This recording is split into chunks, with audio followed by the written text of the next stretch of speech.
Okay, welcome everybody. It's Unstoppable Stiletzi again, and it's time for that wonderful live stream I do every day of the week, or at least most days of the week.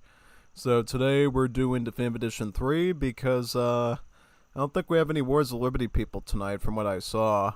And I'd like there to be a little bit more recordings in the Wars of Liberty multiplayer Discord before I go about doing another cast a game stream again for that. So yeah, just get me like maybe one or two more Rex or something, and then I'll give it a go. Because I was unsure of a few of them, of when they were made, if they would out of sync or not. So I want to make sure I have enough before I commit to a plan of doing one of those.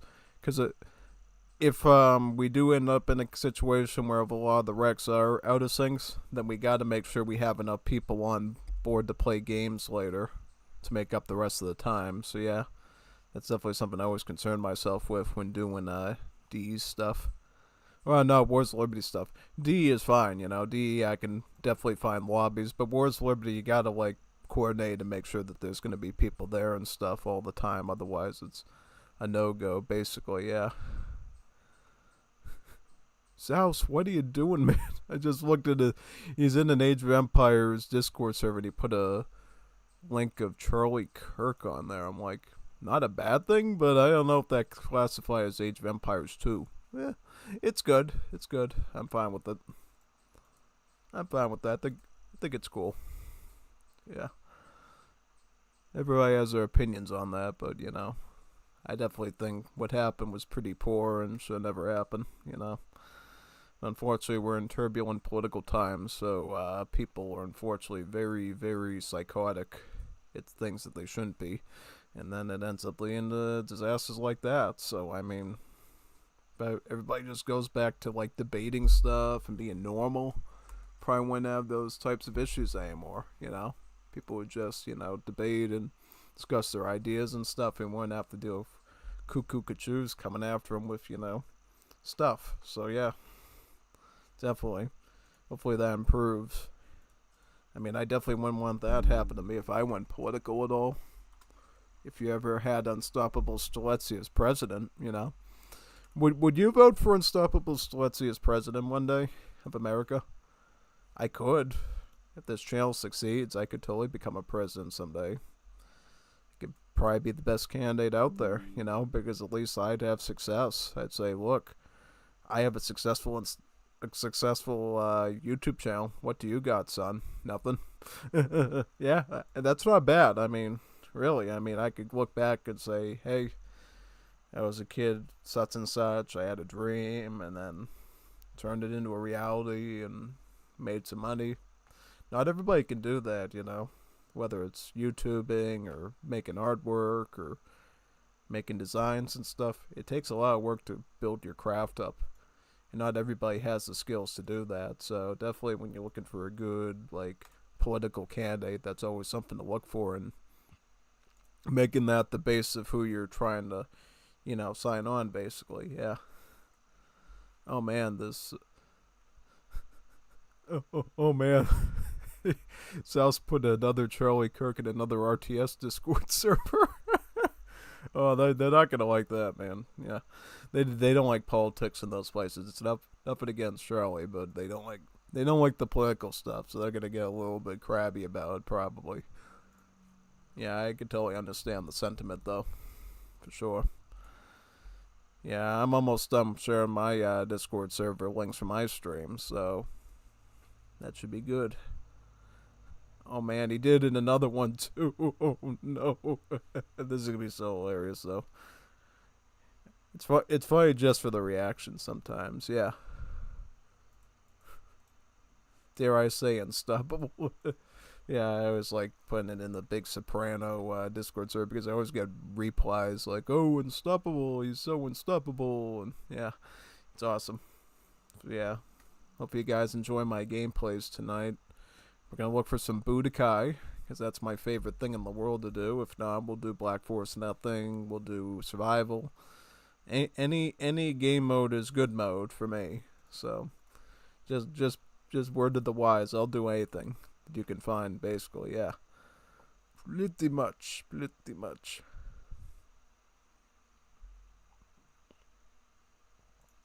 There's a few more Discord servers to go, and we should be all set. Yep.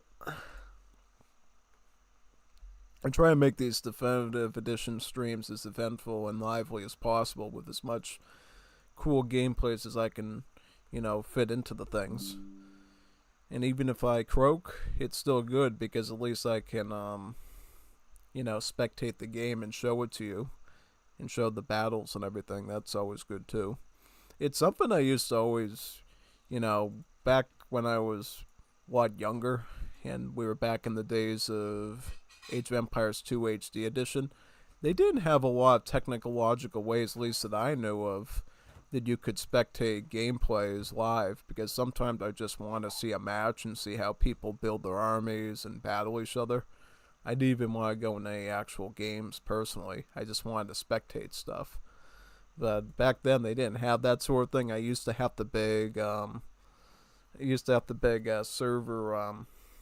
No, not server. I had the host basically to let me stay in, and sometimes people would be sore losers because they would lose the game, and then they would say that there was cheating occurring, and I was like telling the opponent what was going on, which is absolutely not true. I was just there just to watch the game for fun because I wanted to see onagers and spearmen battling each other and stuff outside of YouTube, because you can only watch so many YouTube videos a day of Age of Empires 2 and then you run out of them.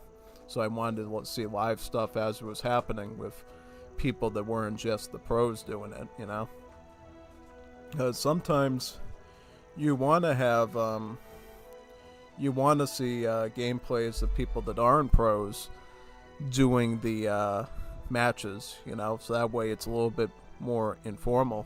Yeah. Big time. Looks like it took me a while to load in there. I noticed that's happened a bit lately with some of these Colloseum Budokai lobbies. They've been kind of slow to load. But yeah, it looks like we already got 3 people in here. That's a good sign. It's very healthy when you have more than one person in there.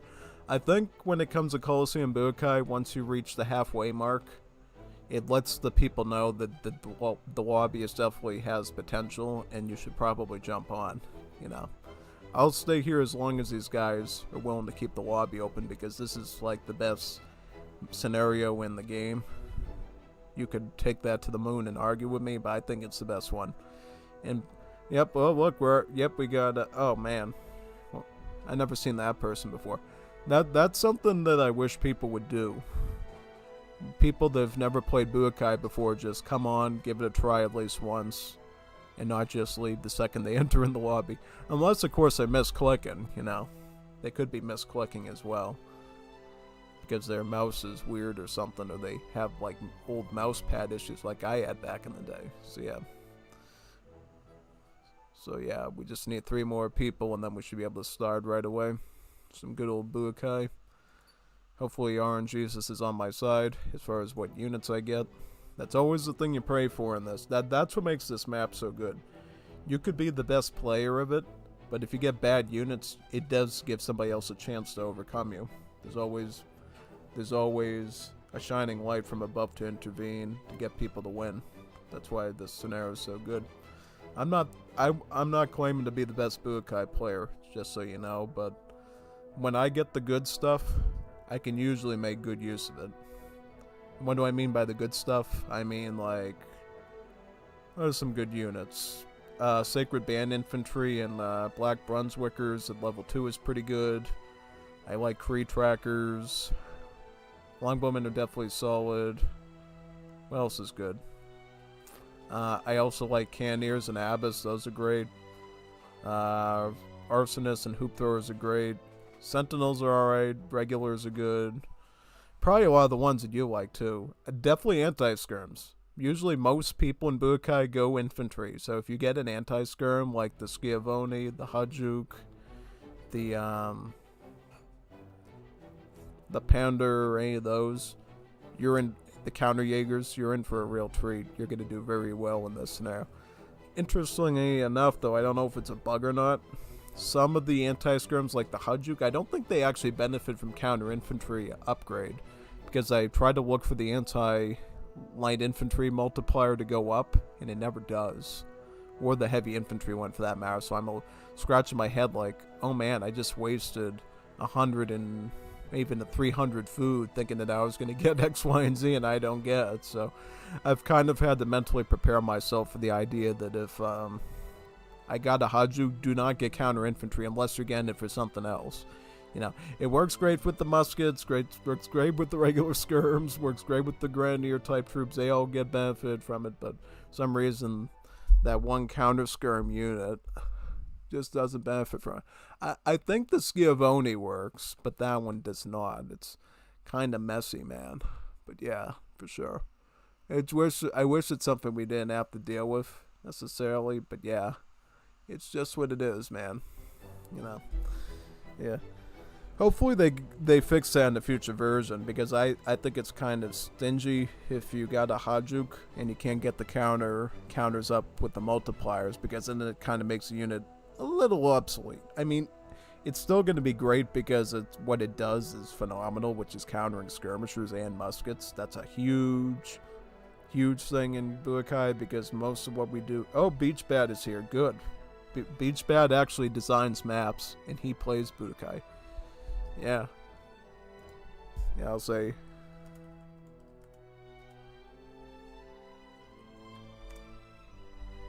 Yeah, it's been a bit, you know. It's been a while since I've seen Beach Bat here. I think he actually invited me to some of his lobbies, his experimental ones, to try some new maps that he did.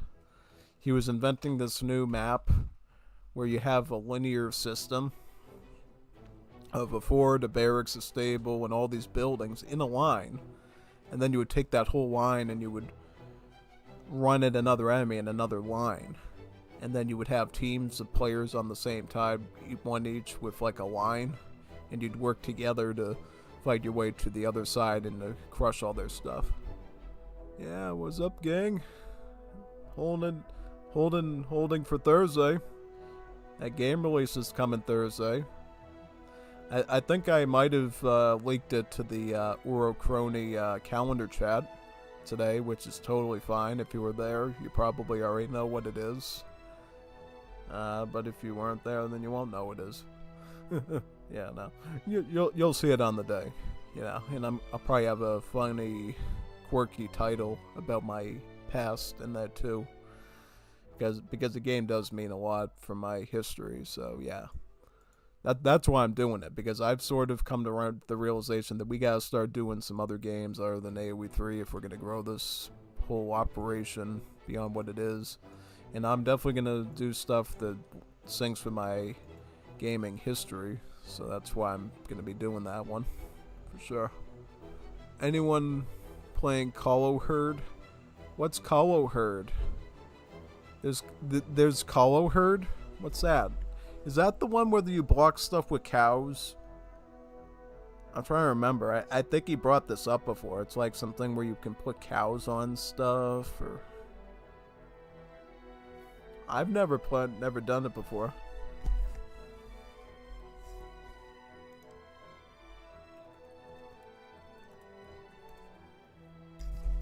I haven't done it before. So, I mean... If you ever want to host it, I'll do it sometime. Probably is super fun, because anything in the Colloseum category is probably S tier in this game. And I should know, I designed a Colloseum map myself for Wars of Liberty. I did. It's called Colloseum, and you can play it in Wars of Liberty. It's one of the only scenarios for God knows what reason that actually works in the modern Wars of Liberty, and wasn't bugged by the whole thing that the devs did with the versioning stuff and triggering stuff and all that. Yeah. Colloseum for some reason works like a charm in some other maps, but everything else just bugs.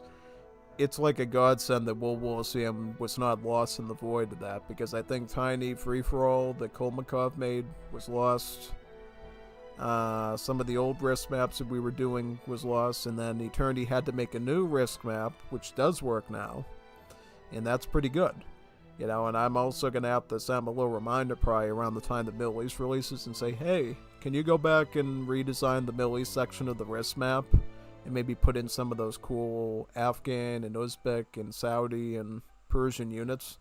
and maybe even some of the other ones like the Jewish Mizrahi Shoner skirmishers and all that stuff. He'll probably do it. Yeah, it looks like Chaos Head is here. We just need one more, and then we should be all set. Yep. Gonna need some good Definitive Edition today. That's what I'm here for. I love some good Definitive Edition. Yeah. I haven't done, for the longest time I was kind of neglecting Definitive Edition gameplay for a bit outside Budokai. And I've decided to come more and more back into this game. Instead of just, praying on my knees that we're going to get Wars of Liberty people, because I know Definitive Edition is also a very big community of AoE 3 people we got to maintain. Especially after the company sort of abandoned us in development and maintenance and stuff, It's kind of really messed up how the Legacy game became like abandonware like last year, and then this year they ended up turning this into abandonware.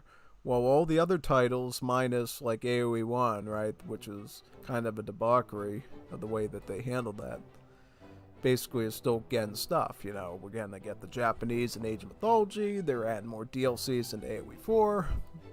I think it's coming out in, like November or something. They wrote some, like a Middle East or an Asian one or something. I bought it, but I can't remember quite what it is.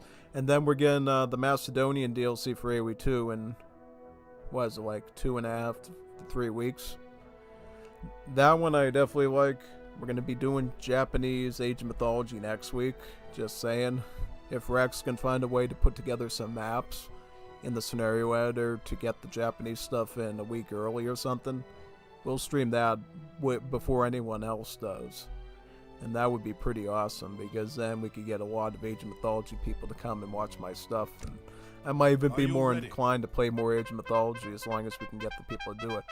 Because that's the reason why I sort of lost interest in the game for a bit, was because nobody was watching my Age of Mythology stuff, and I was like, I don't have much of an incentive to try and improve in this thing, because for a while I was thinking of getting into ranked and trying it, and then nobody was interested, and I said, you know what, I'm going back to AoE 3, because I know at least in AoE 3, I know I'm going to get a good fan base there. And I've gotten some good fan base, some good decent views in AoE 2 as well, because I know all the people from CBA, I know the SDS Racing people, have a lot of long-time people I've known in the AoE 2 space for probably over a decade at this point. Because when did I start multiplayer AoE 2? Back in, I believe, 2014. Maybe. No, I don't think it was 2013. Definitely 2014. It might have been 2013. But if that was the case, that would have been a very long time ago. But yeah, many people don't know that I actually started out in like ranked AoE 2 before I even picked up AoE 3 multiplayer wise. I played Age of Empires 3 was the first RTS that I think I played, but I never did multiplayer until years later. I think I did like one casual Asian Dynasties game as India, and then the guy flat out said, "You're a total noob, don't come back." And I'm like, no, okay. And then I just picked up Wars of Liberty, and that's where I learned my stuff. So I have a very different gameplay perspective to AoE 3 than a lot of people, just because I learned it by playing Wars of Liberty instead of regular AoE 3. And then I kind of had to relearn everything for Definitive Edition about build orders and how to play, and that was kind of fun, Yes. Kind of gave me a huge skill set that I could pull on in both genres of the game. And definitely, if any of the other mods get any popularity, like Struggle of Indonesia again, I'll probably learn skills in that too, We need to get some new civs in Struggle of Indonesia if the devs are here. We've been waiting years and years for new Malay and other culture civs to be added. Javanese civs, Malay civs, the European ones, the Chinese ones, the whatever they're called. I don't even know what they're called. It was supposed to be like a ton of cultures in Struggle of Indonesia, and we only ended up getting Malays, Javanese, and some the Dutch. So that definitely needs to change, I think. I'll do it. Right, I'll do right. I'm going now. Right now, we're going to grab the center there, get a waggy, and call it a day. Yep. Yes, I'm going now.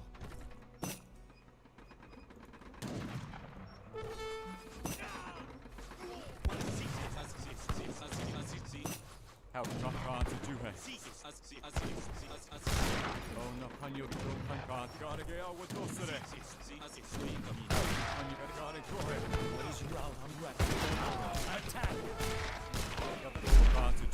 That's usually the most stressful part of the game, honestly, is always making sure you get your first wagon and nobody snipes the thing. There's some lobbies of people that are really nice and they don't harass your wagons, and then there's people that are just nasty, and they'll take your wagon out without a second thought. And those people, you know, they force me on my toes all the time. So yeah.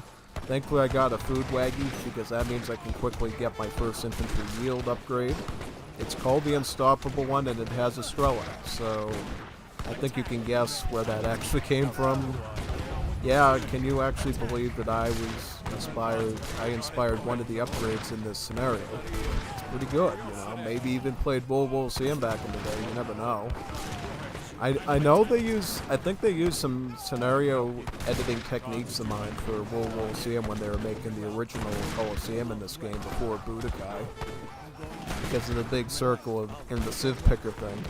And the reason they did it in this game was because not everybody owned the DLC and didn't have access to those civs, so they created a Civ Picker, so even people that didn't own those DLCs could play as other civs, which is like a really generous thing to do.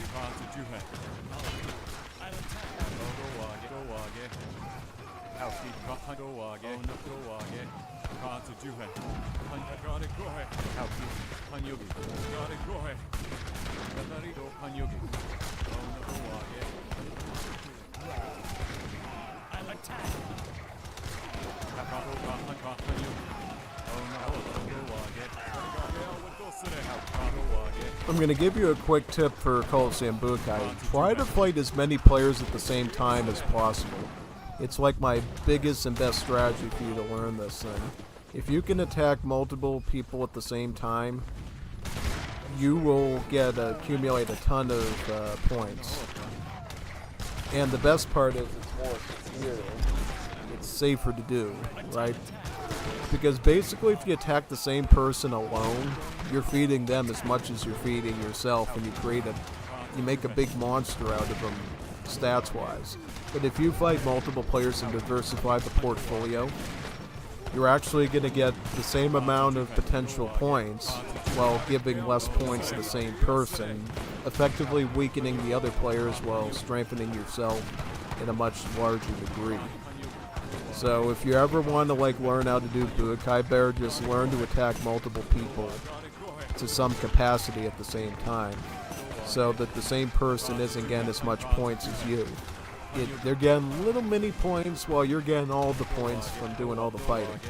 Another way to get more points, get infantry yield as your first food upgrade. So that way you get more units, and thus you can split into more sections of the map. And also, if you do have to do a concentrated battle, your army will be larger, and thus you'll accumulate more points that way from defeating enemies. Because it doesn't matter how strong their units will be, you'll have more units shooting yourself. So the arithmetic just benefits you better that way to do that. So that's why you always see me go infantry combat and infantry yield. I go infantry combat because it's a balanced setup. So you get HP and you get attack. So that way your HP is never small and your attack is always good too. So you're never lackluster in anything. That's why I always do that. So you're the jack of all trades and stats. You got the good HP and you get the good attack. It takes longer, but when you do get it, it's like a big boost. It's like very rewarding.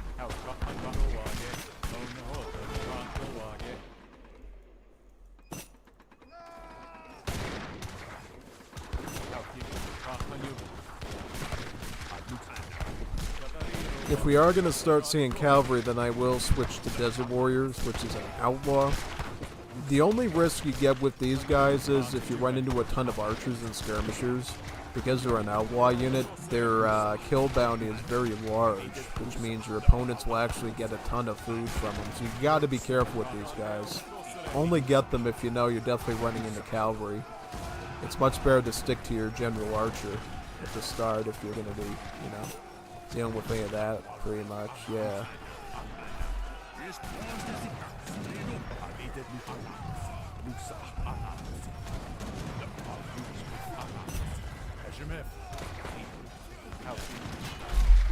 And I will say these Desert Warriors aren't necessarily bad because they actually have the same rate of fire as a archer does, 1.5. So they effectively throw 2 projectiles for every bullet that like a gunpowder unit does, like a skirm or a musket. So they're definitely heavy hitters. Just be aware that they give the enemy a lot of food if they destroy one of them. So you got to use them wisely. Like, look at that. Look how much he's making off it. 12. That's pretty big. I'm only getting 7 off of his guys, but he's getting 12 off of mine. So I have to really make sure, that I take as much units out with these as possible, so it doesn't end up hurting me in the long run. Yeah.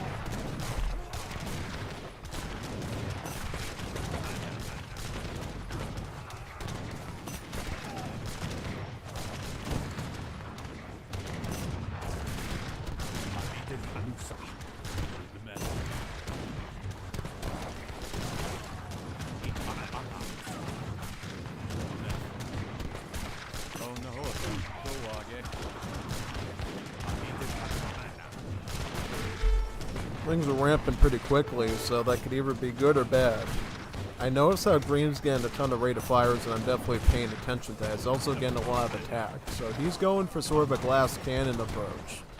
Do a lot of damage and shoot very quickly, so you're like spraying them with tons of damage. That works in some ways if you can do it quickly, but if I can keep up with infantry combat, I can effectively keep my guys tanky enough with equal or so increase myself to be able to keep up with that. Also, with my infantry yield, I'm going to be able to get larger numbers of troops, which means it doesn't matter how quick his guys shoot, I'm going to be able to have more guys in the back to keep my army substantial, That's the whole reason I'm doing that.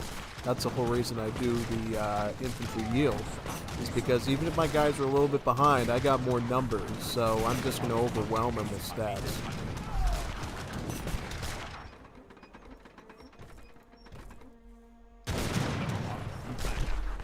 In fact, I got Skirmisher now, which is a pretty good unit to have, so I'll get that. So, it looks like we got some Oldenburgs here. These are anti-skirms. Anti-skirms, right? So I should actually fight them with the Javelineers, because these guys are heavy infantry. So I'm really good at fighting Royal Hunters.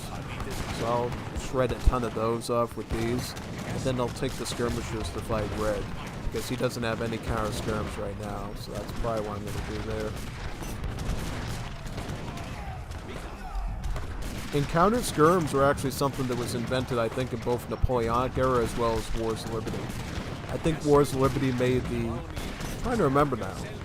I think Napoleonic era was the first mod to ever do counter skirmishers with the Grenzer of the Austrians. But then Wars of Liberty created a ton of counter skirmishers units, like the bicycle infantry, like the flanker of the Dutch, the original flanker, the OG one. Not the one that we ended up getting that's sort of like a crossbow musket hybrid type unit.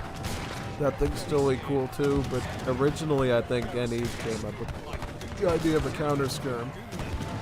And that was basically the Grenzieri. And that thing had wacky stats. It had multipliers against dragoons, I think it had multipliers against artillery and against skirmishers, and I think a bit against muskets too. So it basically took out everything if prepared properly, other than cavalry. So that was pretty good. And cavalry. Ranged cavalry I think it could handle, but melee cavalry was the only one that had concern itself with, yeah.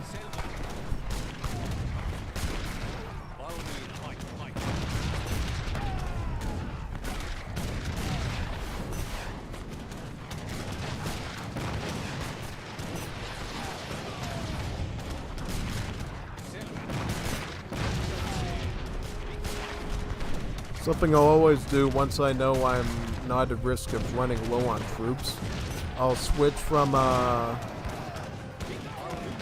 infantry combat to all units combat, so that way I can diversify my units, so if I ever need cavalry or artillery later on, I can actually switch to that.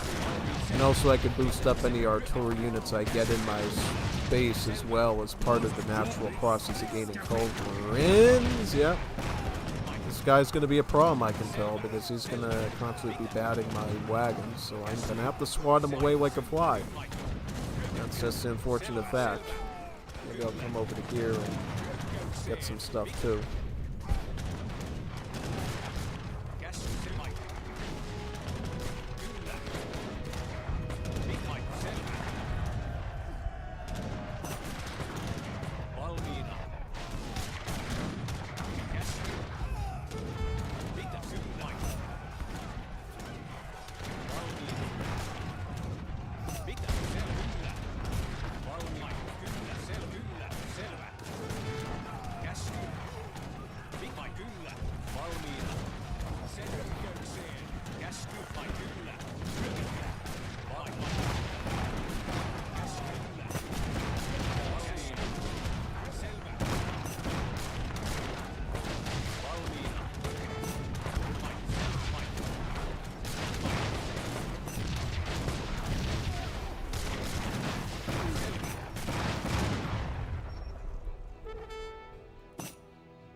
I might switch to the Magadis because these guys are pretty statistically significant. They're heavy infantry, so the only thing I have to worry about is skirms, but these guys will definitely be able to fight Oldenburg hunters very easily because they don't have the light infantry attack to make them vulnerable. And also these guys count as heavy infantry too, so they're more viable than a lot of units of flank cavalry as well. So yeah, I think Magadis might actually be an okay choice here. Yeah. Sure. Yeah, because see the Lanceros, the Chinacos, they have a malice against heavies, so they don't do as much damage to the Guides. And that's why I'm going with this here at this time.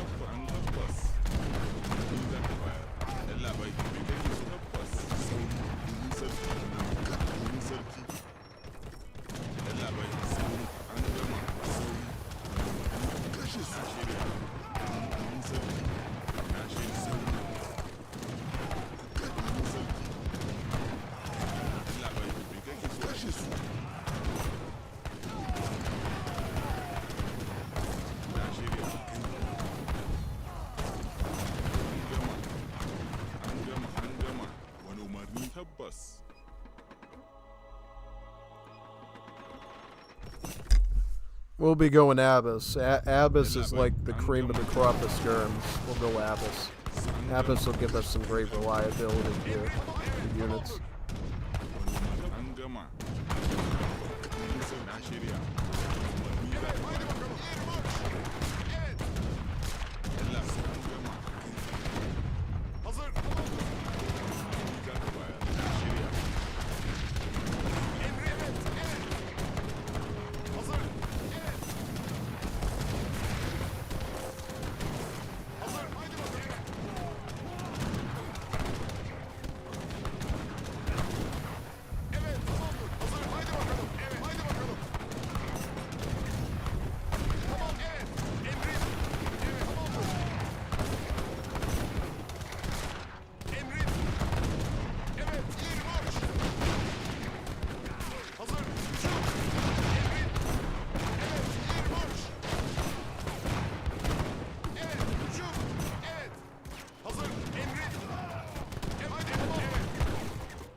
Emrin. Tamam haydi bakalım. Evet. Tamamdır. Evet. Evet. Tamam. Evet. Haydi. Evet. Hazır. Tamam şu. Evet. Tamamdır. Haydi bakalım. Evet. Haydi bakalım. Tamamdır. Evet. Tamamdır. Evet. Emrin. Bir marş. Evet. Şu. Bir şu. Hazır. Evet. Bir. Evet. Emrin. Şu. Bir marş. Şu. Emrin. Hazır. Şu. Emrin. Tamam. Evet. Evet. Haydi bakalım. Haydi bakalım. Evet. Tamamdır. Hazır. Evet. Hazır. Emrin. Evet. Şu. Hazır. Emrin. Evet. Haydi bakalım. Evet. Haydi bakalım. Tamam. Evet. Evet. Haydi bakalım. Hücum. Bir marş. Hazır. Evet. Hücum. Tamam. Haydi. Evet. Evet. Bir. Evet. Bir marş. Evet. Hücum. Bir. Evet. Tamam. Haydi. Evet. Tamamdır. Evet. Evet. Tamamdır.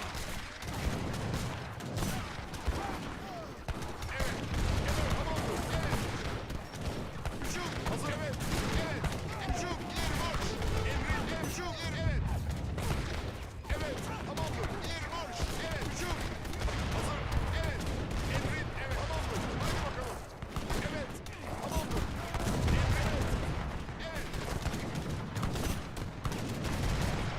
Haydi bakalım.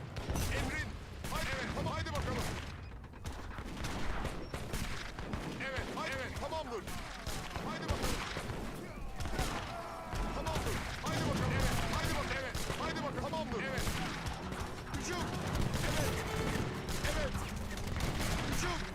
Hazır. Bir. Haydi bakalım. Evet. Evet. Evet. Haydi bakalım. Tamamdır. Haydi bakalım. Haydi. Evet. Hücum. Hazır. Evet.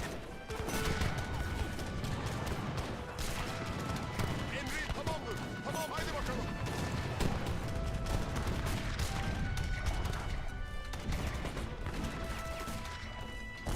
Emrin. Evet. Hazır. Haydi. Tamam. Haydi. Evet. Haydi bakalım. Bir marş. Evet. Tamamdır. Hücum. Hücum. Bir marş. Hücum.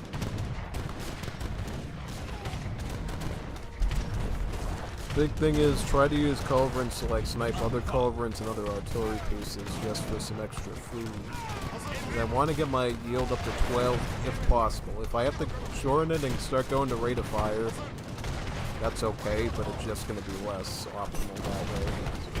Just to get as much food as I can to get to that infantry yield 12, which is the ultimate set that you can do in yield. So that way you get huge armies, and that you can always like replenish your base if it's getting low. That's the reason why I really think that you need to worry about that when you're setting up at this base. It looks like this guy is coming into my base though, so I don't know if I should.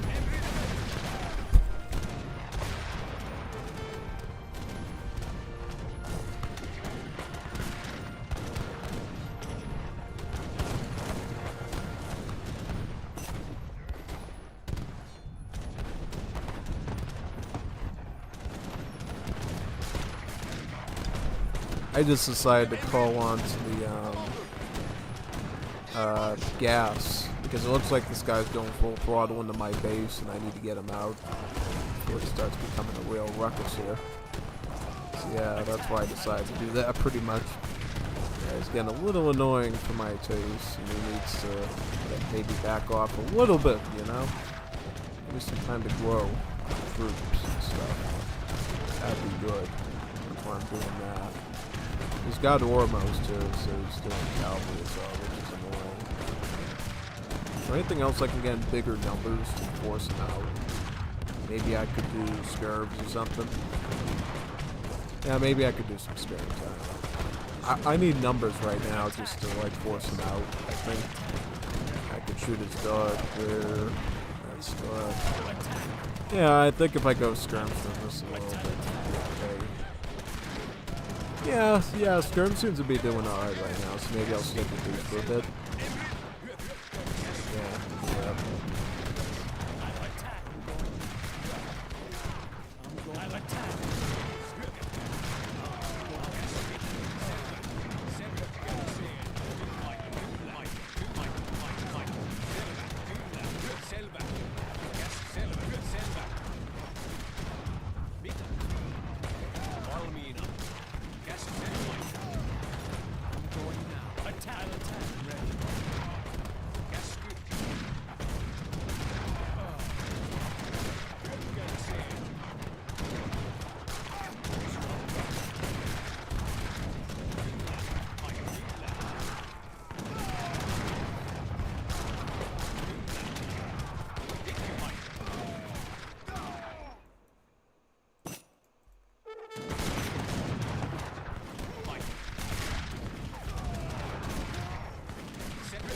Me kake so a yi? Valmiina. Wani an kafa sauri a kai hari.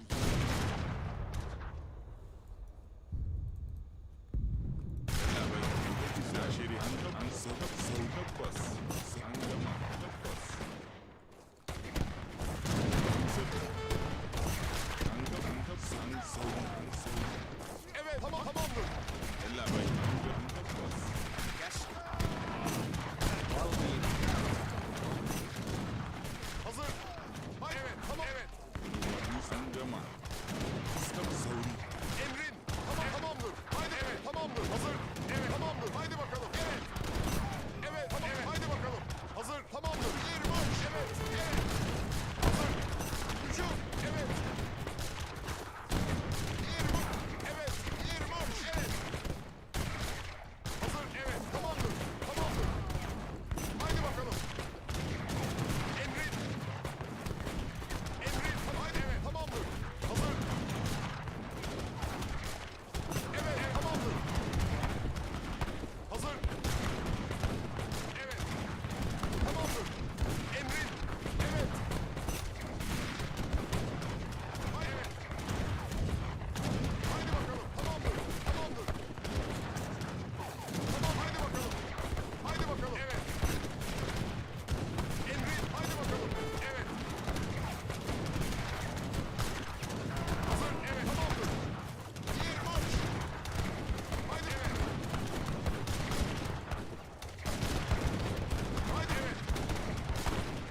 gonna try to get those pistoliers. I'm gonna get a ton of stuff off them. Evet, evet. Tamam. Hücum ileri marş. Evet. Haydi bakalım. Hücum ileri marş. Haydi tamamdır. Hazır. Evet, evet. Emrin. Hücum ileri marş. Hazır. Evet. Haydi bakalım. Evet, evet. Tamam. Evet. Haydi tamamdır. Hazır. Haydi. Evet. Emrin. Hazır. Evet. Haydi bakalım. Hücum. Evet.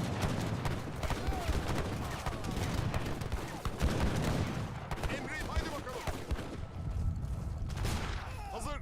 Evet. Tamam. Evet. Tamamdır. Haydi bakalım. Tamamdır. Haydi bakalım. Evet. Haydi bakalım. Tamamdır. Haydi bakalım. Evet. Haydi bakalım. Hücum. Evet. İleri marş. Hücum. Tamam. Haydi bakalım. Tamamdır. İleri marş. Haydi bakalım. Evet. Tamamdır. Hücum. İleri marş. Evet. Hazır. Evet. Hücum. Evet. Evet. Hazır. Haydi bakalım. Tamamdır. Evet. Haydi bakalım.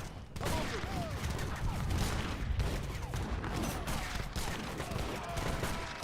Hücum. Hazır. Evet. Haydi ileri marş. Emrin. İleri marş. Evet. Hazır. Tamamdır. Tamamdır. Tamamdır. Evet. Hücum. Evet. Haydi. Evet. Tamam. Haydi bakalım. Evet. Tamamdır. Haydi bakalım. Tamamdır. İleri marş. Evet. Haydi bakalım. Hazır. Emrin. Evet. Haydi bak. Evet. Tamam. Haydi bakalım. Evet. Haydi bakalım. Tamamdır. Haydi. Evet. Tamam. Haydi bakalım. Evet. Tamamdır. Haydi bakalım. Na shirya. Sauri. An gama. Ku kashe su. Evet. İleri marş. Evet. Tamam. Haydi. Tamamdır. Haydi bakalım. Evet. Evet. Tamam. Evet. Hazır. Haydi bakalım. Allah bai. Na shirya. Sauri. Tabbas. Emrin. Hücum. Allah kuma da ba. Sai sun gama. An gama.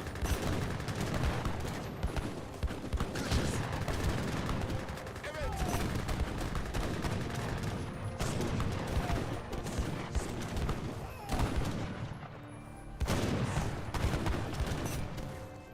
An gama. Kashe su. Domin sarki. Sabasi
Allah an ga sauri an ga sauri Kashe su. na shi Kashe su. Allah bai bai kake so a yi an ga sauri tabbas sauri an sarki an gama an sarki an shirya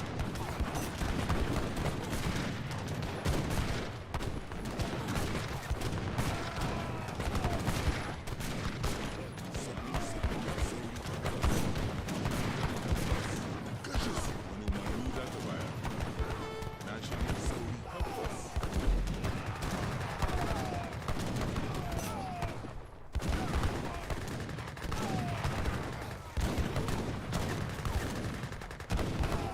an gama tabbas an sarki Allah na shirya bai na shirya an sarki umarni za Allah an sarki sauri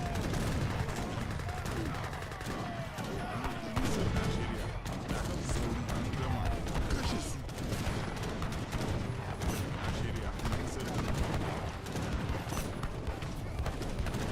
umarni za ka bayar an sarki na sauri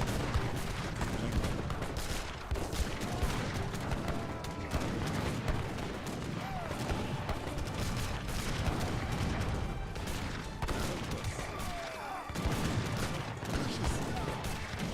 umarni za ka tabbas sauri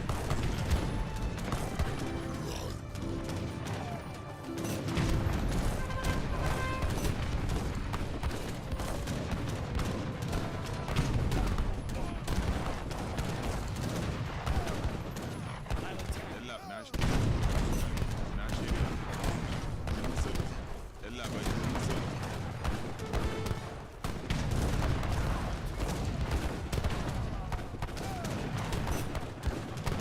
za ka bayar na shirya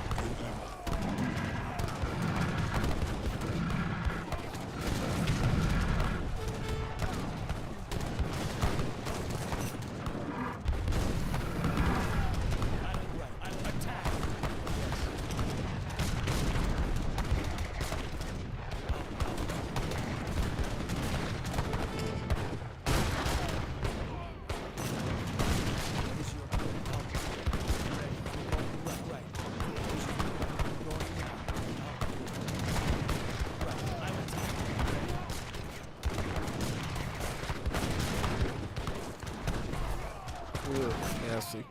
Nasty. Diabolical. Yeah. I guess I have to watch the rest of this thing now, right? Yeah. Let me put the light on. It's getting a little dark in here. And we can spectate this. Let's see who's gonna win this one. He's going Safahi. He's going Ascari Forest Power. Yeah. I don't think he fought very nice. He kind of cheated. He cheated with the cheat units. Yeah, he used them exactly the way they were supposed to. He cheated with them. Yeah. The one for the cheat units, I think we would have been dueling for a while there. Yeah, I guess he wanted a clean win. Didn't want to draw it out. Yeah. But I'm going to stick around with these guys, so if they want to do another one, we can go for another one.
chaotic. That's all I can say. Trying to predict who I think is going to get cooked first, though. It's hard to say. They're all fighting pretty well. Armor. Yeah, see, armor is one of those that if you can get it quickly, it sets you up really well. But it's expensive. It's expensive. That's the thing. Rate of fire only costs 100 food, but 175 on the armor, so it's a bit hard. Manel, hey, it seems you're going to upgrade infantry combat instead of attack. Yep, indeed I am. Infantry combat's more well-rounded, and the hits it does to your stats are a lot stronger. Is this custom map like CBA and AoE 2? Says Magos Juris. Sort of. It sort of is. The main difference between CBA and Colloseum is Colloseum lets you choose your units. So you can pick this unit or this unit or this unit. You get choices. In CBA, it's always going to be your unique unit from your castle. And then if you're doing CBA Hero, then you'll be getting also the Hero unit on the side, depending on how many kills you've gotten during the game. So that's the main difference between CBA and Colloseum. But mechanically speaking, the idea of getting units for free without manually training them, that's totally a link between the two scenarios. And I think probably depending on when Colloseum was invented, CBA was invented in the original Age of Empires too. Maybe it was influence. It was the main influence of this Colloseum. That's also in the Legacy Age of Empires 3. So yeah, in the essence that both CBA and Colloseum involve units spawning without you training them, yeah, they are the same. But in the grander scheme of things, it's a bit more complicated, right? I guess the other thing too that's similar is in CBA you have 4 castles you have to destroy to defeat the player. In Colloseum Budokai, it's this tent here. That's why I died, because I lost my tent. So in those instances, it's the same thing. But in Colloseum Budokai, the main differences are you can choose the unit that you make, so it's not going to be the same unit all the time. There's no such thing as giving you villagers to build military with, because that's the gimmick in CBA, by the way, is if you raise enough buildings and you get villagers, and then you can use the villagers to construct military buildings and support your unique unit. In this, the units are randomized. So you don't know what units you're going to get access to. You might get Haudenosaunee units, you might get British units, Chinese units, Ethiopian units, Mexican units. You don't know what units you're going to get. It's totally randomized. And the numbers from each culture, it depends, you know. Sometimes you'll get a lot of Chinese units and maybe a little United States, French here and there. Other times it's going to be super diverse. And you can also get natives too. You can get any of the natives in the game. You can get any of the mercenaries in the game. You can get any of the special units in the game. So yeah, it really depends. You know, it's all randomized what units you get access to in this. And there's no villager mechanics, so you don't build a barracks and stable to like train hussars or musketeers to benefit your regular. That's not something you see in Colloseum. That's a CBA thing. So in some ways they're similar, some ways they're different. I think at the root essence, yes, they're very similar and probably based off of each other and influence each other a lot, but in the more finer details, no, they're quite different. And then the other thing that makes modern Colloseum different than CBA is the fact that you can upgrade your troops. In earlier renditions of Colloseum, particularly in the Legacy game, but also some older ones in Definitive Edition, basically you didn't have unit upgrades. You would literally just get troops, and you would have to make that do with the rest of the game. But in the more modern Colloseums, like Colloseum Budokai as well as Colloseum in the Legacy game, they introduce the idea of unit upgrades to add more attack, add more hit points, add more speed to infantry, cavalry, and artillery. And then Budokai and the more modern Colloseums took it a step further and added new types of upgrades that I think were coding-wise impossible in the older game. So now you can upgrade armor, you can upgrade rate of fire, you can upgrade unit yield, giving you more units. You can add unit HP regeneration, which is one that the mode has sort of moved away from because it's kind of lame and nasty. But if you do some older Colosseums as well as some remakes, you'll see that one. Basically, when you kill a unit, all your troops heal up some HP. You can sort of see why that's a problem. And then there's some lesser used ones like unit range, so your units get more range. One where your wagons, if you can get them in the center, will have more resources in them. And then you also saw there's an emergency button too that poisons gas inside your base to take out all the enemy units, and then it has yours spawn faster for a bit so you can like counteract them. Yeah, so there's a lot of things.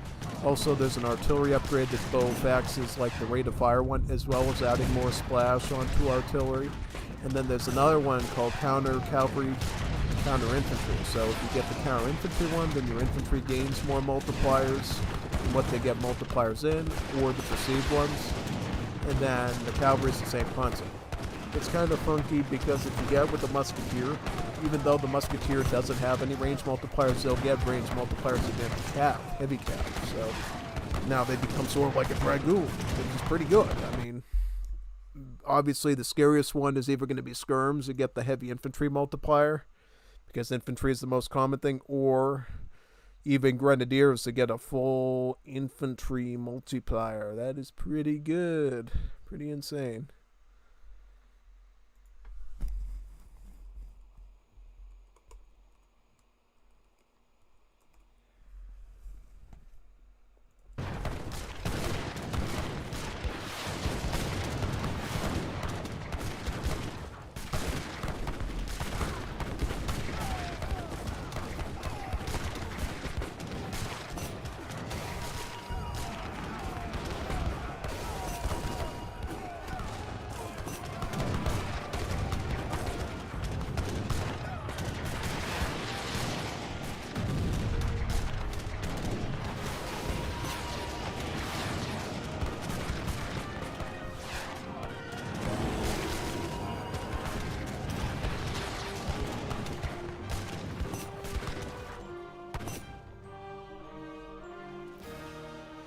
Whew. And that's the other aspect of Colosseum that's a bit different than CBA. In Colosseum, you get this middle section where you either get wagons or cows. And the cows and the wagons will give you more wood or food depending on what kind they are. So this type of cow here, it looks like this, will give you 200 wood. And then there's another more brown cow that looks a little younger. He'll give you 100 food. And as you can see, there's food upgrades in this game and wood upgrades in this game. So it really matters which cow or wagon you get. And as far as the wagons is concerned, you get a food wagon, a wood wagon, a resourceful wagon, which is a mix of both, a little bit of food and wood together. And then you get an artillery wagon, which gives you a culverin, as well as a randomized artillery. That I think is randomized for each player. So sometimes you'll get hand mortars, sometimes siege elephants, sometimes you'll get falconets, great bombards, little bombards, heavy cannon, flaming arrow, set bang gun. It's totally randomized. Gatling sometimes. You could even get a Leonardo tank from it, funny enough. And believe it or not, Leonardo tanks are not that OP in this. They're actually pretty reasonable because they're not that concentrated in their stats. They are mostly, as I would say, good at spread. Purple's being farmed. It looks like he is, because he keeps going up there with the Savahis. He's exploiting his splash damage. He's just like crashing tons of them. Yeah, looks like he is exploiting that a little bit, but it's not cheating. It's just, you know, he's taking advantage of his weaker stats, maybe his lack of units, and he's, you know, milking tons of food and wood that way.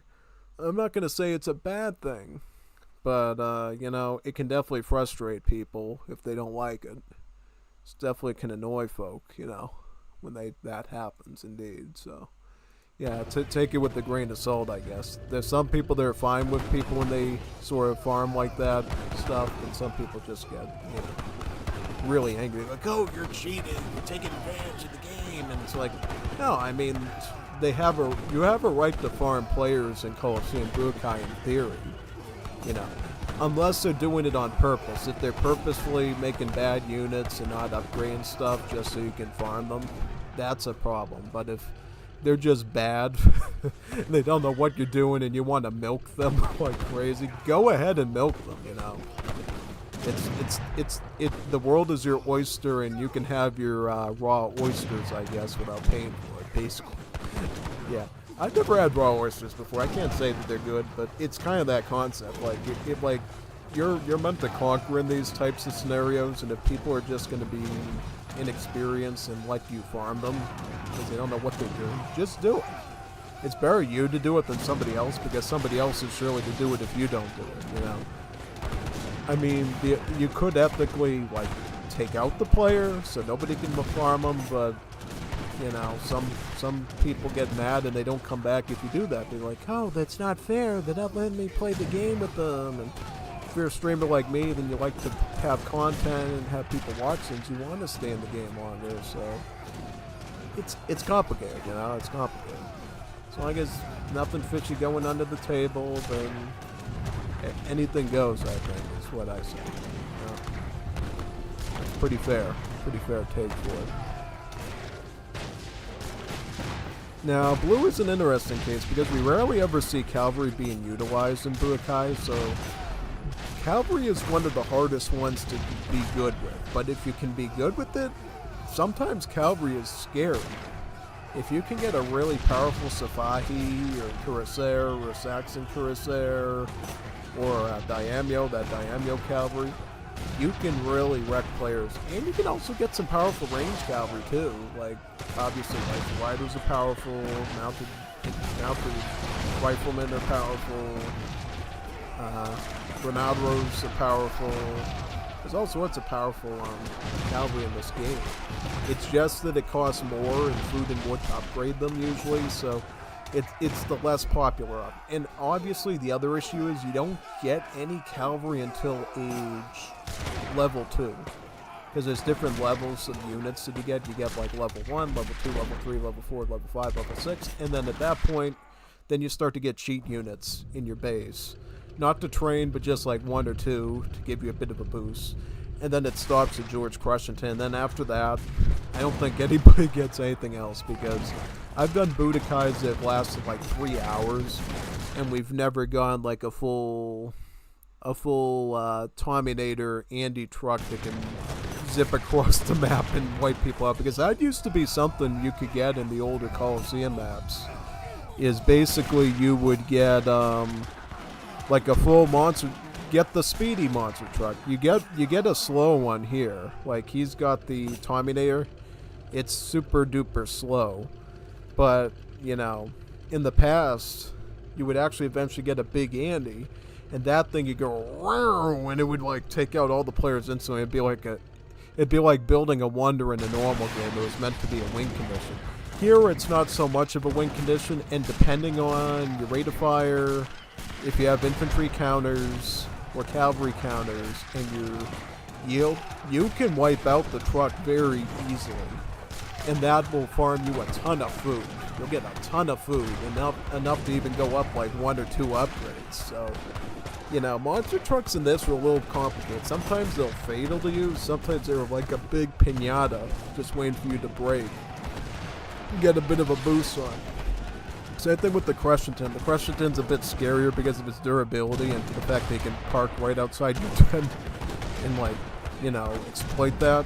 So you gotta be careful of Crushington a bit more, but still, if you take out Crushington, they don't get any more cheat units, and it turns into a slog match for the next God knows how many hours. Because I've been in Budokais, and you've been, I think we had 1 or 2 last week or the week before, that went for like 2 or 3 hours of just farming each other and building stats, like Bob the Builder. And yeah, Colosseum Budokai game, if done right, can be a huge video to upload to YouTube for your channel. It can be a huge, bit of content basically. So yeah, you definitely gotta consider that aspect of it really when you do it. So yeah. It looks like the Safaris are becoming a real menace. Yeah, Safaris are pretty dangerous, you know. The thing that makes Safaris also kind of dangerous that not a lot of units do in the Definitive Edition game is they regenerate HP when they're idle. Yep, see, they just sit there and then they heal up. So they got longevity too. You know, a lot of units in Budokai Colloseum, they just decay, right? They lose HP and then they eventually die, and then they count towards your enemy's inventory of food. Not with Safaris. You can just like take a huge army of them, stick them back, let them heal up, and then come back again. And then have even bigger armies of Safaris to overwhelm the opponent with, yeah. Look at what he's doing to Purple, though. Purple is not a happy camper. He's milking him like crazy. For HP, for attack, for rate of fires. He is like milking him like super crazy there, yeah. Big time.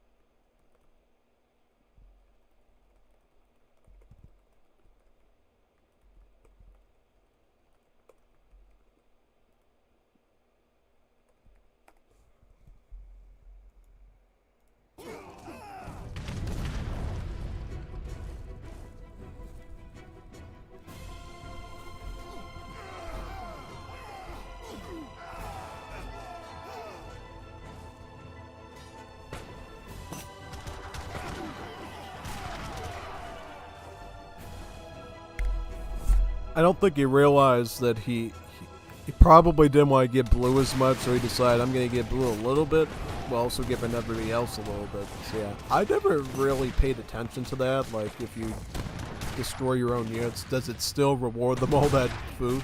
It looks like it gives them a fraction, but then it distributes it to everyone else, sort of like John Legend's Imagine All the People.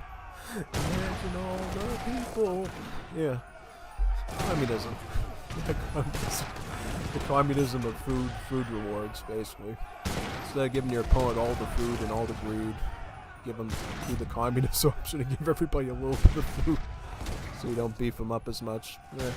I should consider that, because I feel like if I have a bunch of units, I know they're gonna get shredded. Stop using invisible. Stop using invisible units. Oh yeah, forest prowlers can go stealthy, you know, as well as I believe the Saltateadores of Mexico. So yeah,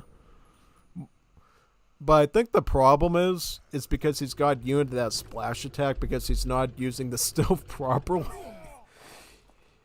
He's hitting one unit and then they're wiping out all the units in stealth because of the area of effect, and it's just feeding blue for free. Because at least when you're using normal units and you're trying to fight back, at least you're fighting back. But if you're gonna go stealth, you got a big problem, because you're not fighting him. You're just giving him free kills. And he's going to take all that food and he's going to get more rate of fire, more armor, more speed. Just wait till he gets speed. Speed's one of those I get till very late in the game I get speed. I only get speed if I'm really ahead in HP and attack. And once you get speed, not only do you fight really well, you maneuver very quickly. You can like go from place to place very quickly. You can kite very well. Also, for your units in like ranged combat, when it comes to like moving forward and attacking a unit, they do it very quickly. If you get like 100 rate of fire, the maximum rate of fire with speed, your units turn into death balls, because not only can they shoot quickly and they have the range, but they know how to control themselves better. Become an absolute cheat style unit. Yeah. And that's the other thing you can get if you get a ton of food. If you get 600 food, you can get unit infantry range. And it also benefits the hand units too. So the hand units will also get a little bit of range. Not a lot, they'll get a fractional amount of range. For the range units, they get +1 range, which is significant. And then the hand units get like 0.2 range. So a weeny bit of range. Obviously, over time, it adds up, and you can have Skull Knights that have like 5 range and stuff. Or even like the same range as a Musketeer, which is really, really disturbing because then they get the splash, they get all that rate of fire. Because remember, hand units have... Units in hand attack have faster rate of fire than their range attack. So a Musketeer in bayonet mode actually deals double the damage in hand because it fights with the bayonet faster than it does shooting. And you'll notice on the animation, you'll see the Musketeers goes poke, poke, swing, swing, poke, poke. That's 1.5 instead of 3. So the musket actually does more damage in hand, oddly enough. And sometimes you will see games in both Wars, Liberty, and D where people will take their bayonets and the muskets and they'll just run right into melee combat because they know that the crossbowmen have pierce armor and no hand armor, and they'll poke right through them. You can't use it a whole lot because obviously they can kite as well and take advantage of their range and stuff, but sometimes it just works in that favor, yeah. So you really gotta, do that, yeah.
And this is what I warned about with the George Crushington. He's like this big behemoth that can just steamroll through everything and go right for your 10. So you gotta be very, very, very careful with that one. Very, very careful. I think he can save his 10, but man, he did a ton of damage. And by the way, once your tank gets damaged quite a lot, you actually have to pay wood to repair it. So that can actually hinder your combat stats a little bit. Your acquisition of it. So you gotta kind of be a little careful with that pretty much. Yeah. Definitely.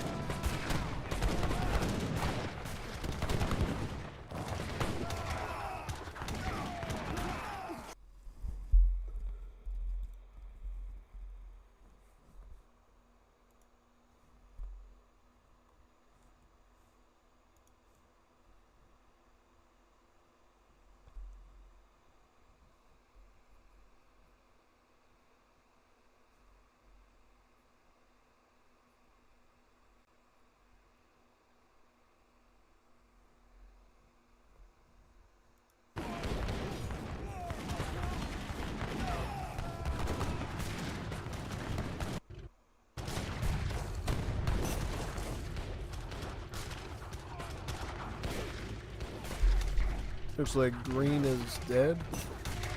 Yeah, and now I think blue will win now because he's got these infantry, he's got these cavalry stats to the moon at this point. So yeah, no, I think it's definitely gonna go in blue's favor without a doubt.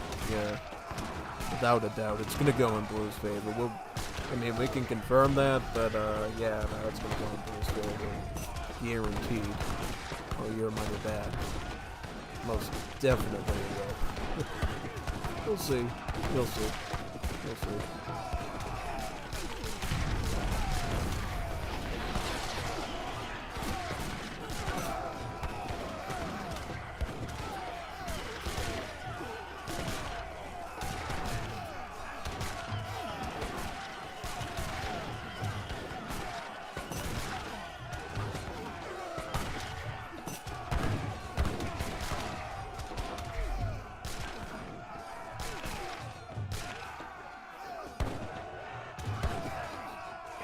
Is he gonna keep farming purple, or is he just gonna take him out?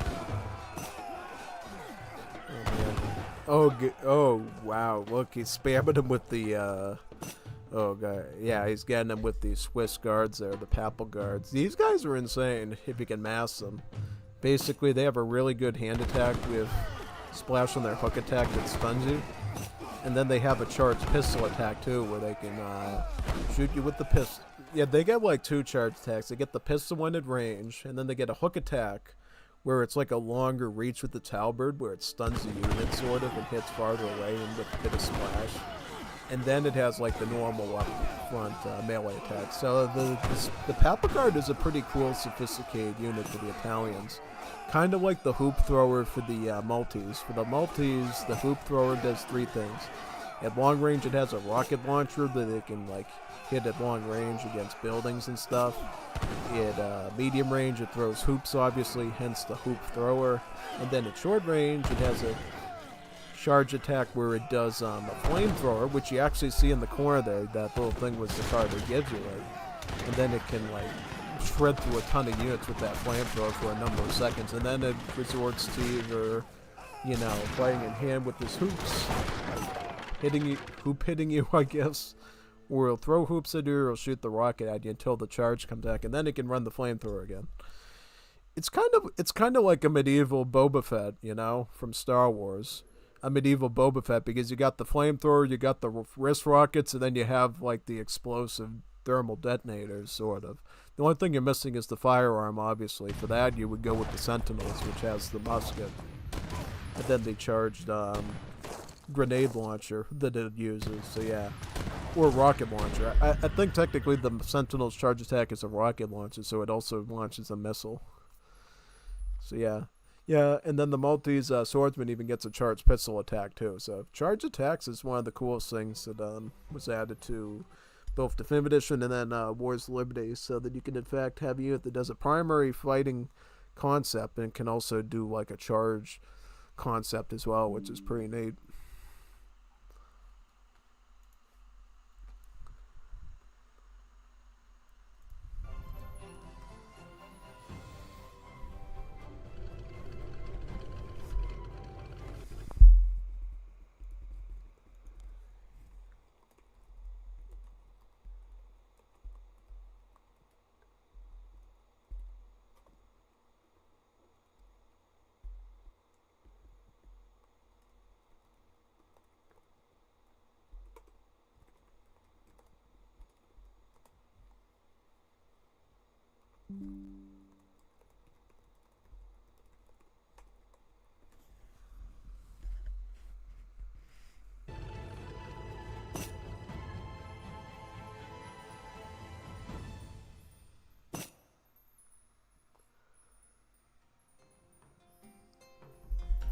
Just run map. Which version is he's using 51, right? I have a more recent version. I have version 57, which is even newer than this one. So if they don't like his, then they can run version 57 if they want. That's the one that I use. Yeah. Oh man, look at all the camp against man. Oh, he's running Ascaris. That's where he's getting counter infantry. Oh, okay, that makes sense. All right. What's his stats on the Ascaris, by the way? Let's see, Ascaris. Oh, so his Ascaris, he's just starting counter. He probably should have started that a bit sooner, because now it's like not that big of an effect. If he could have gone up to like 2x, that would be like he would be like shredding those Elmedi right now. I'm telling you, like if he got started on that back, he could still do it if he can survive it. Red could potentially camp his way out of this mess. Yeah. He's actually trading wood for food right now to get the counters to cavalry up on his Niscaris. That could be a very tough thing to run. Because if he can get his multipliers against the cavalry to like 2x plus the 1.5, he will effectively be doing like almost 900 damage per shot to the Elmetis. Because what's his Canary guard as? Canaries are at 5k. So depending on how much you can get his guys up to, he can like negate the cavalry just with that one unit. So yeah, let's see if he can race to get his multipliers up on his Ascaris.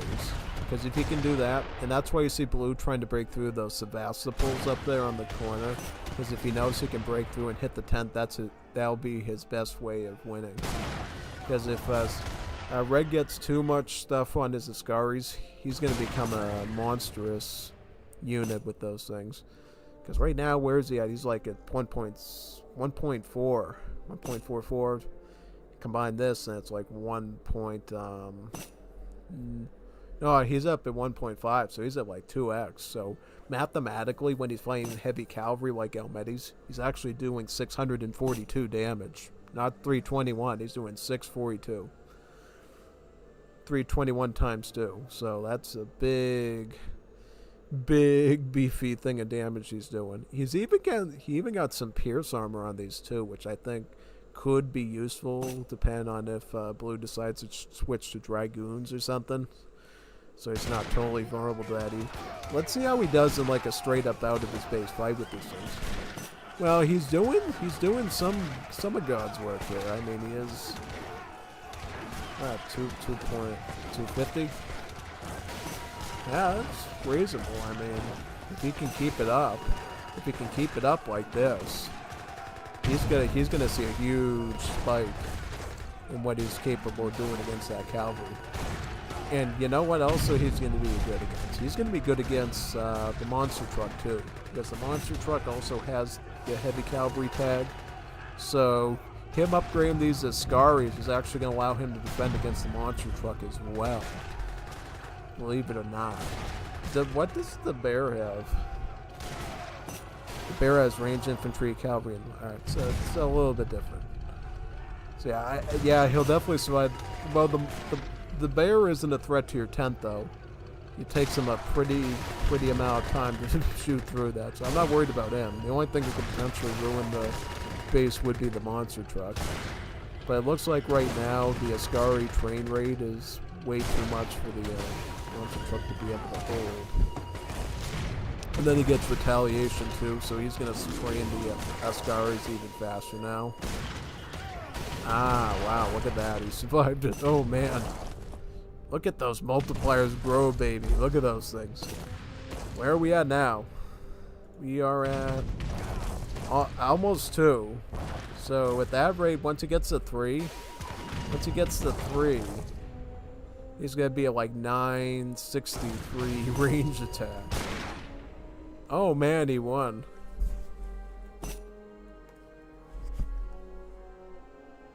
Yeah, insane, man.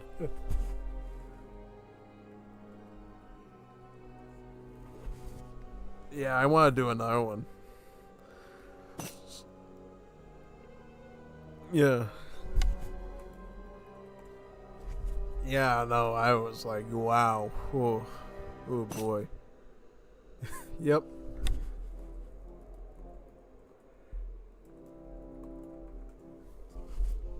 Yeah, it's rare to go cav in this. You usually always go infantry. Going cavalry requires a lot of stuff.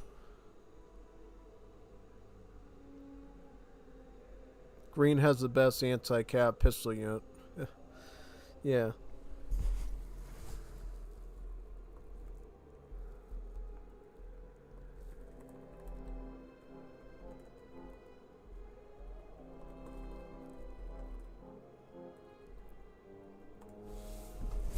Yeah, that's why he took me out. I had like the perfect ways to deal with his pistoliers, so he had to run for that.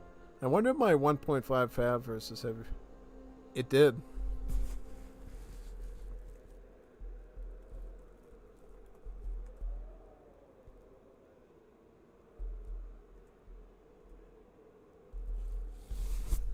Yeah, anti-heavy cav. So not against all cav.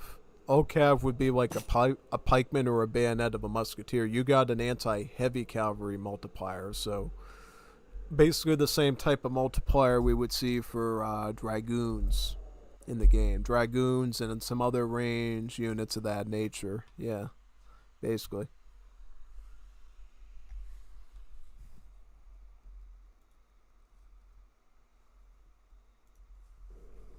Big time. Alright, so what now? We gonna get another Budokai? I want another one. Somebody can host one for me. I'd be so stoked right now if you could do that. I would be so thankful for you. Totally thankful for you if you could host me a good Budokai right now. Yeah. I don't want to do this.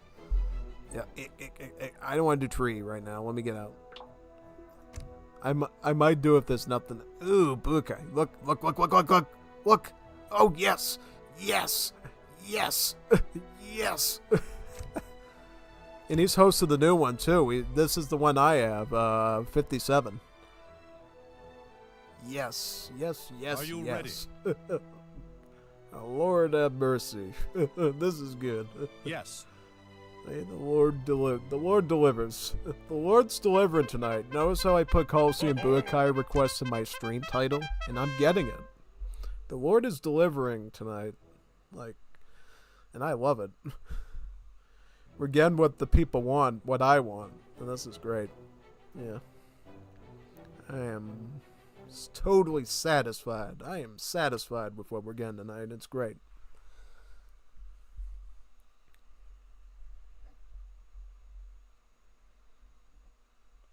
Oh, man.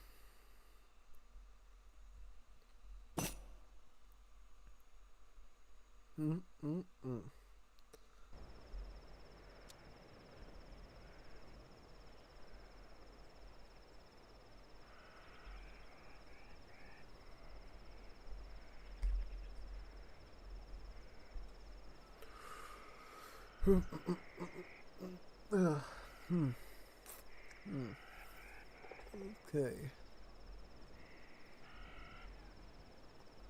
Look at the nice cherry blossom tree. You gotta love these cool views that they add to it. You got the temple, you got the canyon, and then you get the cherry blossom.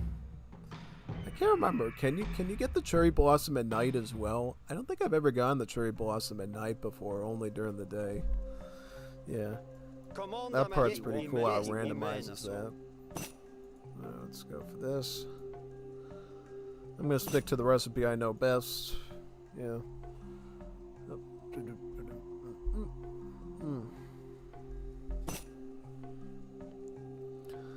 Extra unit head start, that's the only way that you can get cavalry at the start, but there's a gimmick to it where it actually nerfs your cavalry until you reach level 2 to prevent it from getting insane against the infantry. What? I'm right.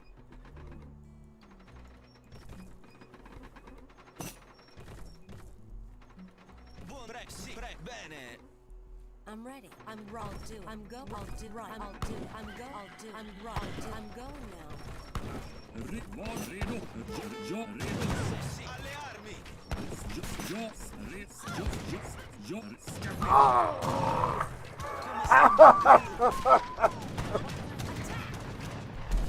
Is he over? Alright, he's over here. I was like, whoa. Why are you coming all the way over here doing that to me? Oh, yeah. Okay. Yeah, that's something we don't always see. People using those heroes as sniper wagons. That's pretty bad. Oh, that's really bad when that happens. Oh, no. Oh, man, yeah. Oh, boy. Right. So the bestiero, believe it or not, is actually not a normal crossbowman. So the way bestieros work is their rate of fire is worse than a standard crossbowman. It's actually 4. 4 on a crossbowman is like really bad. It's like disgustingly bad. But how it makes up for it is the fact that it has 22 range instead of 20. So it's a longer range unit, and its multiplier is bigger. So it's 1.5 against heavy infantry instead of 1.25. So it's theoretically like a good sniper unit, but it's like once you get out of that sniper range, it's can sometimes be seen as a worse unit because it shoots a little bit slower. So yeah, it's a bit tough there, honestly.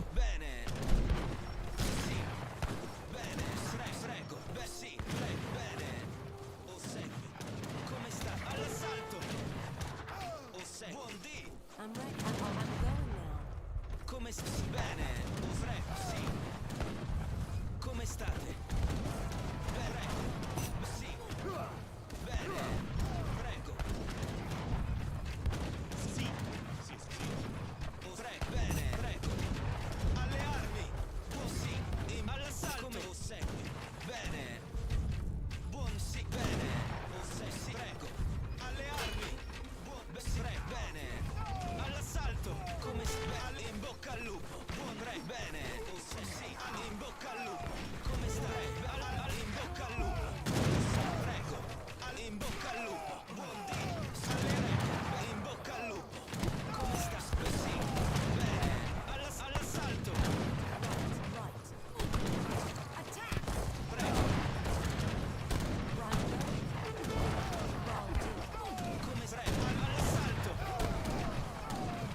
buon sì, prego, come si prego, all'assalto, alle armi, prego, in bocca al lupo, come stai? Sì, bene, sì, all'assalto, alle armi, buon re, bene, come stai? All'assalto, alle armi, buon di, in bocca al lupo, come stai? Buon di, come stai? Prego,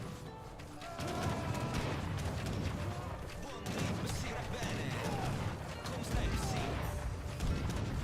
Prego, sì, all'assalto, alle armi, come sta? In bocca al lupo, bene, prego, alle armi, bene, all'assalto, Funnily enough, the Berber Archer is kind of like another play on the crossbowman. So instead of being like a longer range crossbowman with less rate of fire, so it's like worse in that aspect, the Berber Archer has 20 range, so you know it's like a regular skirmisher, but it does actually get better rate of fire than a crossbowman, so it's like 2 instead of 3. So not quite as good as like a CTN bowman, but at least it gets like 20 range. Kind of, you know, acts like a slightly quicker firing skirmisher. So that, in that aspect, it's a pretty cool play on the unit. But that being said, I think I can't tell because he's got some upgrades. I think the Bestiaro starts out with more stats because I actually haven't upgraded my crossbowman stats at all, believe it or not, because I haven't actually, you know, reached the first infantry combat yet. So theoretically, my Bestiaros probably started out with better range stuff than him. So yeah. It looks like we're getting... No, he gets 5. I get 5 on him and he gets 6 on me. So it's technically making a little bit more off of my stuff, which I'm not too happy about. Maybe I need to pull back and come up with something here to do with that. At this point, there's really not much I can do but fight this guy. Because I'm through in wood. So we're just going to have to pray. Just pray that we can move on and get to the next spot, yeah. Sometimes you have to make tough calls in Budokai of how you manage your stuff. Yeah, it can be a bit tough sometimes, so just definitely have to plan that stuff out to get the best odds on it, really. Yeah, most definitely.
Honestly, a little shell shocked of how much little bounty I get off of the Arquebusiers there. Yeah, I could actually go for Arquebusiers too. I might do that just so I can maybe give this guy a little bit less.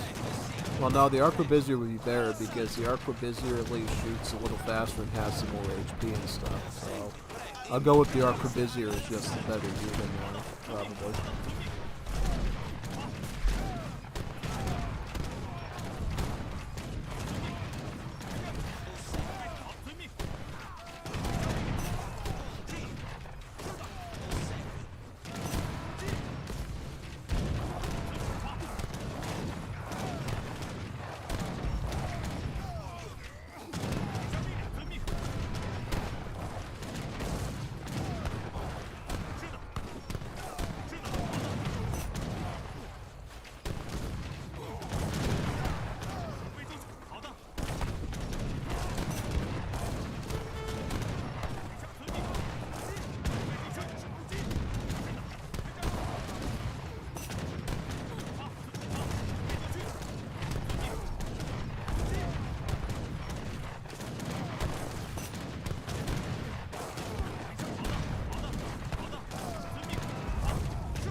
Boy, it does look like the skirm is slightly better, so we'll just switch to skirmisher then, yeah.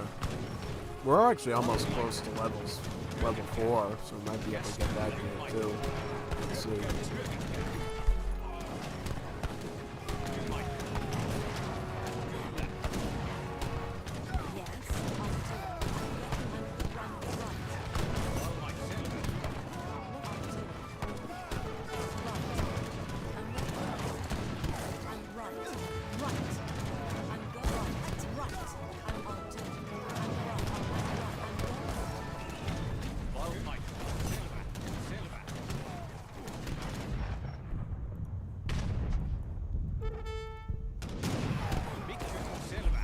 I believe Shinobi is going to be the best one because Shinobi actually has some pretty decent range damage and actually more HP than the Skirm does in general combat.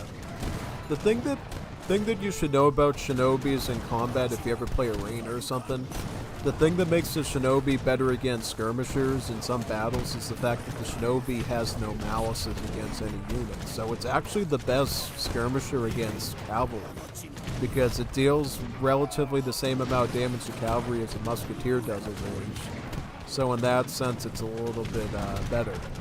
You know, so that's basically why, in that sense, you know, going Shinobis can sometimes be better than, you know, regular skirmishers. The thing that makes skirmishers good is their multipliers against heavy infantry and dragoons. But if you're not going up against those classes, it's actually better to be a Shinobi, because you're dealing more damage. Your damage is better. Your damage is going to be a lot stronger. So yeah. I don't think everybody knows that, so I wanted to point that out. That's why when you watch my arena videos, I love Shinobis, because they're more seasoned to the occasion. If I get hit by cavalry, at least I have a fighting chance. If I go with Yumis, then I'll get cooked. But at least if I have shinobis, I can micro down the cavalry, depending on what the numbers are. Obviously, the best counter to cavalry would be the Ashigaru, which is Japan, but if you want to prepare for the inevitability that there's going to be skirmishes there, then shinobi is a good middle ground against both skirmishers and cavalry, which you can always employ in your battle tactics. Yeah, cool facts, Budokai facts, and just generally with 3 facts too related to the Japanese.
I think theoretically Jaeger's the best option because not only does it have more HP and attack than the Shinobi, but it also has 10% additional pierce armor, so technically a bit more impervious. Yeah. Probably get a good jump on him with these for a bit so I can get my stats up there. I can't recall how much bounty he gets from taking out a Jaeger though, so I have to be careful. He gets 12 from my Shinobis. I think he gets like 20 or something. 25 from the Jaegers, so I have to be a little bit cautious of how I manage those. I have to be, especially be careful of these battle busters from those regulars so he doesn't get a quick jump on him at all. Yeah, but otherwise the Jaegers will shred his regulars because they're heavy infantry and the multipliers come into effect. Oh, Somali Darudes. So these guys actually don't have any anti-hip. They do have. Wait a minute, they do get multipliers against Muslims. The thing that makes the Darudes kind of imposing is the fact that they actually have 22 range, so they're kind of on par with the Forest Prowlers, so you have to be aware of that when you're playing them. And they also have multipliers against artillery too, so if anybody's for whatever reason camping with artillery, which is a rare strategy, that's one of the units you want to use for that.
hit.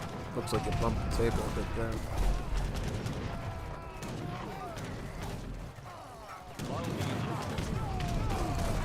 I'll attack. Yes.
Valmiina. Kyllä. Selvä. Hyökkäykseen. Hyökätkää. Selvä. Hyökätkää. Aio. Selvä. Kyllä. Selvä. Hyökkäy. Aio. Kyllä. Selvä. Käsky. Valmiina. Ai kyllä. Ai. Valmiina.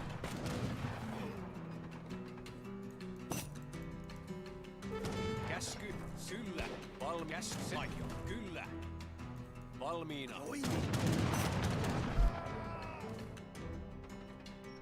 Numbers. That's probably better, right? I'll do that.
One more useful thing about the shinobi is defensively, if somebody's in your base and they're trying to cut through everything, the katanas of the shinobi actually deals infantry multipliers equal to the range damage. Basically, so it's dealing equal damage in hand as it does in range to infantry, so yeah, in a sense it's better defensively than a regular skirmisher too in that sense.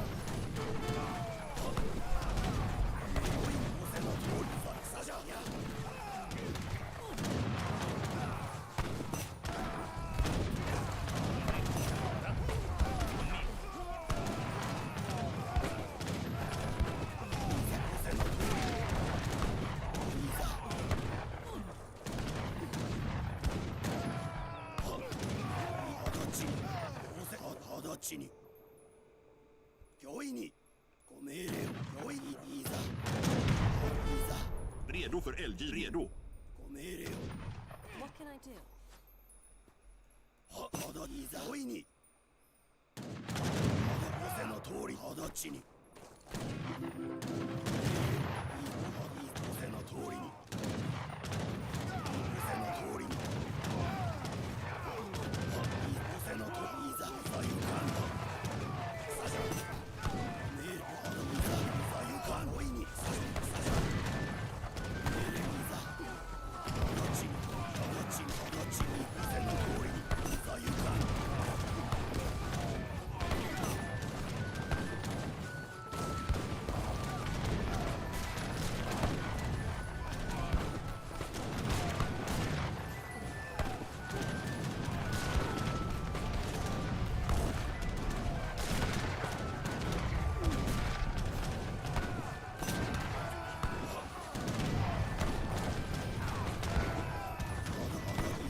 Redo för eldgivning.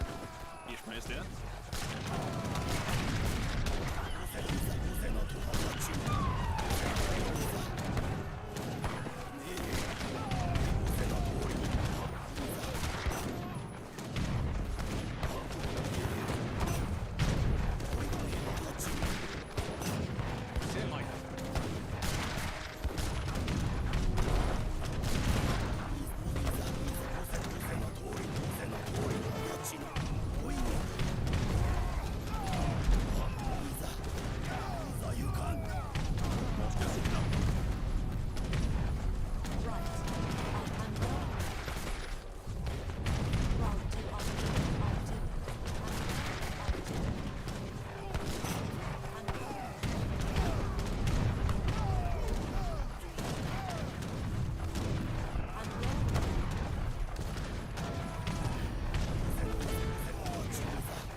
I'm ready.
I'm right.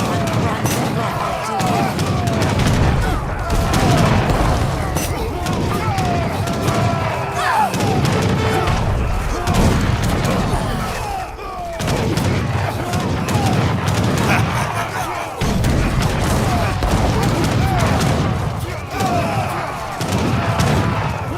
Yes.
What did we get for the final kill thing?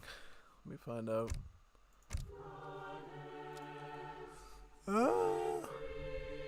Alright. Reasonable. I think I got more kills than the other guys did in the end. Just saying. Interesting though, to say the least.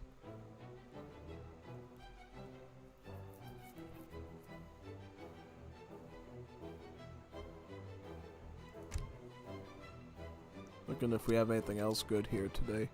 Ooh! Yes! Yes! Yes! Yes! Absolutely! Yes, please! Number 3. Oh man, we're eating good tonight. We're getting 3 of them.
Ooh, Captain Jack Sparrow's joining us too. That's nice.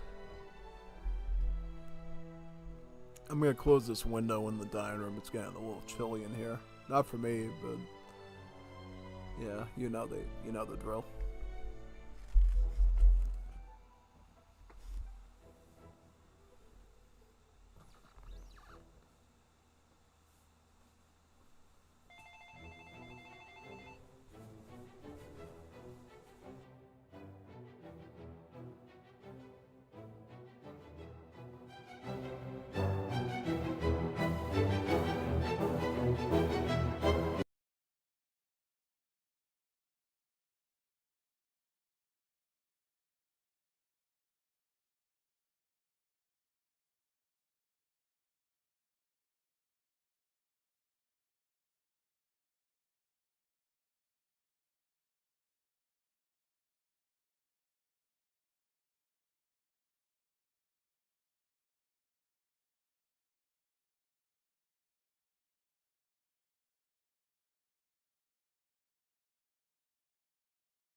Ready. Yes.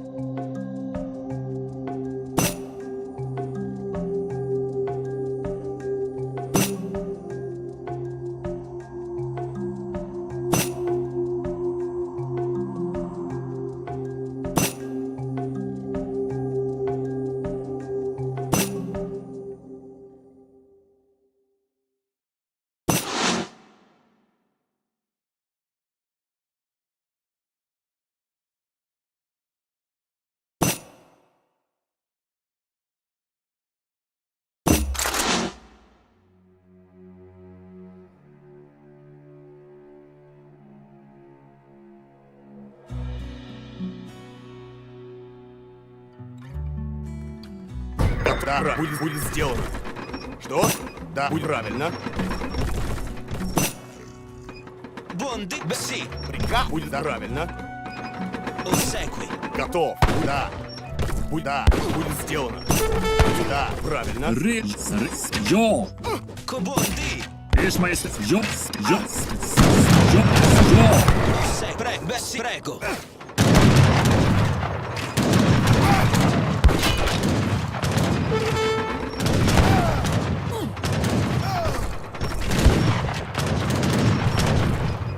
Come state? Sì, bene. Sì, alle armi. Come prego. Bene, all'assalto.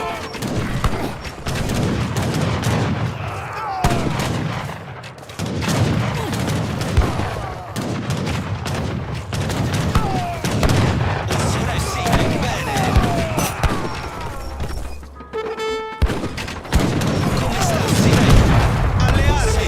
In bocca al lupo. Prego, ossequio. Alle armi.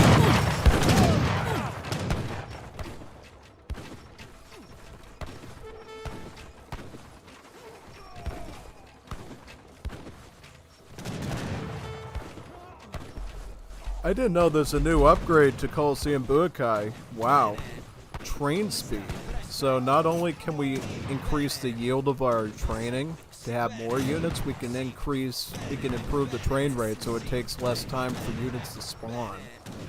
That's pretty good. That's like really good actually. I mean, I'm kind of thinking that's going to be a great long-term method, strategy.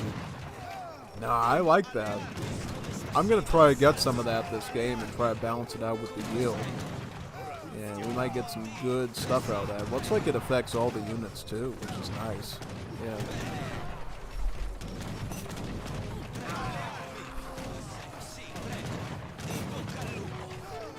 Come state? Bene, in bocca al lupo. All'assalto. Bene.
I was willing to focus on his units if he just respected my wagons, but he's not, so I'm gonna make sure I snipe every wagon he gets. I'm not giving him any remorse if he's gonna do that stuff, man. It's just cool.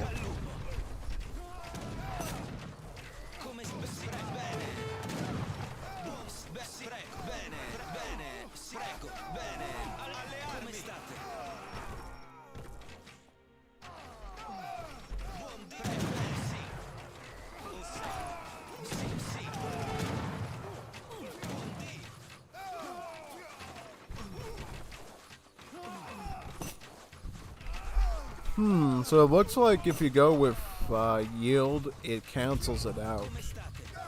Now that's kind of interesting because I never realized that that was an alternative path. Yeah, so you can go for train rate or you can go for yield. Okay, so you can't double dip the chip on. You have to go with one or the other.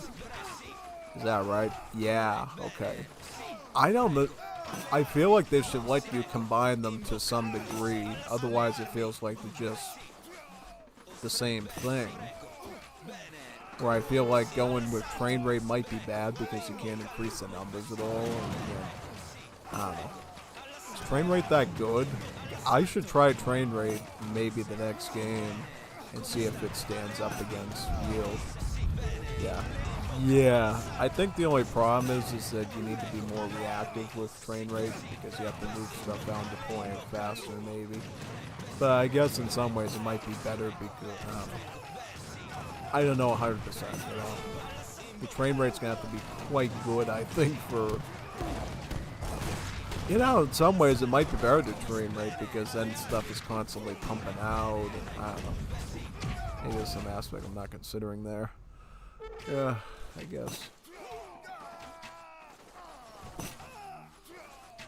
I get tiger claws for this stuff.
Ugh.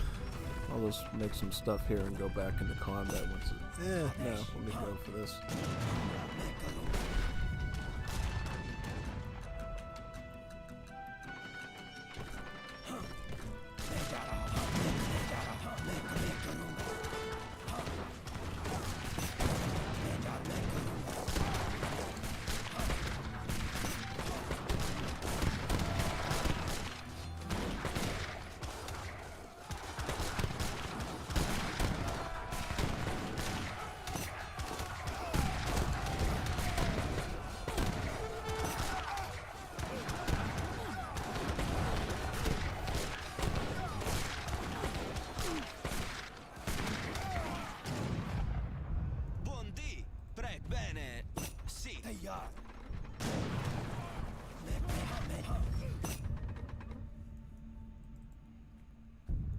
Osegui, prego, bene.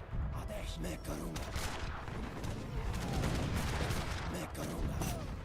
Meccarunga, meccarunga. Meccarunga. Come sta, prego? Adesso. Meccarunga.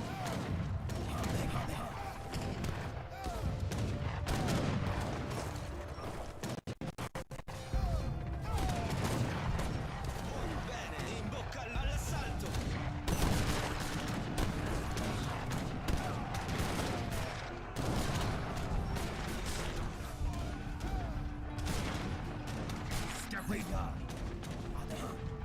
Come sta? Bene.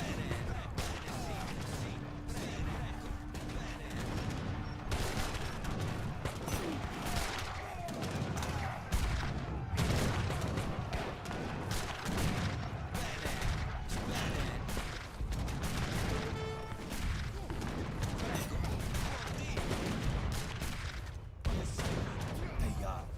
Come state? Bene. In bocca al lupo. Bene. Bene. Sì. All'assalto. Come state? Bene.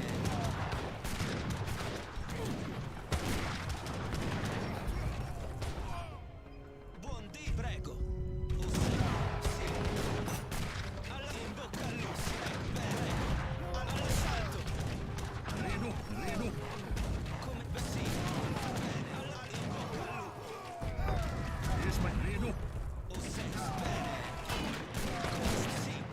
All'assalto. Alle armi. All'assalto. Buon dì. Bene. All'assalto.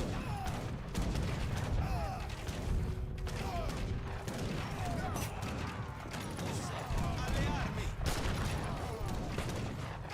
Come si bene? Alle armi.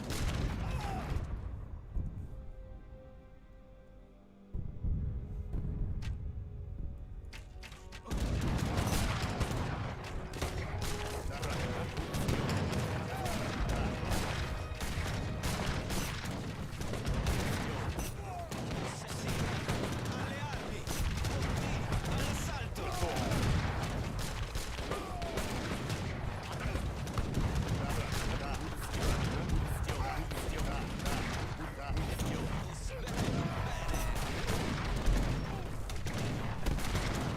In bocca al lupo. Getting sickening.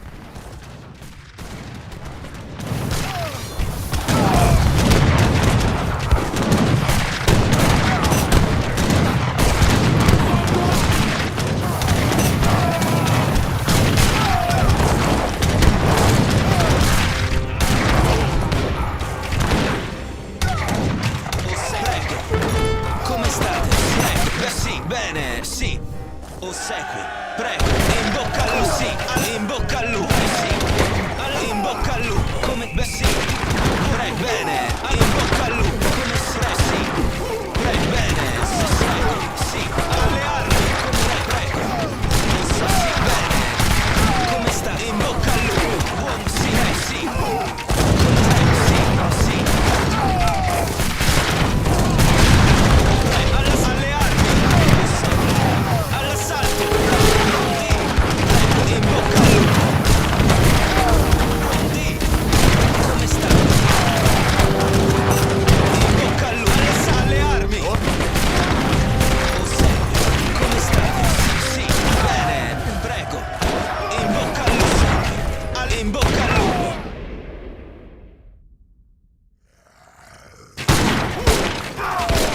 Come bene, sì, prego. Prego, come sta? Bene. Prego. All'assalto. Sì, bene. In bocca all'assalto. Come sta? Sì. Come sta? Le armi. Come sta? Sì. In bocca al lupo.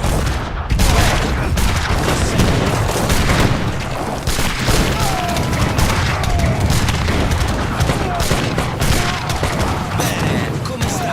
Prego. Alle armi. Buon sì. Sì. Alle armi. Come bene.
alla marcia!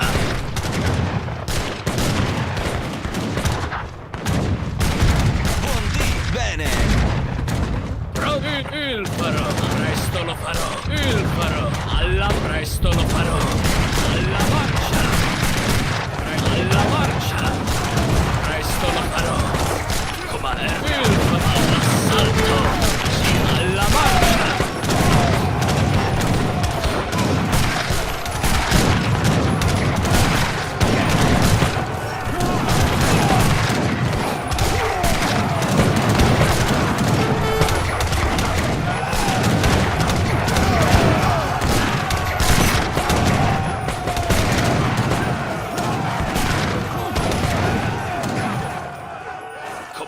Il presto, alla al presto, al presto, al presto, alla al presto, il farò, alla presto, all'assalto, la battaglia, all'assalto, la battaglia, la battaglia, la marcia, alla pugna, comando, il farò.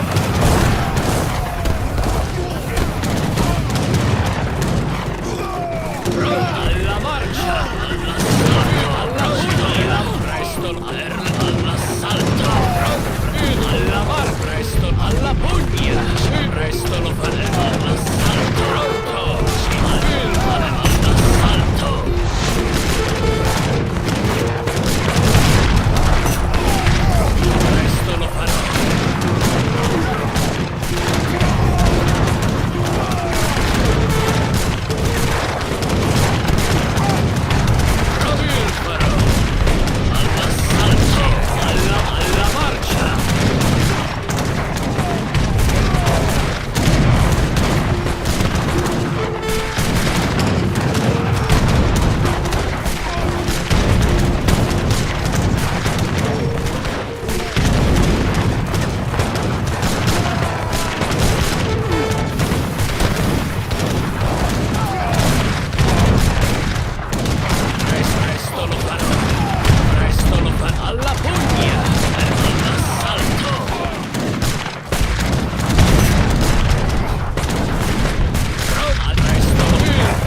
Sire? Presto lo farò. Pronti alla marcia! Что? Будет правильно. Sire? All'assalto per la patria! Alla salvata! Alla pugna! Il farò! Alla pugna! Pronti alla marcia!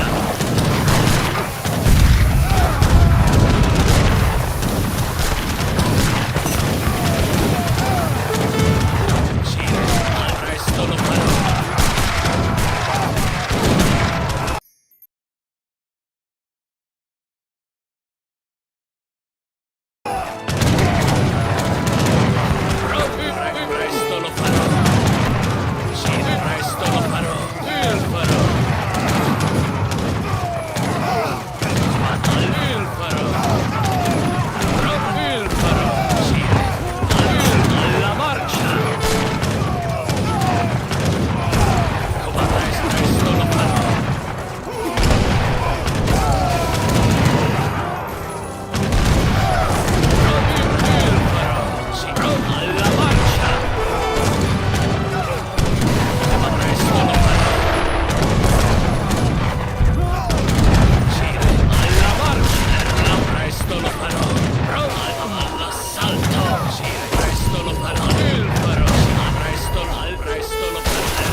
order!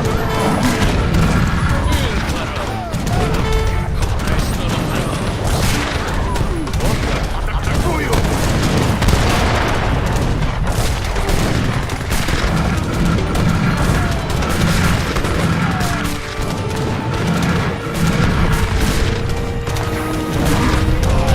Assalto! Presto lo farò!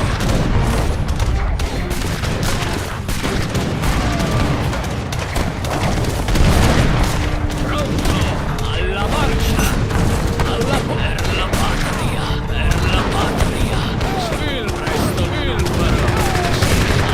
Per la patria! Alla marcia! Il presto lo farò! Il farò! Alla pugna! Alla marcia! Il farò! Presto lo farò!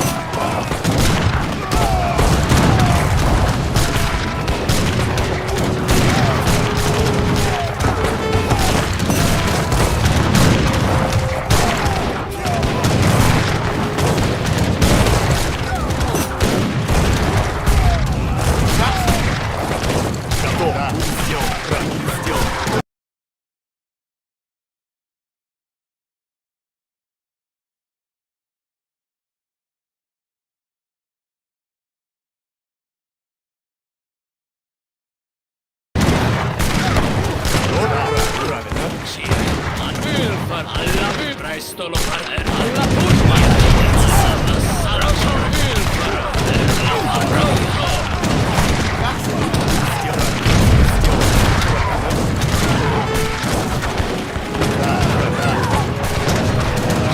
Alla marcia! Alla marcia! Atakują!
I was gonna try out that training rate thing to see if how it compares to the infantry yield.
Got another one of those pesky flies, but I got this one early, so I didn't have to deal with it all night, which is great.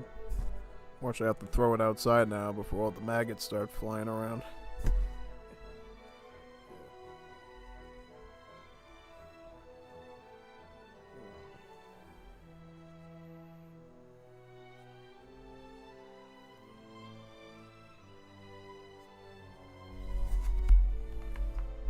Let me throw it out real quick.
Are you ready?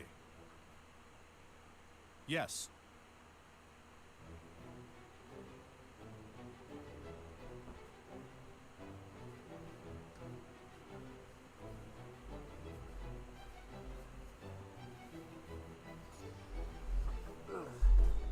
I made it back in time. That's great.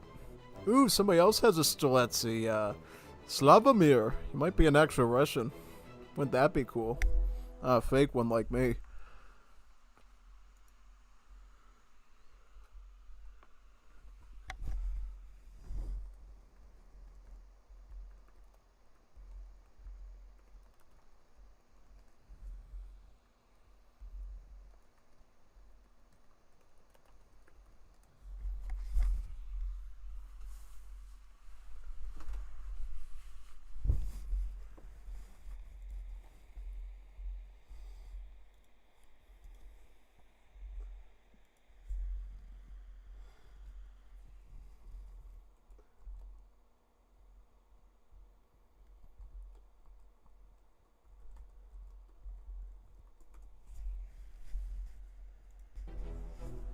Come on, Beach Bat.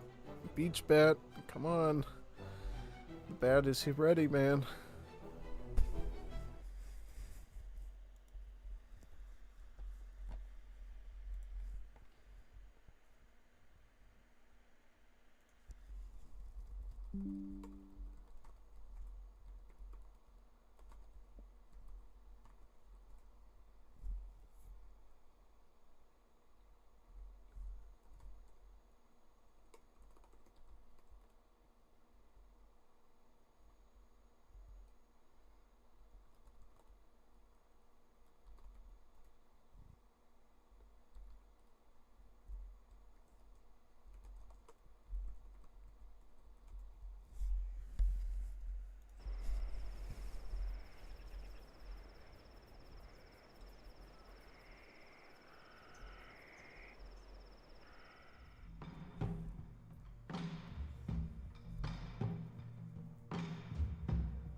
Command wall. Yes. Wall. Yes. Commander man. Yes. Let's try with the 300 food just for the sake of doing it. Just to see what it is all about, man. What it's all about. Yeah, let's find out what it's all about. Yeah.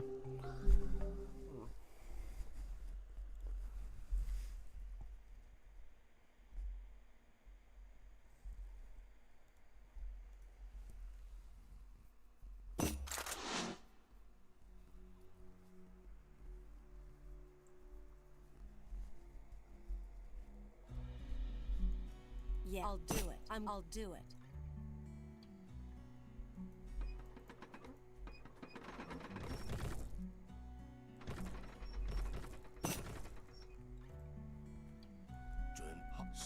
What right? I'll right. I'm go right. I'm ready. Right. I'll do it. Sí, estoy en I'll do it. I'm going now. Attack! Right. What I'll do it. Attack! I'll do it. I'll attack. I want to see if this train rate thing is I'll do it. effective at all. Yeah, I already got the first upgrade, so theoretically my troops should be training faster now. What if I get all 20? Is that like good, bad? From what I can understand, it's better because it actually benefits all unit classes. It benefits the infantry, the cavalry, and the artillery all at the same time. So, in essence, it could potentially be a better deal, you know? I might want to try it on all units combat too, so we can go with the universal build. Yeah, that might actually be something worth trying, you know? I want to see if it's got some efficiency to it, you know? Because potentially we could have like a new strategy where we can kind of go for a little bit of everything, you know? Yeah, I like this new world tactic of it, you know? Because now we can justify artillery, we can justify cavalry, we don't have to play within the prison of infantry anymore, we can go for other things. that could potentially be very rewarding. So I'm willing to try this all units combat frame rate improvement halfway. Yes, I'm right. I'm right.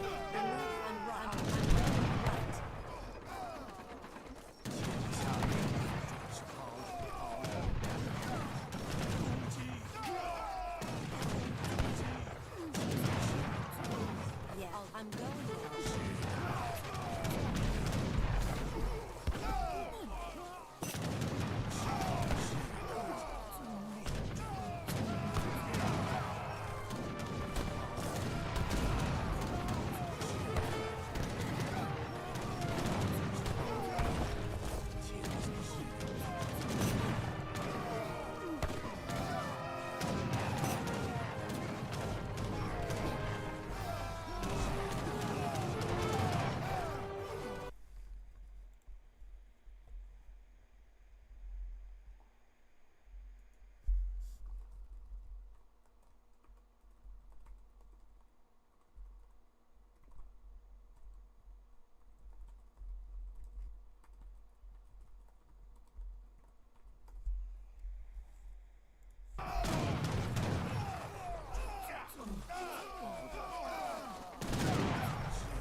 In some ways, meteor hammers are going to be great because they actually have extra range when they fight, so could potentially have a lot of potential in combat here, yeah. So let's try massing these meteor hammers up potentially and utilizing them well, you know? Yeah, definitely, for sure. Let's back up then.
Hostes, Job, Scaffi.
Job, redo, Scaffi. Job.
I love these meteor hammers. They're doing a phenomenal job. I like this new mode of gameplay because it feels like I can use more of my units instead of just some of them.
Somebody disconnected.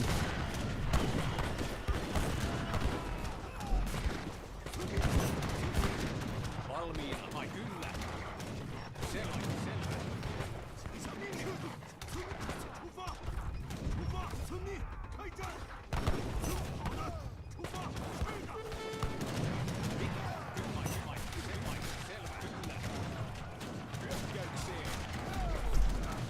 This is where the idea of the meteor hammer becomes great, because now you can back up your troops, your cavalry, back them up from the Oyos and do full like hand damage while they only do the pierce damage, which is pretty neat actually. Helps you out a bit.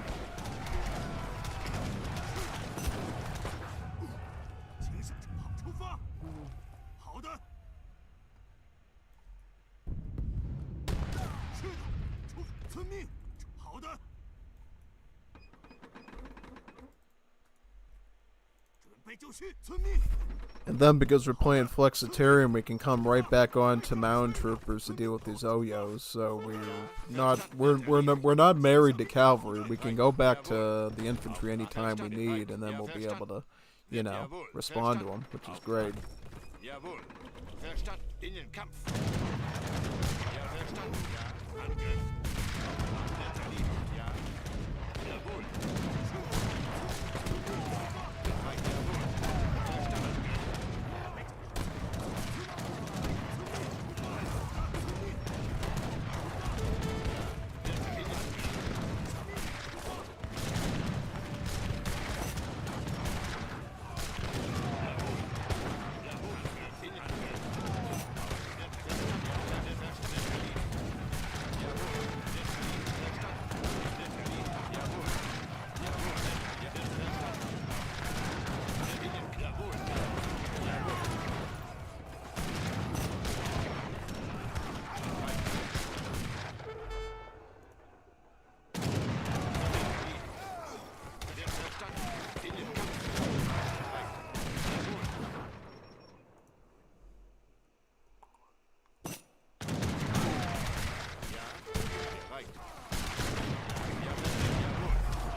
So far it seems to be working okay, so I mean, I'm really not complaining about too much here. NGL just seems to overall work quite effectively, you know?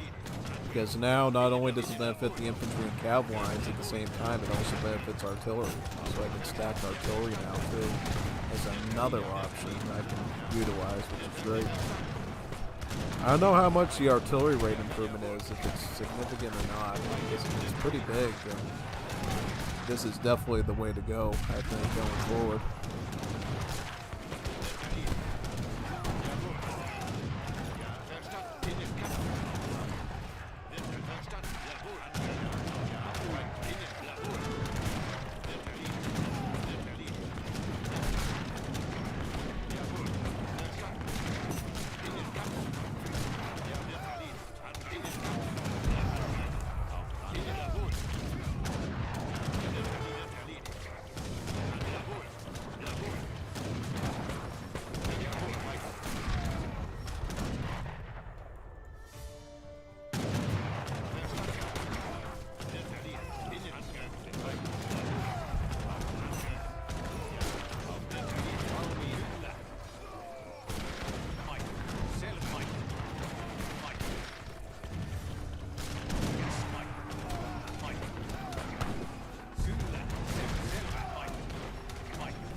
dich.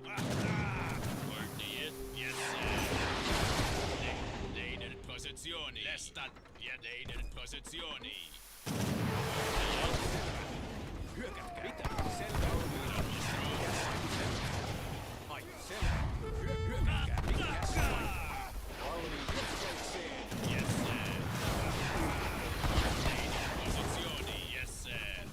Dei kiiftisch. Käsky. Mitä? Lesta lasseen.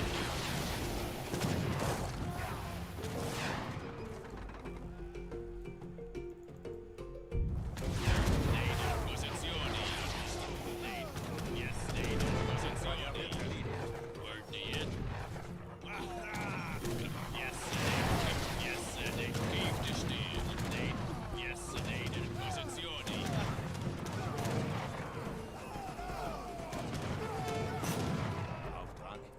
Ja, verstanden. Wird erledigt. Jawohl. Verstanden.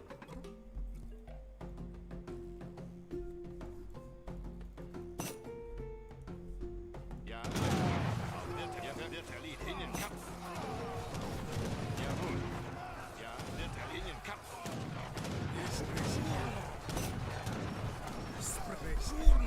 Oh man, I can get Bosniaks too. Oh no. Oh no. Bosniaks, these are really good units here. Do a ton of damage. Ne uzimajte zarobljenike.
verstanden.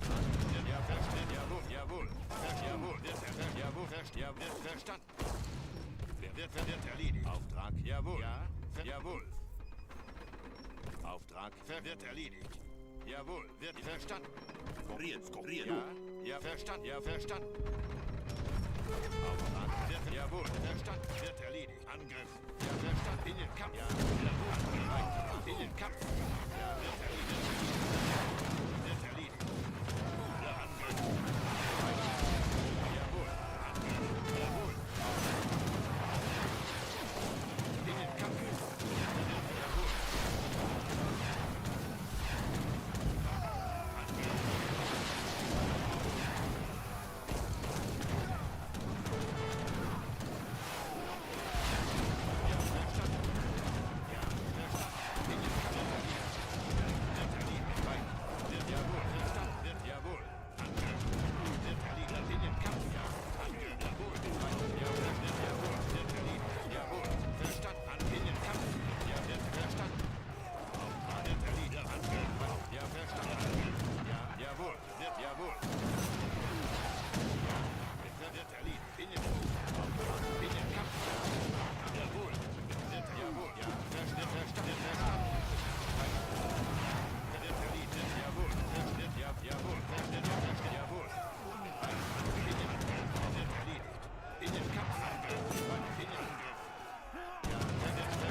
Jawohl. In den Kampf. Wird, jawohl.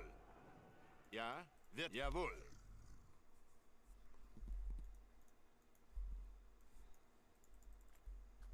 Bereit. Wird er, jawohl. Jawohl, ja. Na, order. Dancer. Erica Joel. Dan.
كيف لين البوزيزيوني جراند ماستر كيف تشتي يس سير وردنيت لين البوز كيف يس سير جراند ماستر لين البوزيزيوني Look, Raul, do it. لستا كيف تشتي يس لين يس كيف تشتي كيف يس وردنيت يس سير لستا لين كيف لين كيف لين البوزيزيوني وردنيت لين البوزيزيوني All at right. All attack.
I think it has potential, but if people get the raw, it's still RNG based. If people just get good units like Arsonists and Oyo Legionaries, then I feel like it could sometimes fall apart. I mean, theoretically, this is the most nuanced way to play Budokai, probably. It gives you the most flexibility, but I think there's going to be... and I don't think necessarily I would have won if I had all of my infantry stuff alone, right? No, I just would have had more infantry and it would have, like, creamed me with the Arsonists. So, I mean, I can't say for certain that going that method is bad. I had some strong moments there with the Meteor Hammers, for sure.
I think him taking me out was a bad idea. He should have kept me around to help him.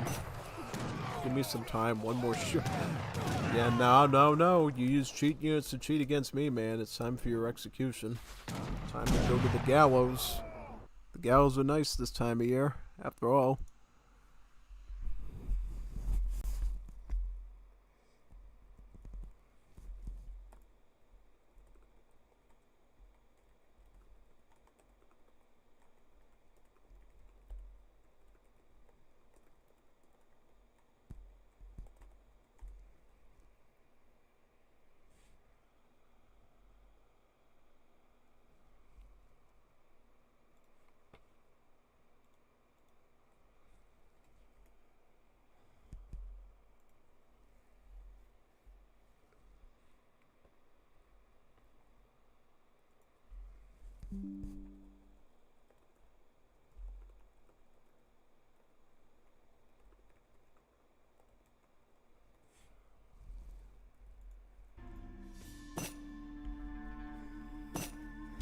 I don't know. This has been pretty good, though. I want to try it again. I want to try the training raid thing again and see if it has any efficacy. Half map. You got to know how to play the game, man. Strategy.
Oh man, he's negating the arsonist using crush armor upgrade. That's pretty good. That'll help him out quite a bit there, actually. So, nice.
I know what his game plan is at this point. Yeah.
Yes, Tajunki Par is looking quite spoopy there, I will say.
95 units. Yeah, I don't know, man.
Still want to play. He's trying. He's trying at least. Boy's trying.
Yes.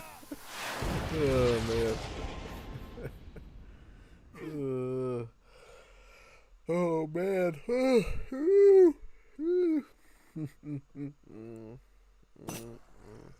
Thought you were gonna give me a fair woman one.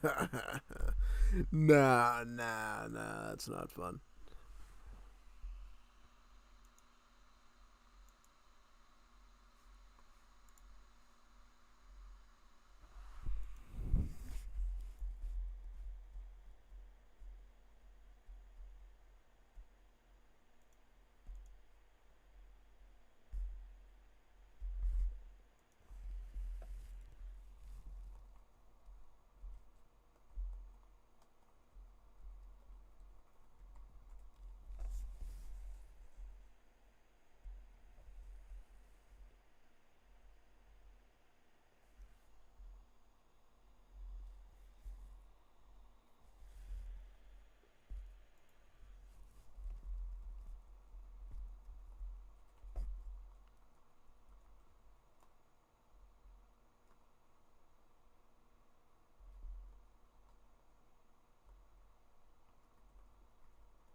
Wagons mean nothing in this mode.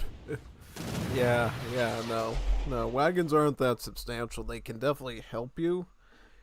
And if somebody leaves you alone long enough while you're fighting and you can grab a ton of wagons, it's usually rewarding. Yeah, no, it doesn't always mean that much at the end of the day, really. So you gotta definitely gauge it when you're, playing, whether you're gonna get the wagons or not. Yeah, pretty much.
Love how he keeps trolling him but still want to play. That's pretty bad, man. Yeah, yes it is. Yes it is. Yes it indeed is, yeah. I don't know. Tough one. Yep.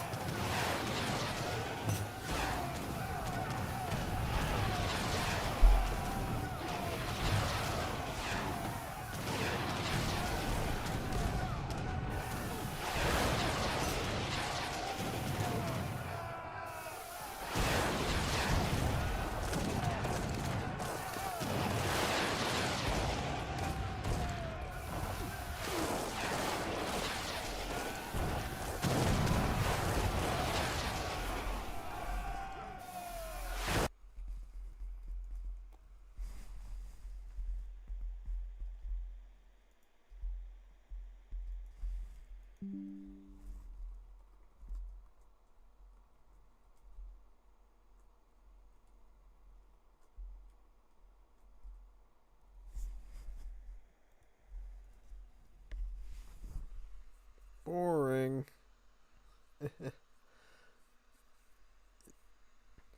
Quite the spicy match indeed. Yeah. Got Cree trackers.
Oh, the bombards. Oh, insane.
finally resigned. Or did he take out his... He took out his tent. Yeah. Well. Whew. Whew, whew. How do we get some more? I want to do another Budokai. I want to do another one, and another one, and another one, and another one, yeah. Yep.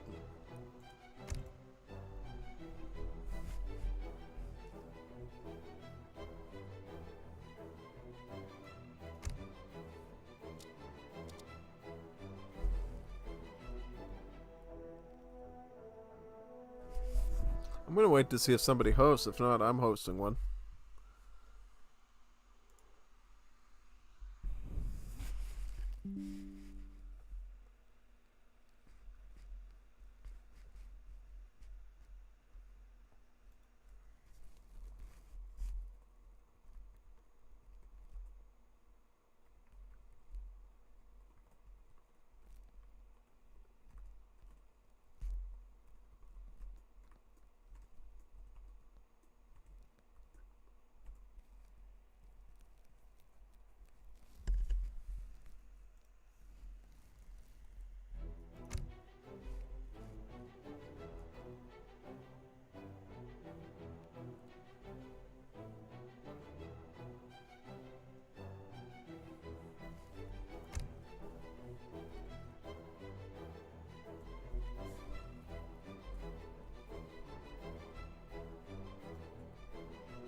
Yeah, I'm hosting my own. I can't let this Budokai thing go. Gotta keep going and chugging along, like chugging a orange juice and milk smoothie. An orange juice. I don't know about that one, but either way, we're progressing. There we go.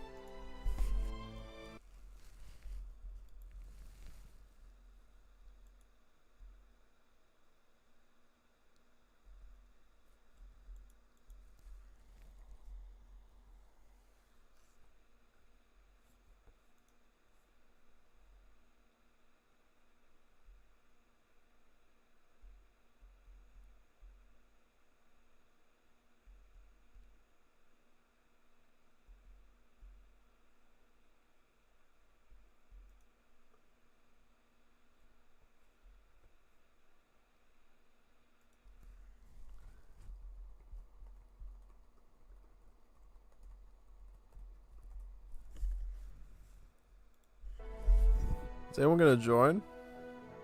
Or is everybody Budokai out? I hope not. I want to do another one. I want another one. I want another one. Another Budokai. Another one.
almost tempted to join this one. Oh, never mind, never mind. We got someone. Yes. Good. Just let them know that I'm there. Okay. We're back on the train wagon. That's good.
Yeah. This way you need 3 more and then we should be all set. Right? Yep.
How long do you think it's gonna take to fill 3 more slots?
Vou executar. Vou fazer. Vou fazer. Qual é correto? Eu vou. Sim. Qual é esse? Vou executar. Preparado? Sim. Sim, vou executar. Lenhadora, lenhadora.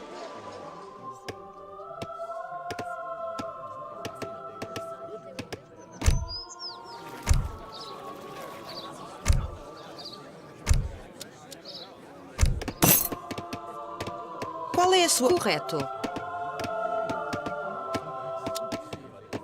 Construtora.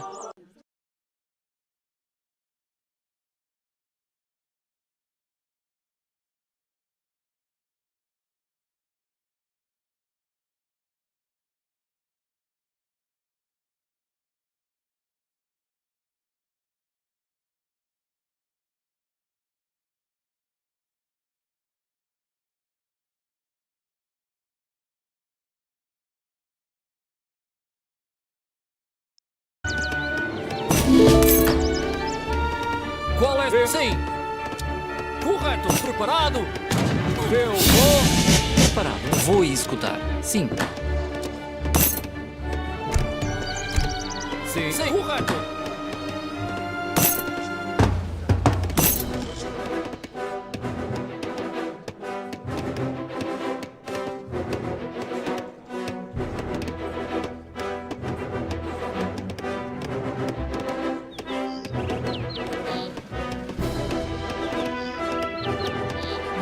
Preparado? Sim. Atacar! Olá, lenhadora. Nós, João. Redo.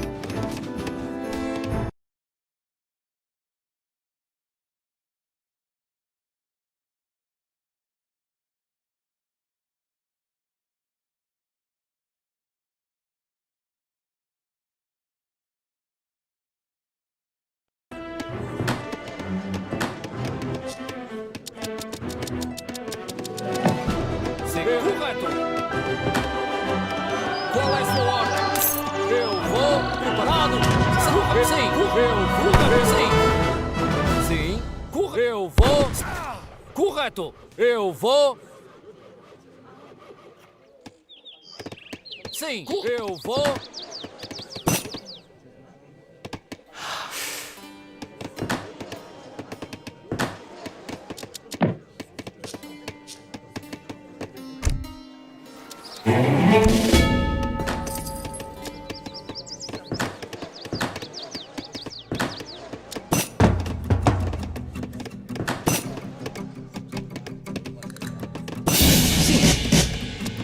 Vou executar.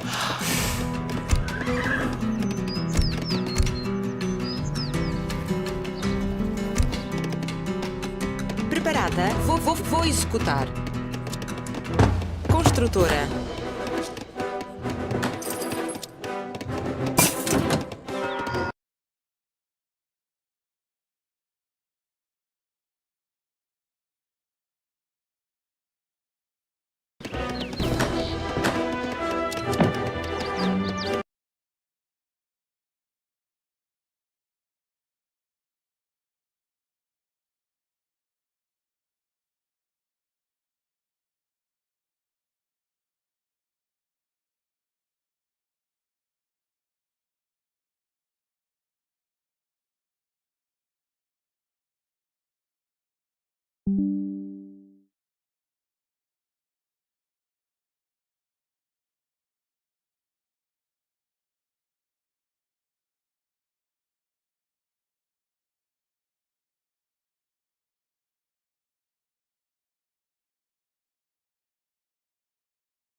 Olá, correto. Vou executar.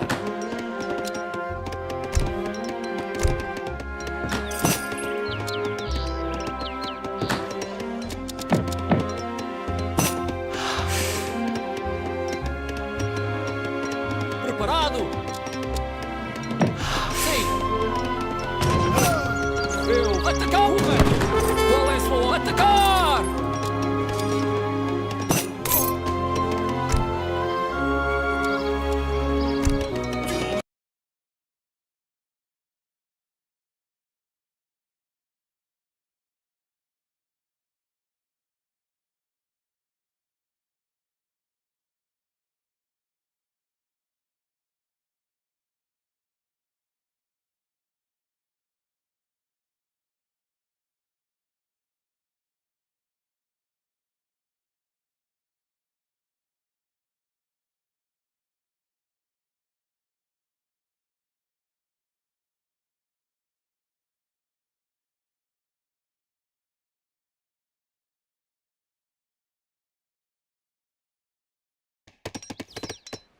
Sim, vou correto.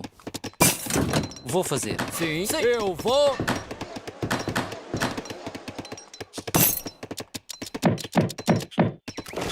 Olá. Sim.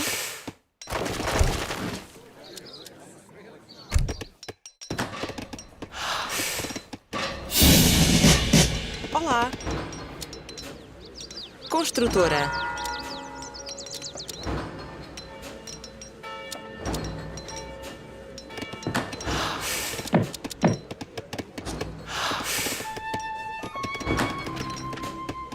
Olá, sim.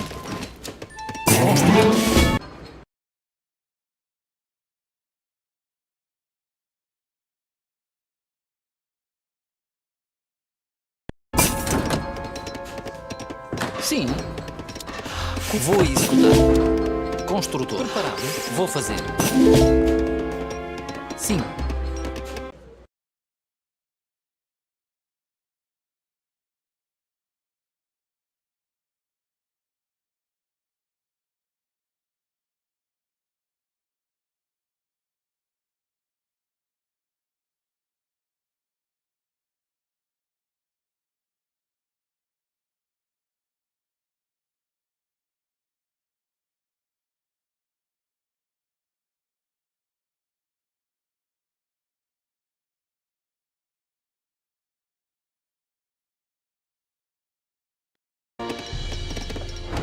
Sim. Correto. Construtora.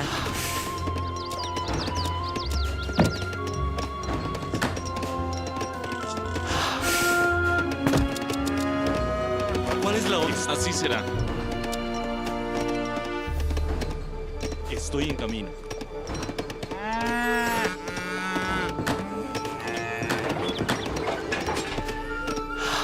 Qual é? Sim, linhador.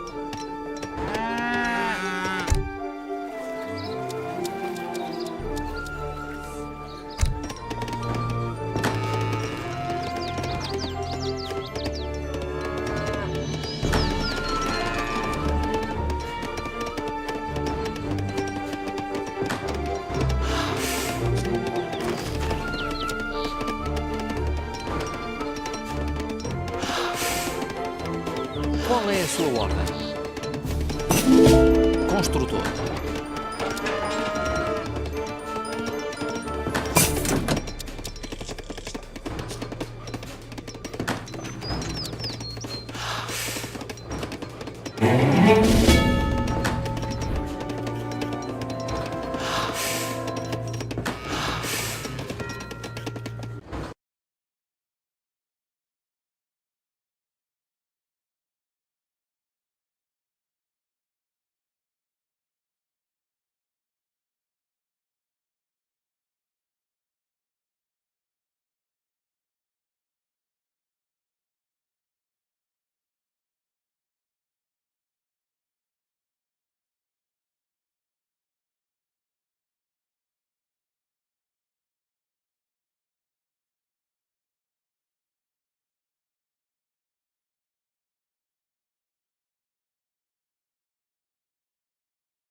Olá.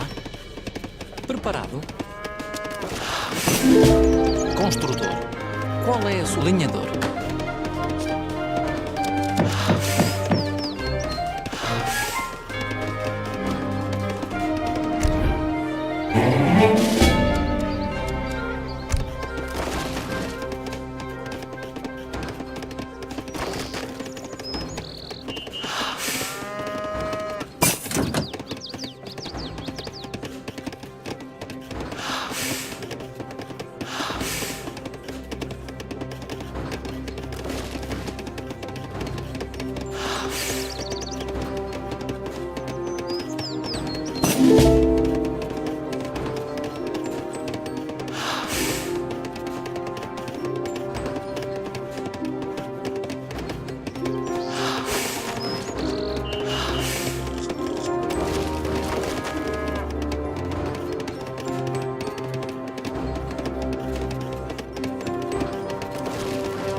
Olá, lenhadora.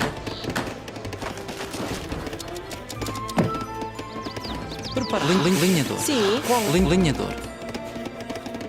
Olá, qual é a sua lenhadora?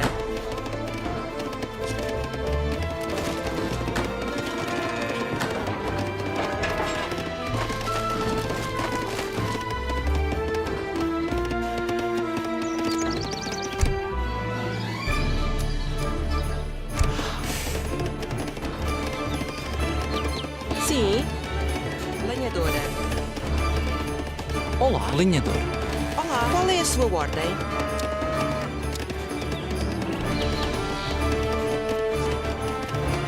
Construtora. Sim, lenhadora. Preparado. Linhador. Olá, linhador.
Sim, vou fazer lenhador.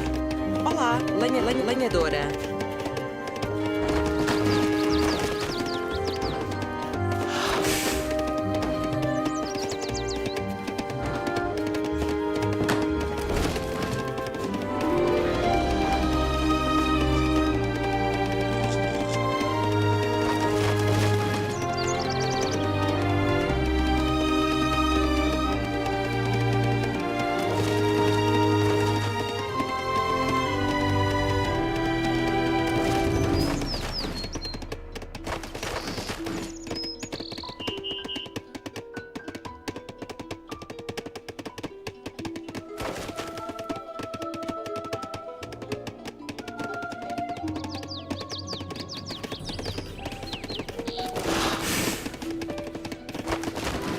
Preparada? Construtora. Sim, lenhadora.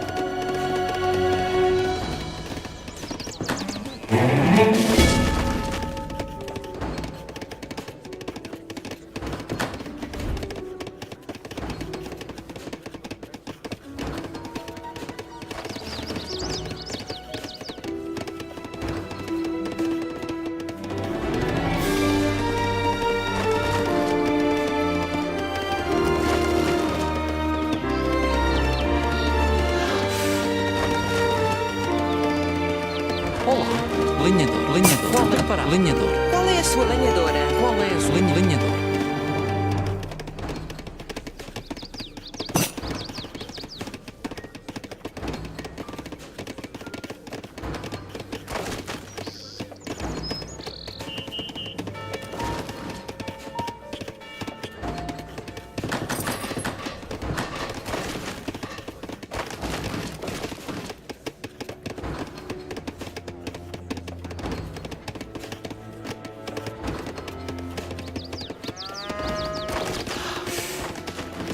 Sim, olá.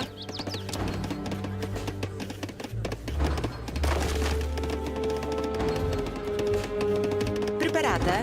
Vou executar. Lenhadora. Construtora. Construtora. Construtora. Construtora.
Sim, correto.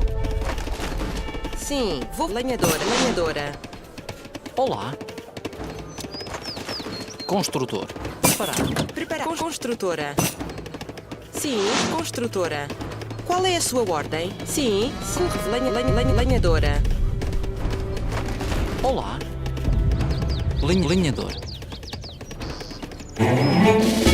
Olá. Qual é a sua ordem? Lenhadora.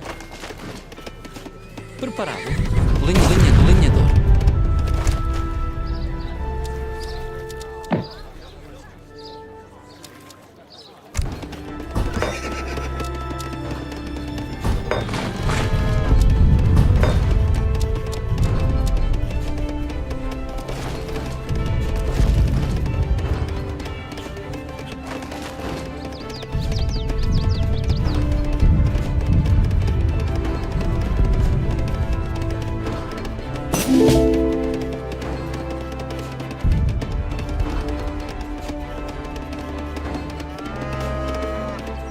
Preparada, lenhadora. Lenhadora. Sim. Construtor.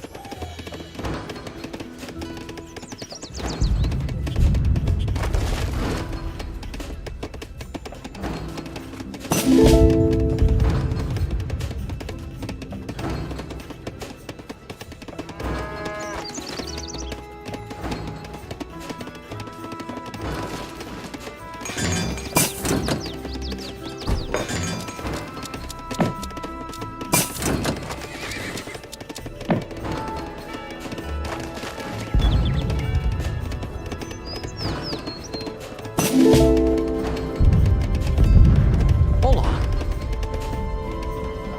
Lenhador. Preparado? Sim, correto. Preparado. Lenhador. Olá. Lenhador. Qual é a sua ordem? Preparado. Lenhador. Qual é a sua ordem? Sim. Lenhador.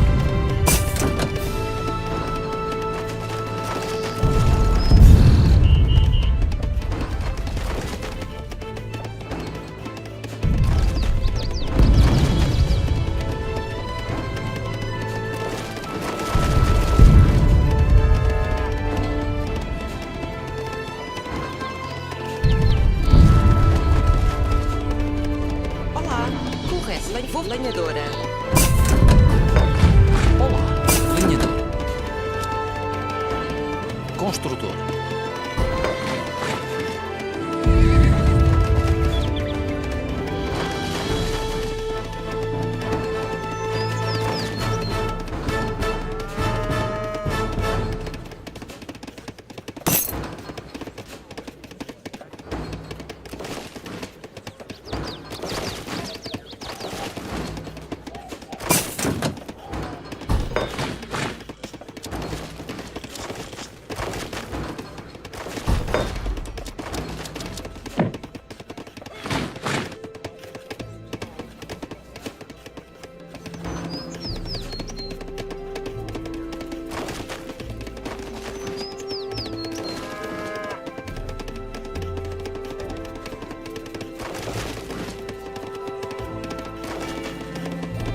Sim.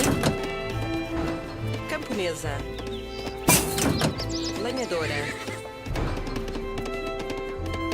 Olá. Sim. Correto. Lenhador.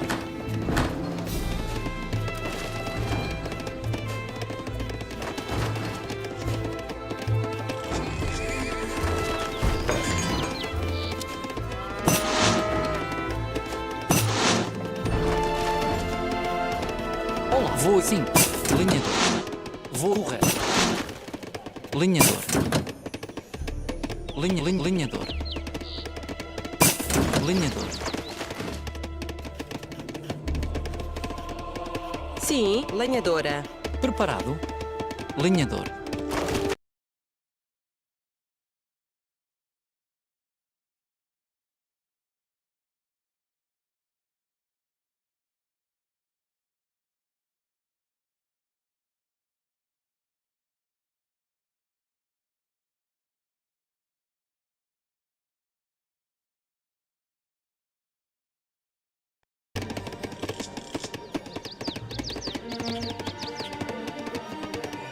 Olá. Correto, lenhadora.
Qual é a sua ordem? Construtor.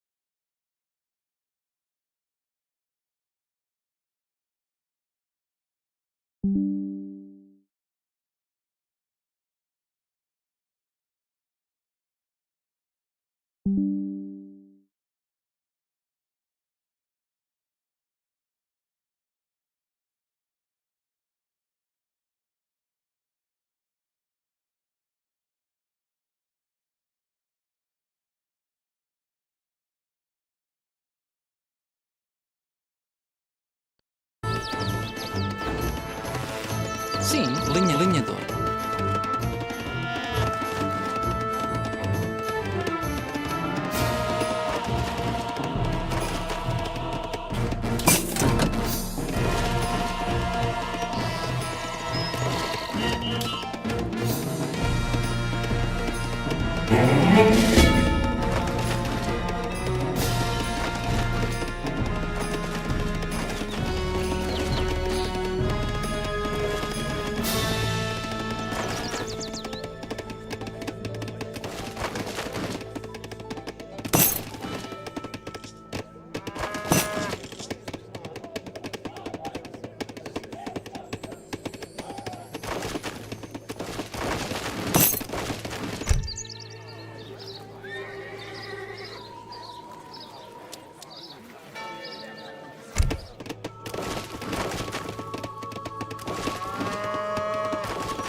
Qual é a sua ordem? Sim. Qual é a sua lenhador?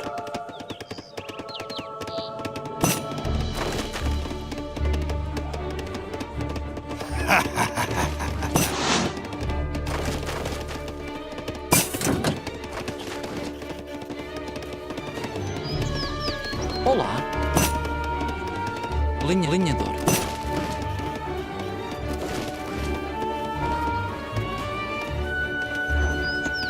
Lenhador.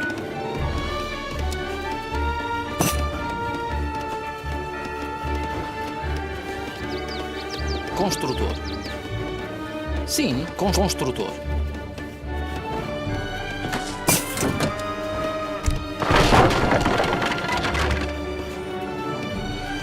Olá, lenhadora. Preparado? Sim, lenhador. Lenhador. Preparado? Sim, lenhador. Qual é a sua ordem? Lenhadora.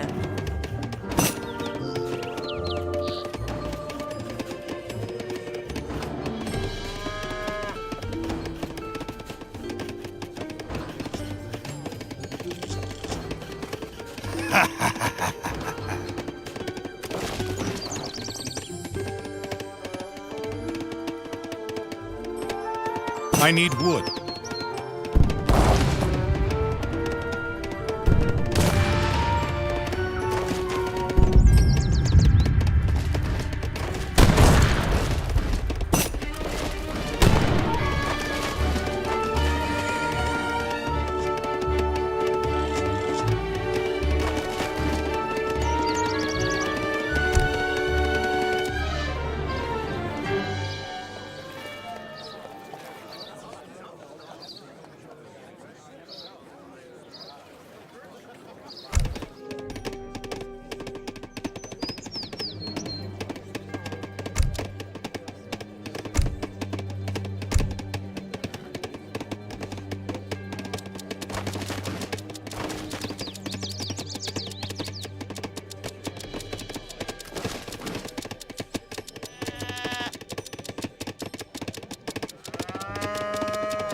Qual é a sua ordem?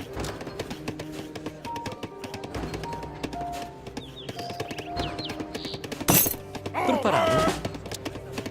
Construtor.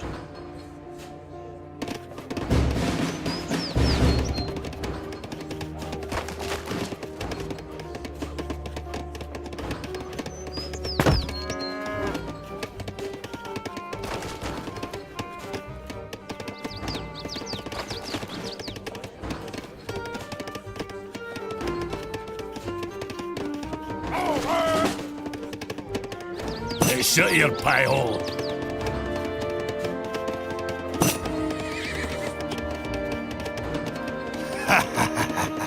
Hey, shut your pie hole.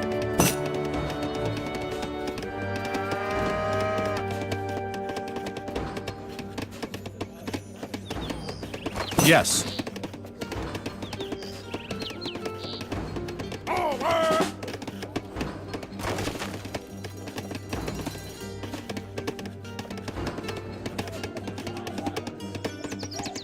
Sim. Preparado? Lenhador. Vou executar. Lenhador. Qual é a sua... Vou executar. Construtora. Construtora.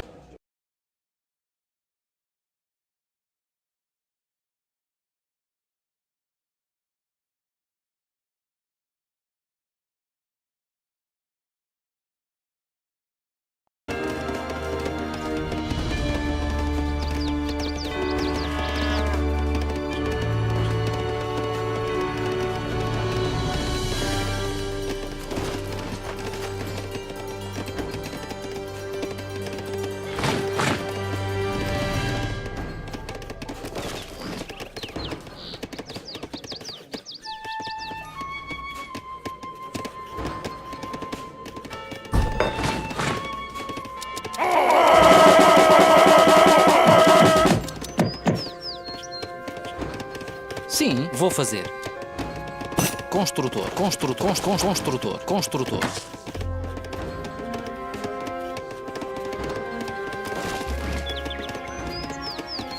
Yes.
Sim, correto.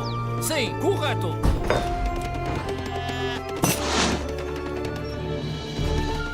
Qual é sua... Sim, correto. Sim, correto.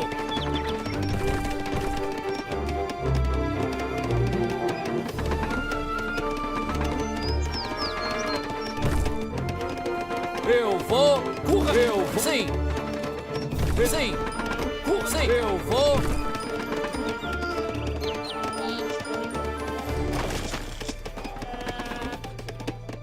Correto! Sim, correto! Eu vou! Sim, correto! Sim! Eu vou! Correto! Sim! Correto! Eu vou!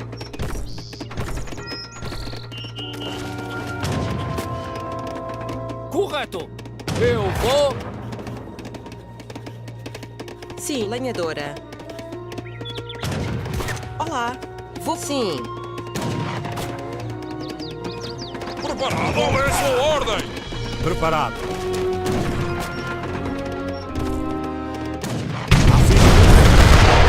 Sim. Preparado é a sua ordem. Sim. Qual é a sua ordem? Preparado. Vou atacar.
Sim. Olá, lenhadora. Chame cinco mais fortes. Preparada? Sim. Construtora.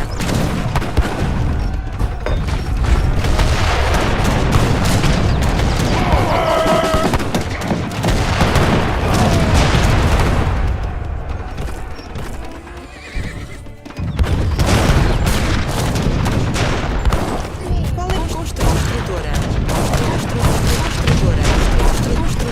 Construtora.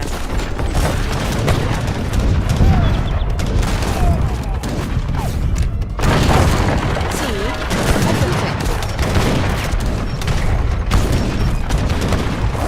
Chame cinco mais fortes. Construtora.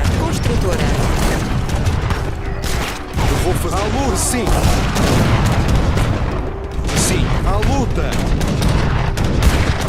Sim, preparado.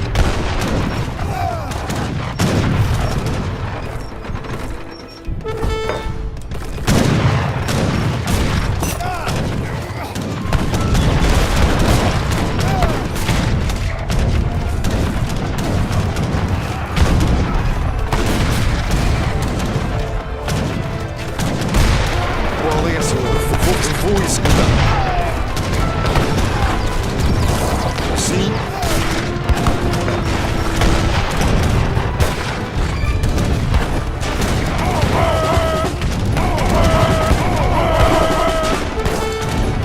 Preparado.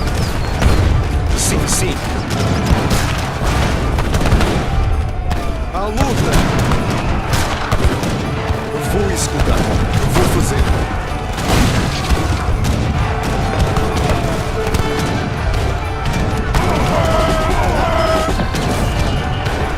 Sim.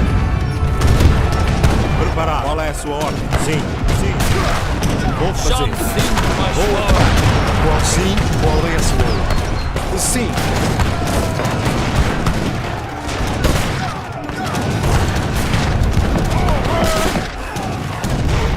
Sim. À luz, sim.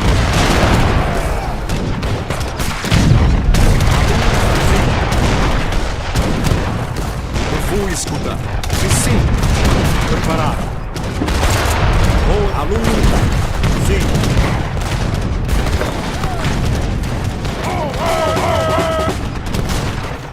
Vou escutar.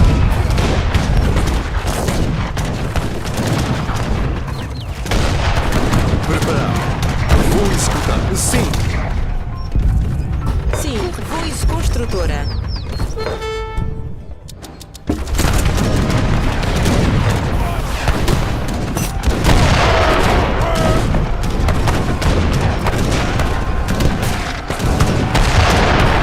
Chame cinco mais fortes. Sim. Vou escutar. Vou atacar. Qual vou? Sim.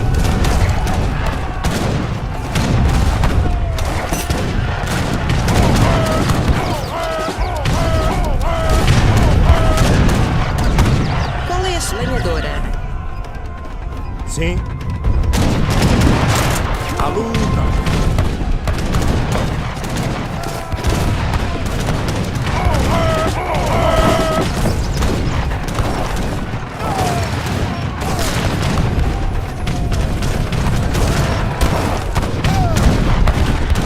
Prepara. Vou Chame atacar. cinco mais Preparado. fortes.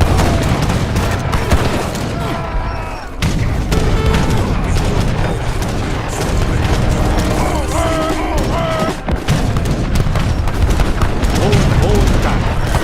Preparado. Qual é a sua ordem? Sim. Vou fazer. À luta.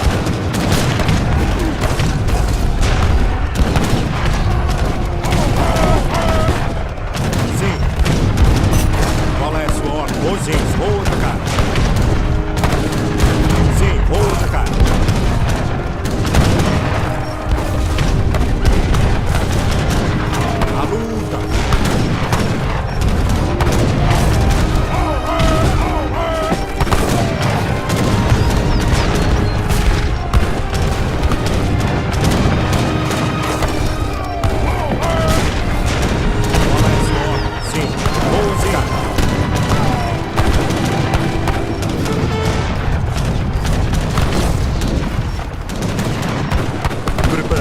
Sim. Vou atacar.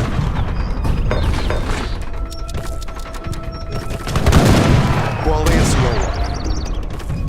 Eu vou fazer a luta. Sim, sim. Vou atacar. Já me sinto mais forte.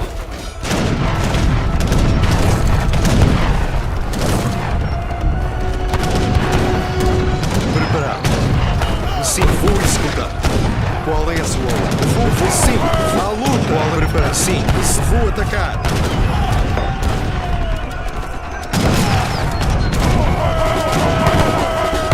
Qual é a sua ordem? Sim, vou executar. Vou sim, sim.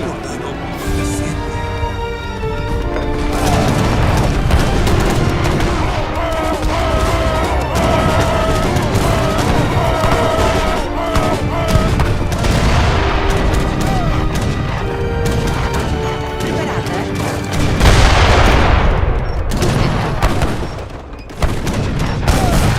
Sim, vou executar. Sim, vou fazer. Qual é a sua ordem? Sim, construtora.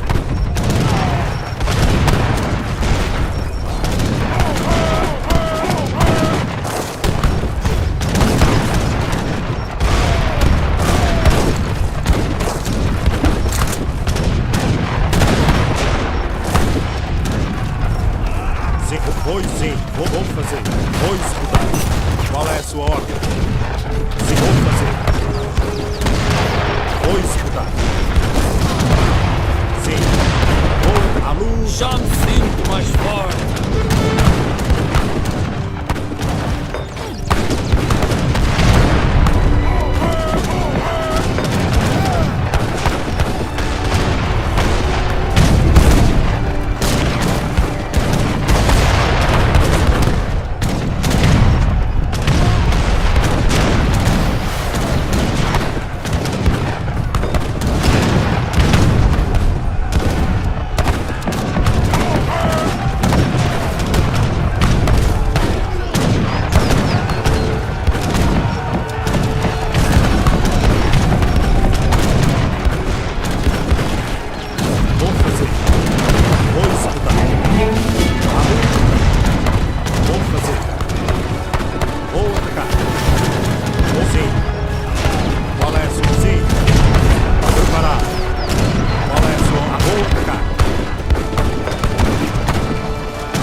escutar. Sim. Vou escutar. Vou escutar. À luta. Já me sinto mais forte. Vou atacar. Sim. Sim. Qual é a sua ordem? Sim, vou fazer. Sim. Vou executar.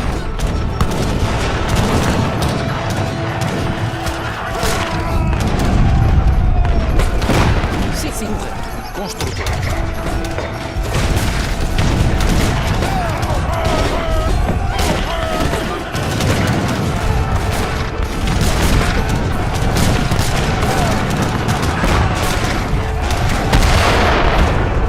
Já me sinto mais forte. Preparado. Vou executar. Qual é a sua ordem? Vou atacar.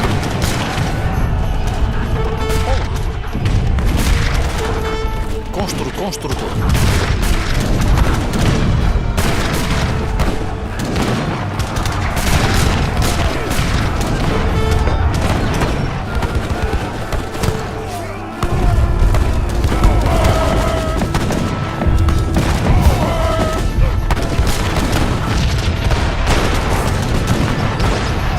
À luta. Sim. Sim.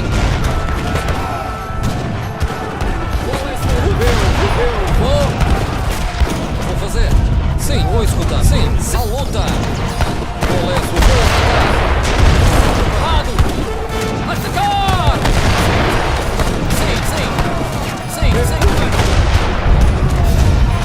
Sim. Atacar! Preparado?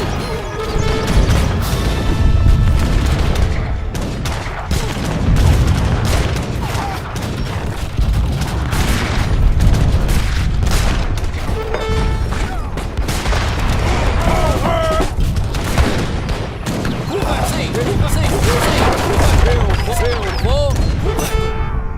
Estou ferido, não me posso mexer. Qual é a luta? Preparado. Sim.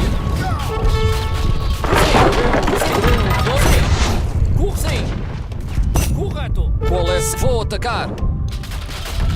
Sim. Yes. Sim. À luta. Sim. Preparado. Qual é a sua ordem? Vou fazer. Sim, vou executar. Sim, vou executar. Sim. Vou atacar. Qual é a sua ordem? Sim, vou executar. À luta. Preparado. Qual é? Sim. Vou atacar.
I need help.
Preparado. Vou executar.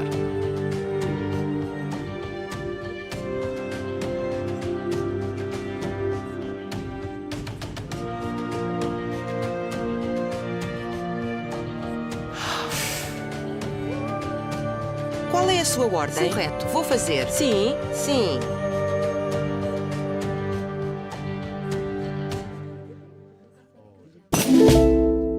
Sim, correto. Vou executar. Sim. Qual é a sua ordem? Correto. Preparada? Vou executar. Sim. Correto. Vou fazer. Camponesa. Sim. Camponesa.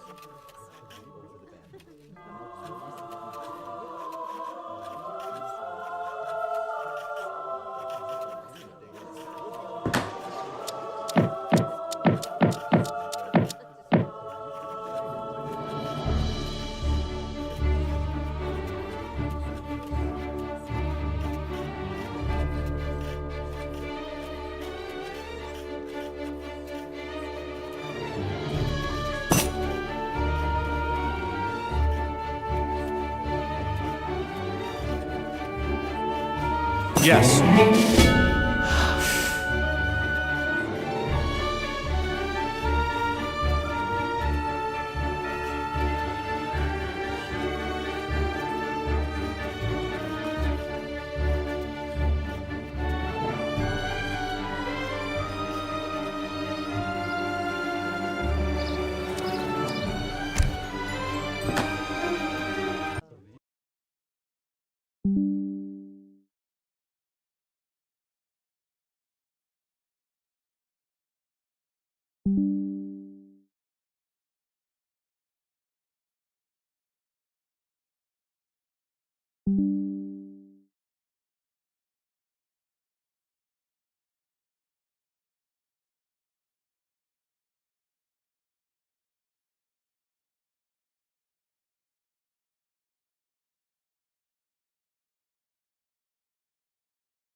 Olá. Sim. Construtora.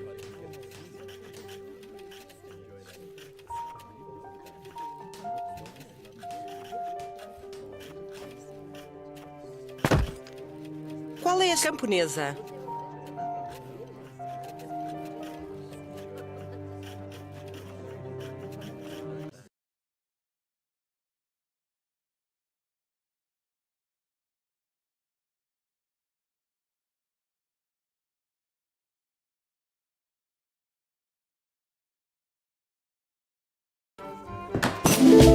Olá. Correto. Vou fazer.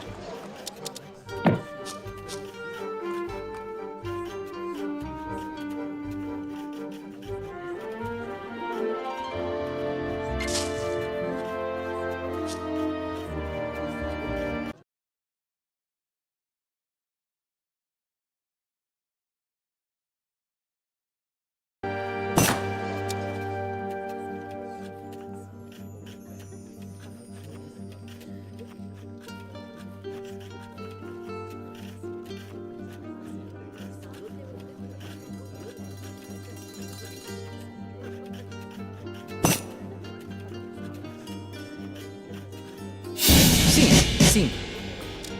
Vou fazer.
Preparado. Sim, correto. Sim, vou executar. Construtora. Preparar. Construtora.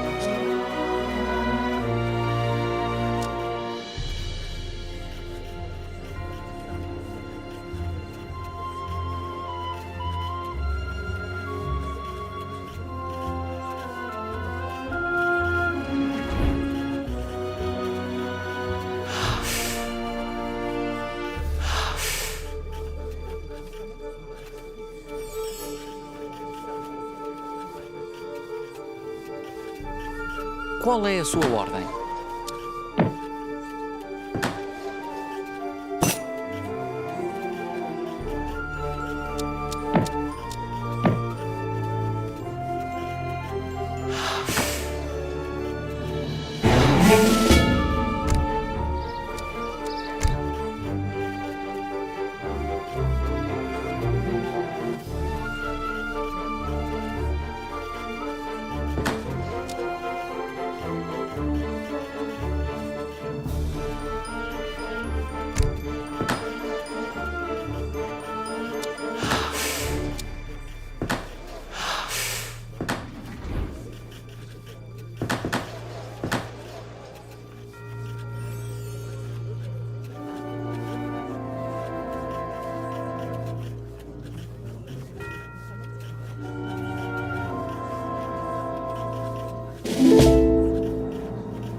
Sim. Construtor.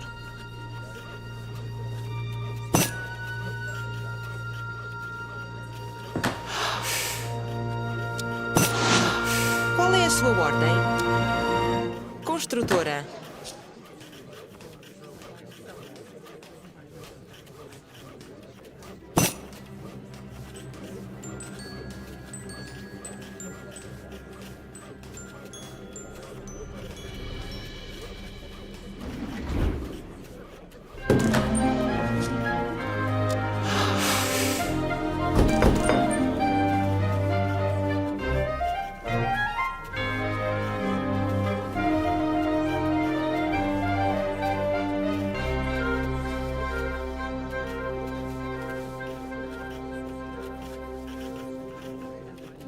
Olá, camponês.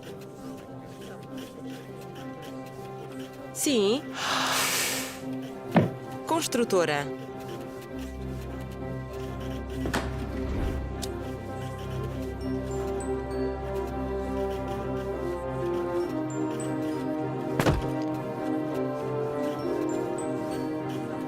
Qual é a camponesa?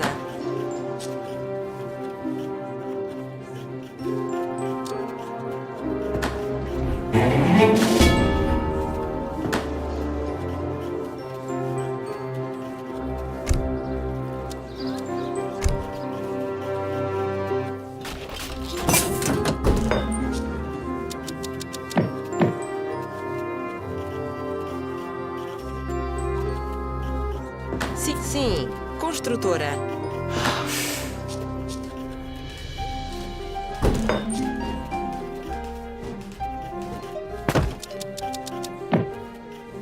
Olá, camponesa.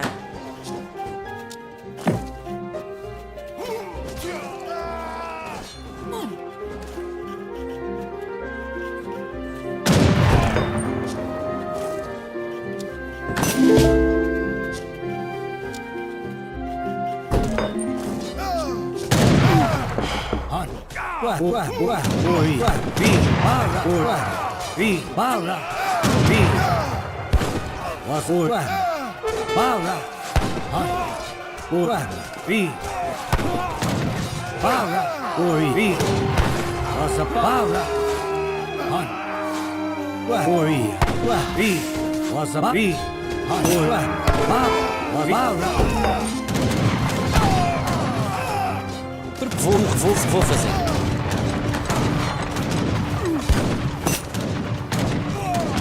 Que yo muera.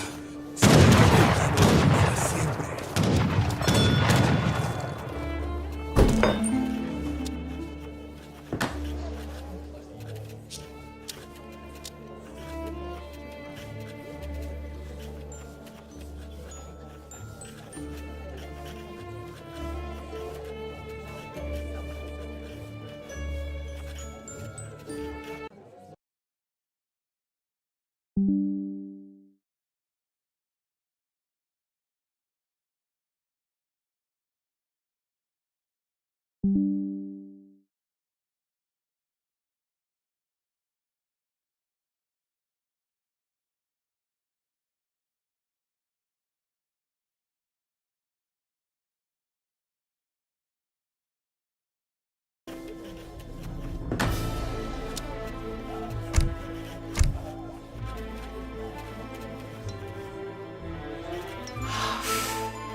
Ismael, redo?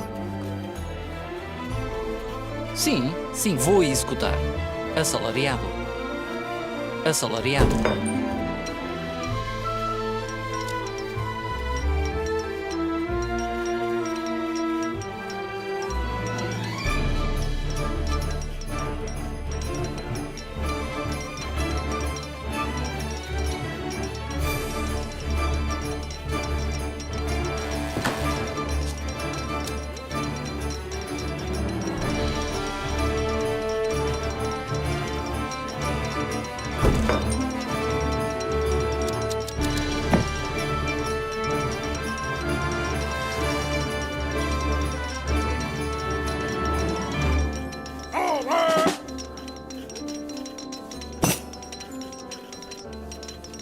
Qual é a sua ordem? Sim. Sim. Vou escutar. Sim.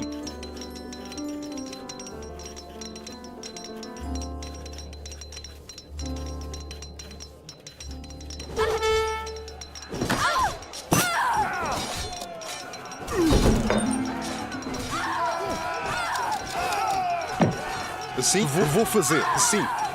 Vou escutar. Vou fazer. Sim. Preparado. Vou correto. Sim. Qual vou executar? Qual é? Sim. Vou executar. Olá. Sim. Correto.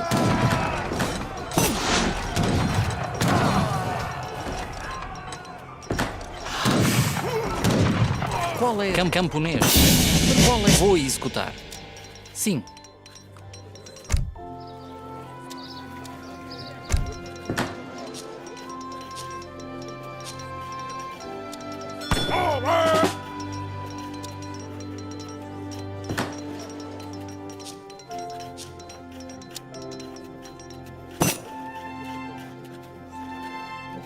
Olá. Assalariada. Preparada? Preparar. Vou. Sim. Vou escutar.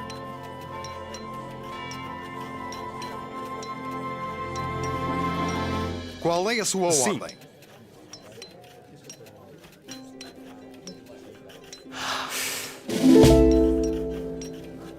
Sim. Vou fazer.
Sim, vou fazer.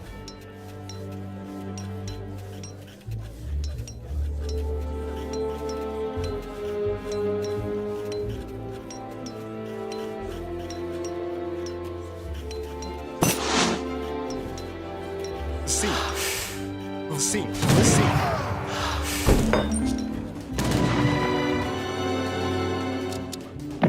Preparar. Sim. Vou fazer. Sim. Vou fazer. Sim. Vou fazer. Sim. Vou atacar a luta. Sim. Qual é a sua? Sim. Preparar.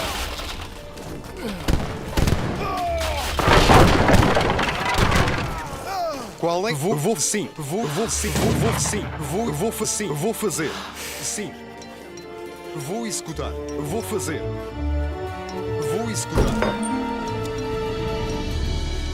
Preparar. Vou escutar.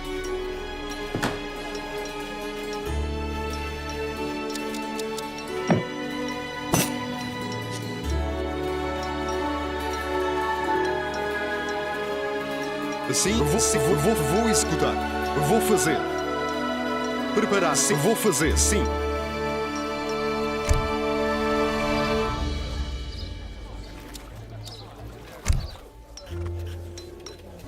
Qual é? Correto. Sim. Sim, vou fazer. A luta. Preparar. Sim, sim. Qual é a luta? Sim, correto. Qual é? Sim. Sim, vou correto.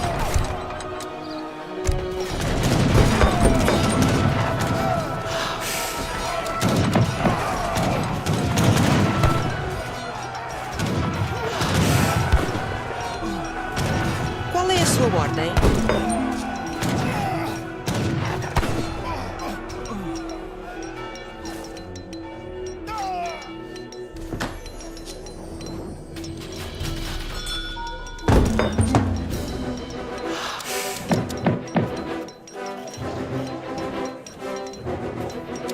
LOL! I am ROTFL! Sim, sim. Construtora.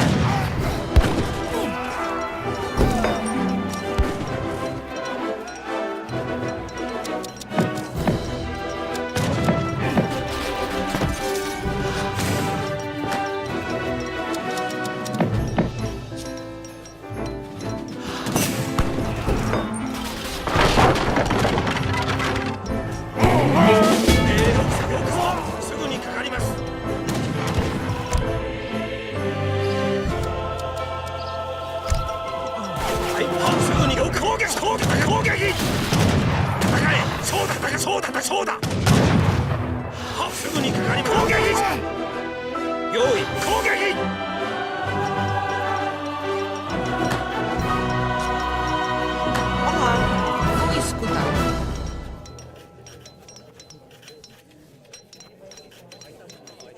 Sim.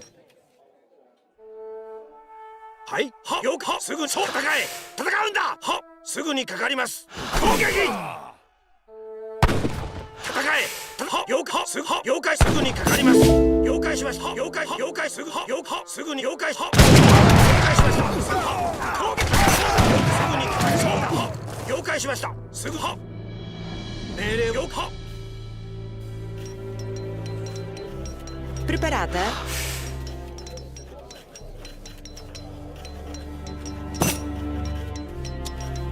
Construtora. 用意命令すぐに了解しました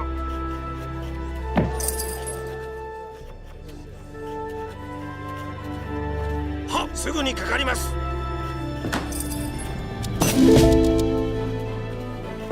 Qual é a sua ordem? Construtor. Sim, vou fazer camponês. Qual é a sua ordem? Olá, assalariado. Olá, prepara-se assalariada. Olá. Prepara camponesa. Qual é a... Vou executar. Construtora. Sim, construtora. Preparada? はいは了解は了解すぐにかかりますは Preparado? Sim.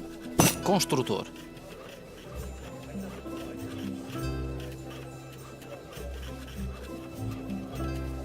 了解すぐにすぐ了解しました了解すぐは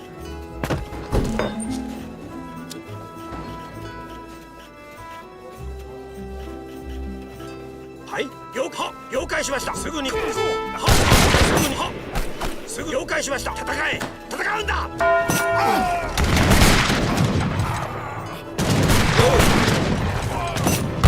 い攻撃そうだすぐ了解しましたすぐは了解しました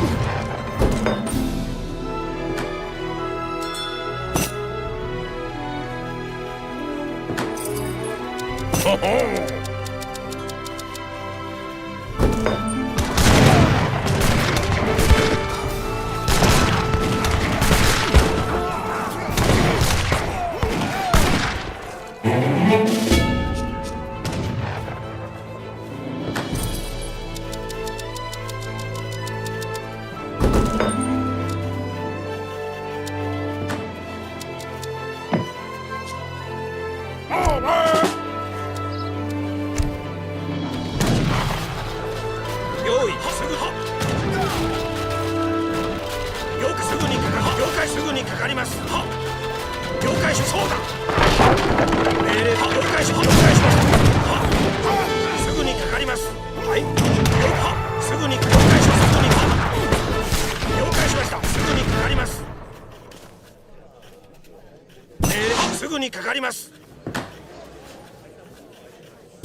Sim.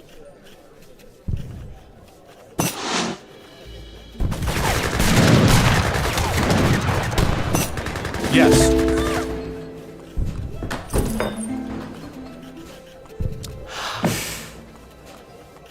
Olá. Vou executar. 用意了解します了解します了解します了解します了解します了解します了解しますすぐに了解します了解しましたすぐにかかりますはい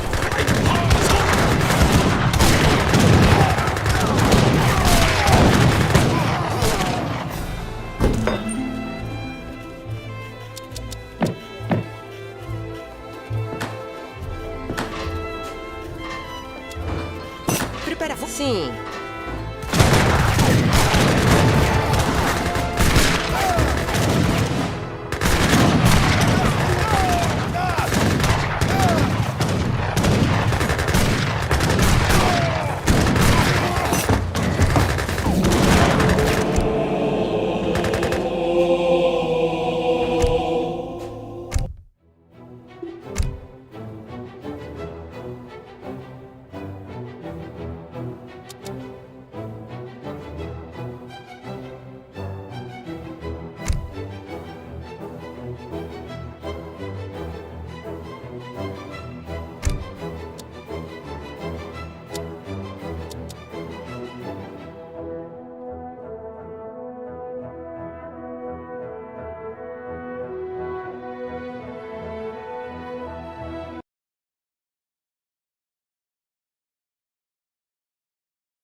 Correto. Vou fazer. Sim.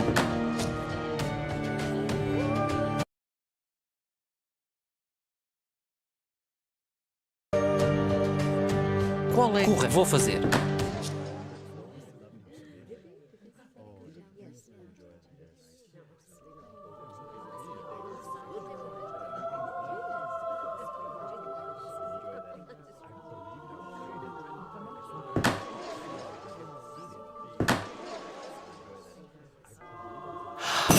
Olá. Sim. Correto.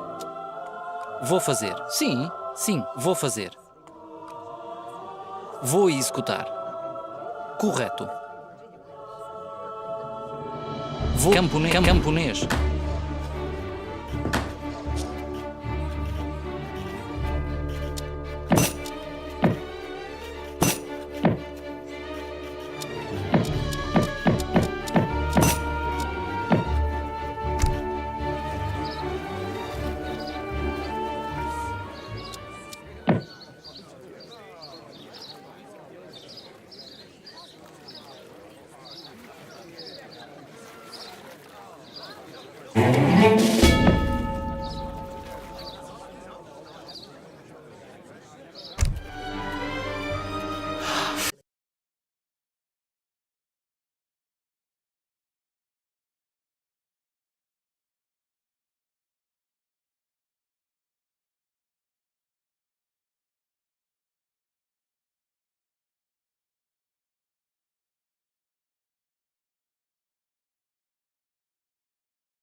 Sim, vou fazer.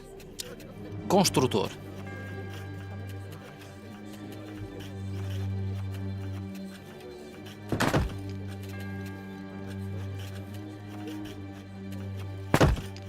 Olá. Camponês.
Morske sikta.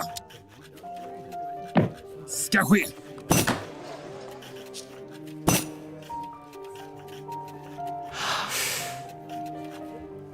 Sim. Construtor.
Sim, vou fazer.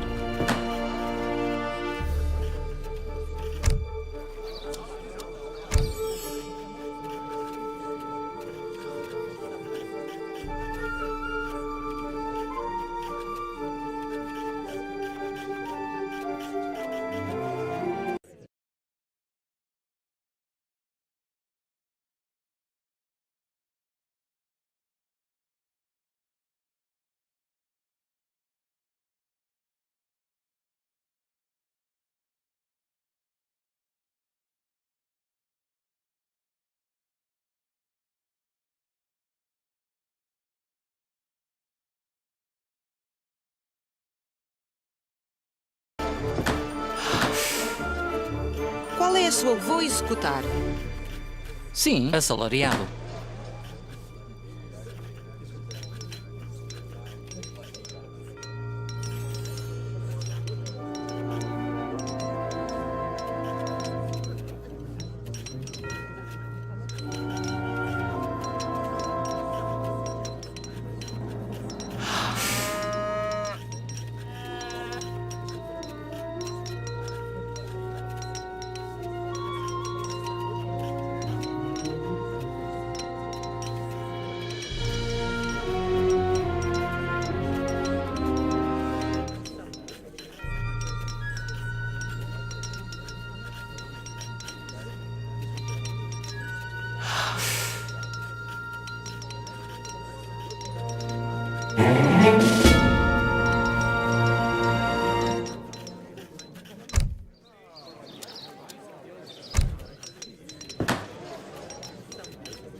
Qual é a sua ordem?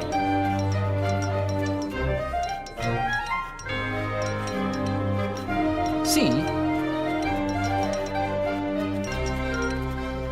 Camponês.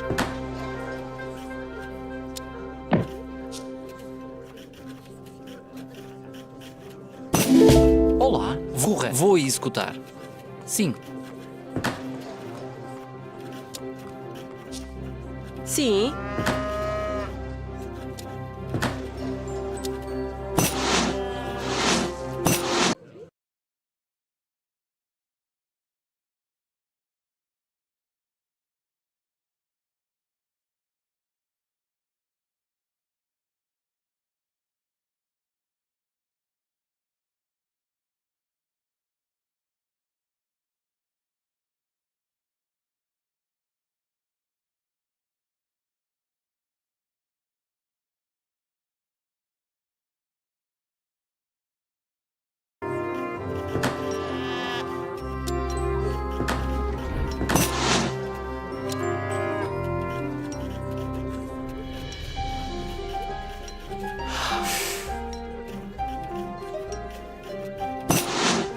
Olá, vou correto. Qual é? Sim.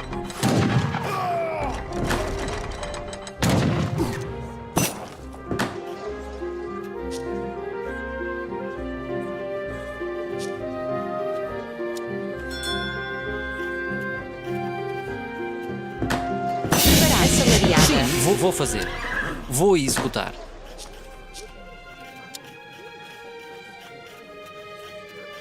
Qual é a sua camponesa?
Preparada? Construtora. Yes.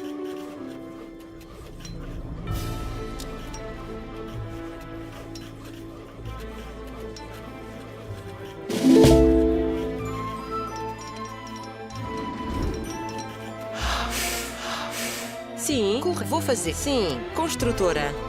Preparada? Corre. Vou. Sim, construtora.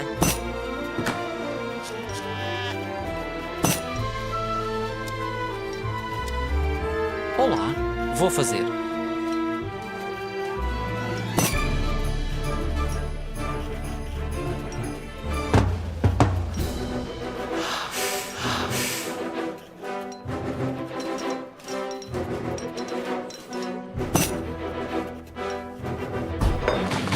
Sim, camponesa.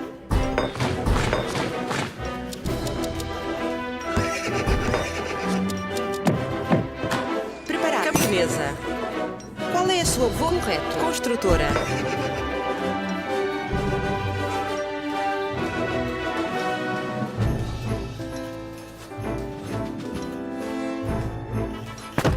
Olá, camponesa.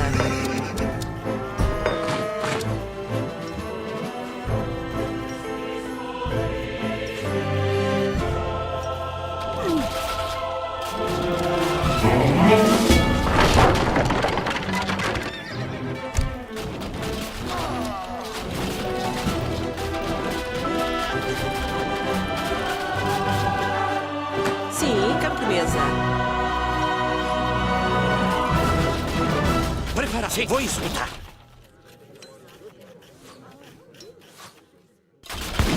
Sim, preparar, vou fazer a luta.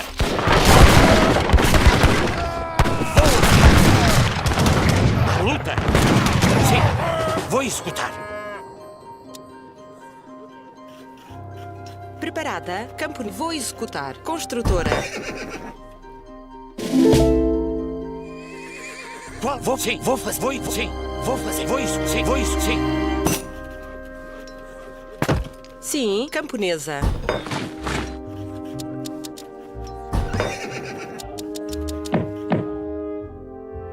Preparado, vou, sim. Vou isso, vou isso, vou fazer, sim. Vou, sim, vou, sim. Vou isso, vou, sim.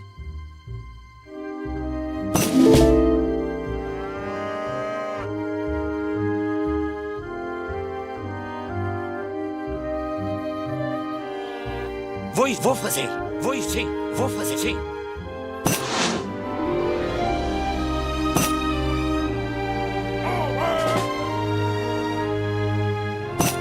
Vou sim. Vou escutar. Vou escutar.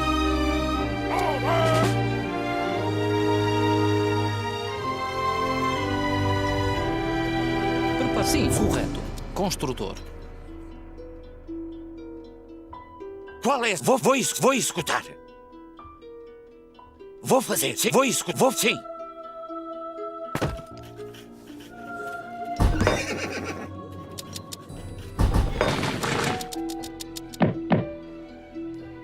Vou, sim.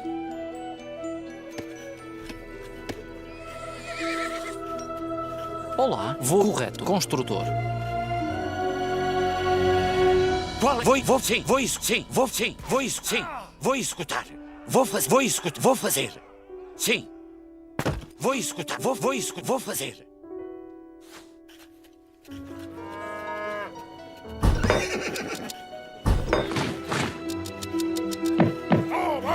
Preparar-se. Vou fazer. Construtor.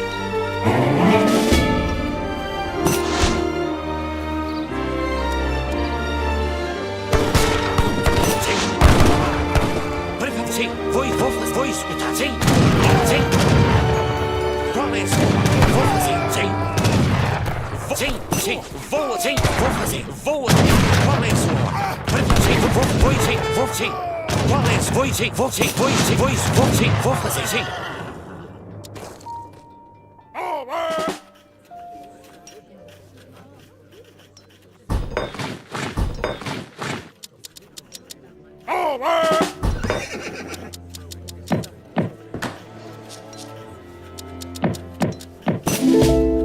Olá.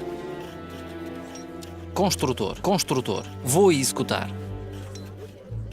Preparado? Construtor.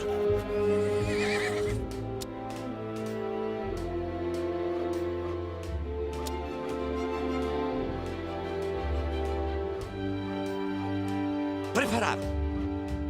Qual é? Vou fazer.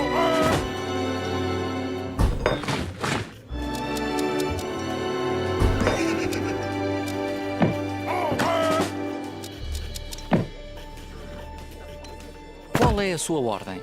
Camponês. Preparado. Sim. Vou fazer. Vou fazer.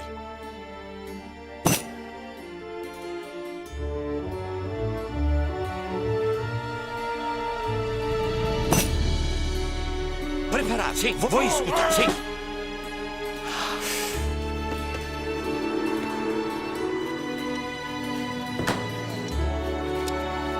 Preparar-se. Vou fazer. Construtora.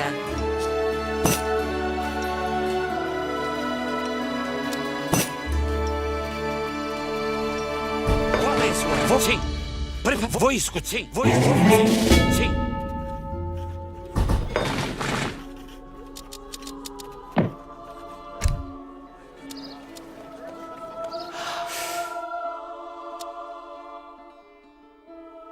Sim. Vou escutar. Sim, vou escutar. Qual é? Vou fazer. Sim. Vou escutar.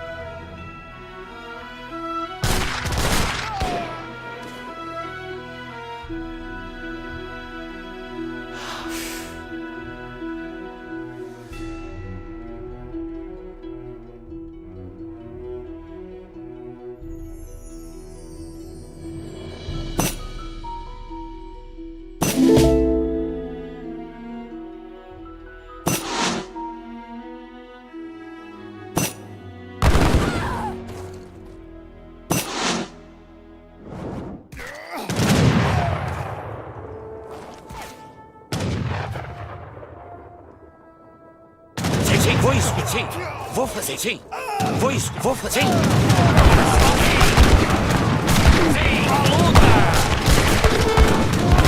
Qual é a sua ordem? Sim. Vou fazer. Sim. Vou escutar. Vou fazer. Sim. Vou fazer. Vou escutar. Vou fazer. Sim. Vou escutar. Sim. Vou fazer. Sim. Vou escutar. Sim. Vou escutar. Vou sim. Sim, vou fazer. Sim, vou preparar. Luta. Vou fazer. Sim. Vou escutar. Sim, a luta. Sim. Vou fazer. Vou escutar. Sim. Vou atacar. Vou fazer. Preparado. Vou fazer. Sim. A luta. Sim. Luta. Preparado. Sim.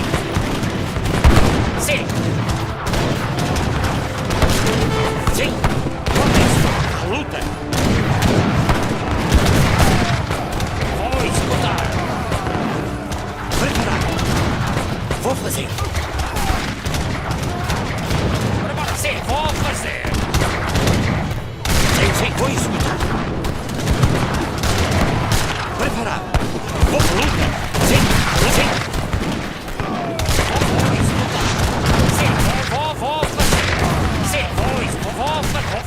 Você, sim. Vou luta. Cá, você. Vou luta. Vou fazer. Vou cá. Sim. Vou escutar. Sim. Você. A luta. Preparado. Cá. Vou fazer.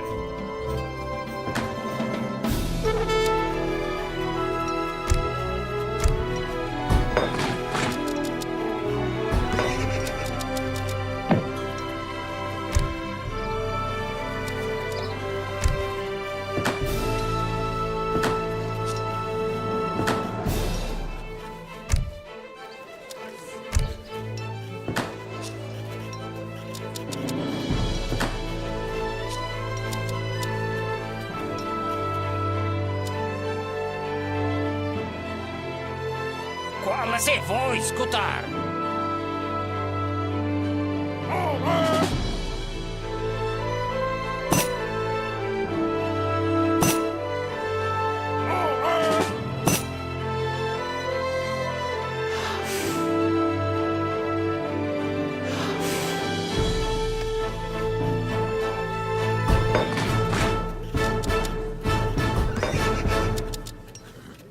Prepara. Vou correto.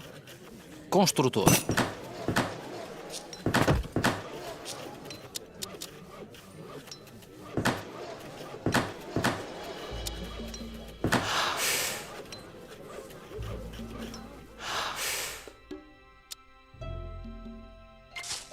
Se vou escutar.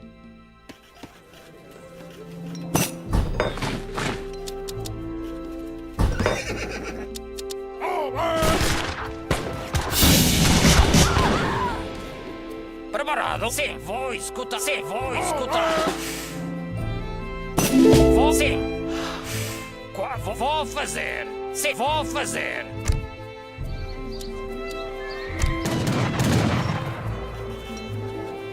Sim. Correto. Vou executar. Qual é a sua... Sim. Sim, vou escutar. Vou fazer. Vou escutar. Você. Vou escutar. Vou fazer. Sim, vou fazer. Vou escutar. Cá. É sua ordem. Vou fazer. Sim. Você. Vou escutar. Sim. A luta. Você. Vou escutar. Sim, vou fazer. É sua ordem. É sua ordem. Sim. A luta. Sim. Cá. A luta. Sim.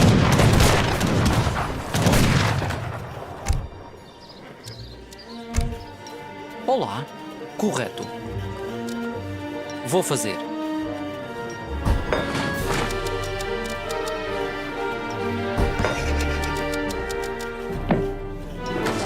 Olá, vou fazer. Construtora.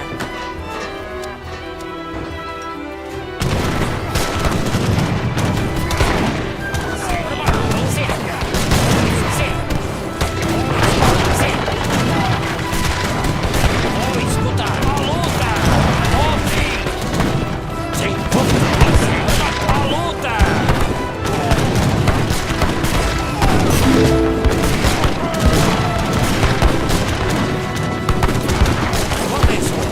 Vou sim.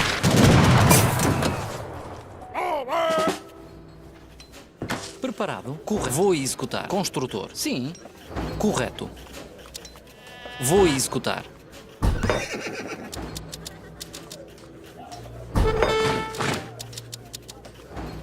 Olá. Construtor.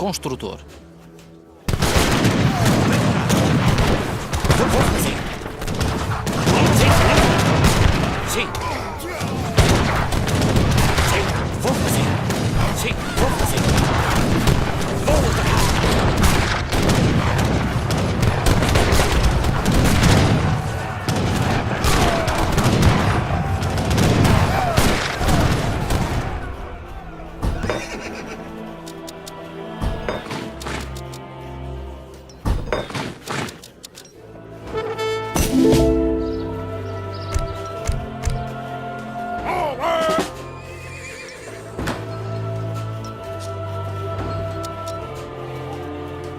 Preparado. Sim, vou fazer. Vou isso, sim. Vou fazer.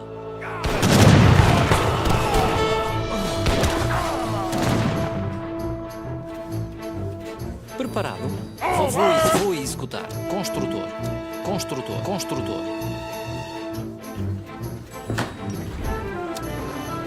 Qual é a sua... Vou construtor. Vou. Sim. Qual é? Sim. Sim, vou sim. Vou isso. Sim. Qual é isso? Sim.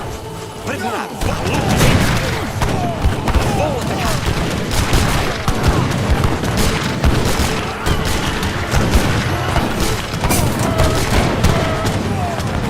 Vou fazer. Vou executar.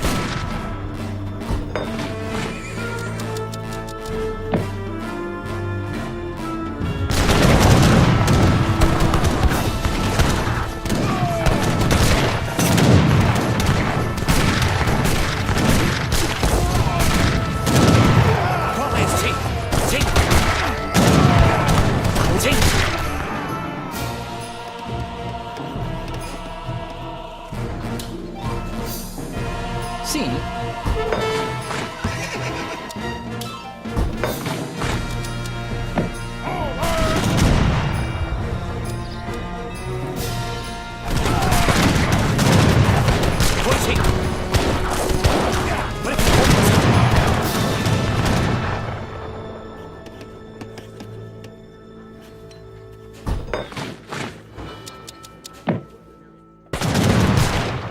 Qual é a sua ordem?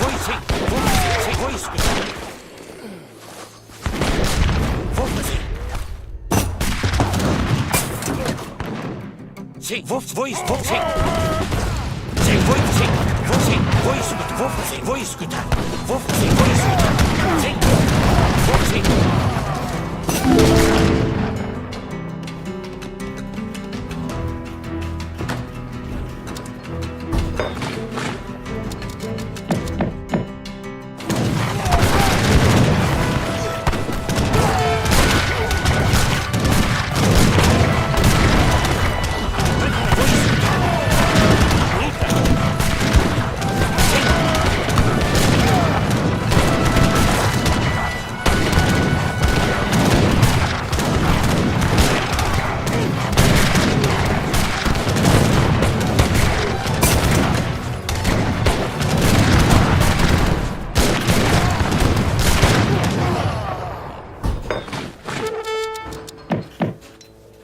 Preparado. Corre. Sim. Construtora.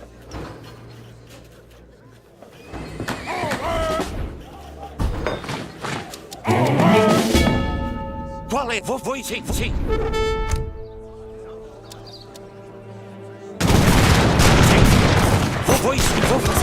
fazer. Preparado. Vou fazer. Sim. Vou fazer. Luta. Sim, luta.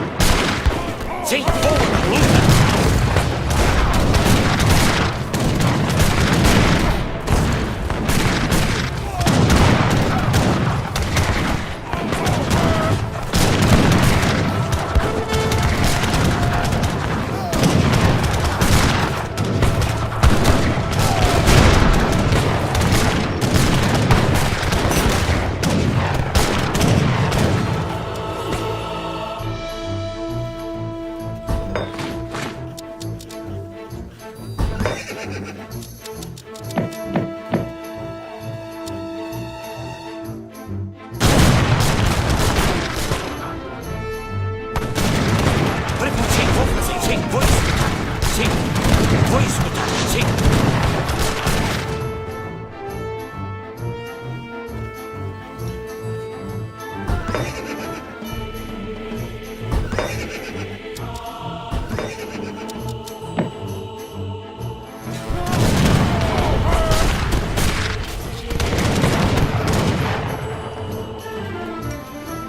Qual é a sua ordem? Corre. Vou fazer. Construtora.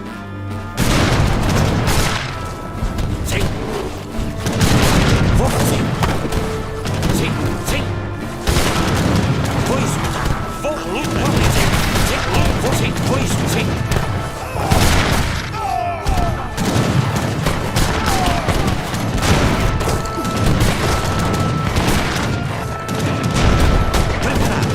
Vou executar. Vou lutar.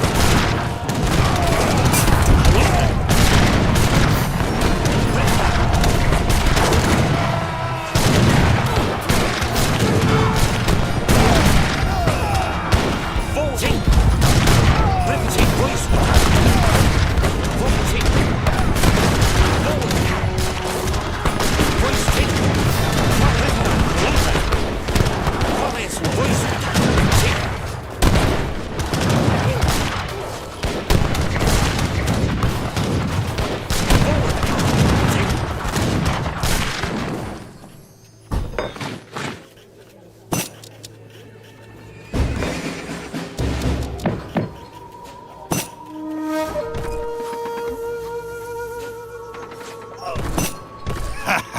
Sim, sim, vou escutar. Sim, sim. Vou, sim.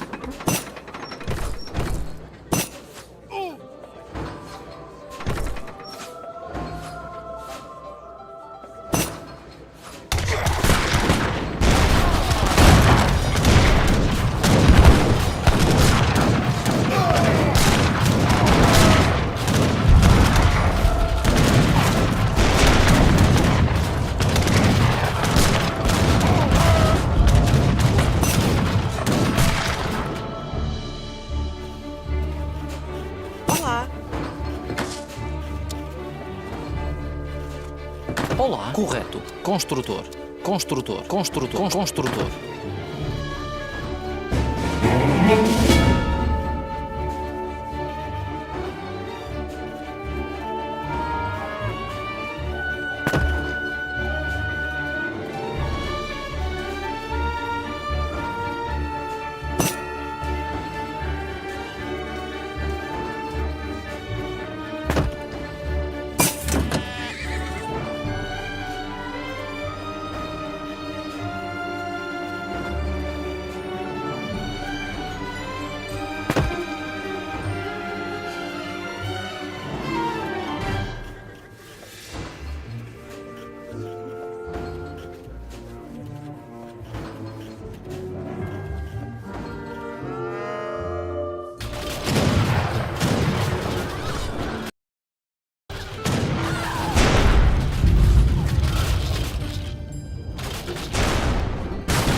Preparar. Sim, vou fazer. Construtora. Construtora.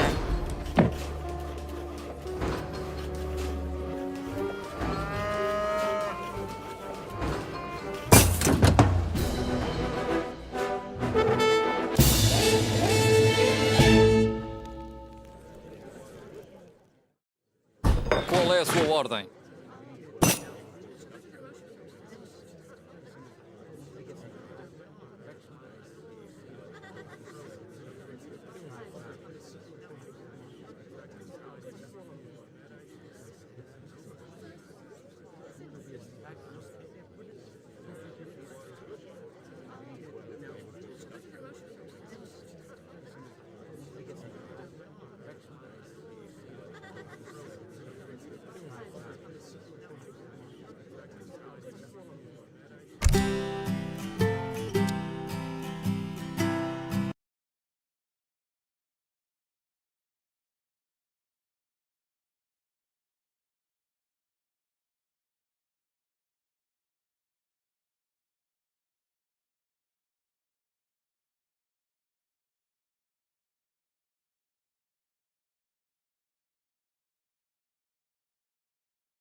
LOL.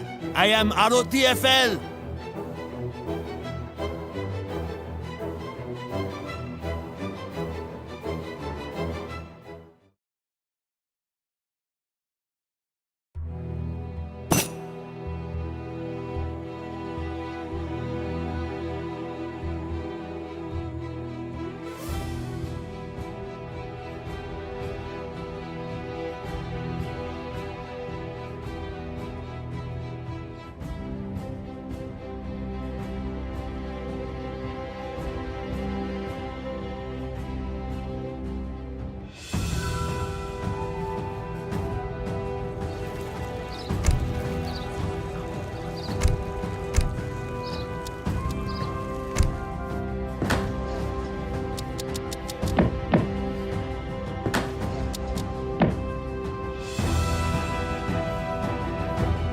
Hallo?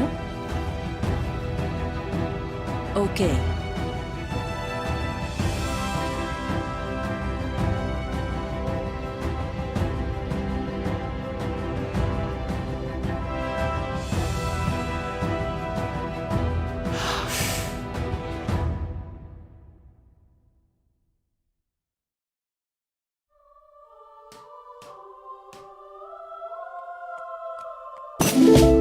Klaar. Juist. Oké. Ik ga. Klaar. Ja, juist. Ja. Boerin. Ja, boerin.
Ers Majestät, redo!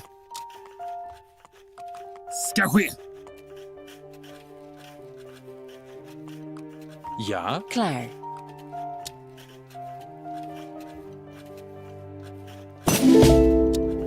Timmerman. Commando handelaar.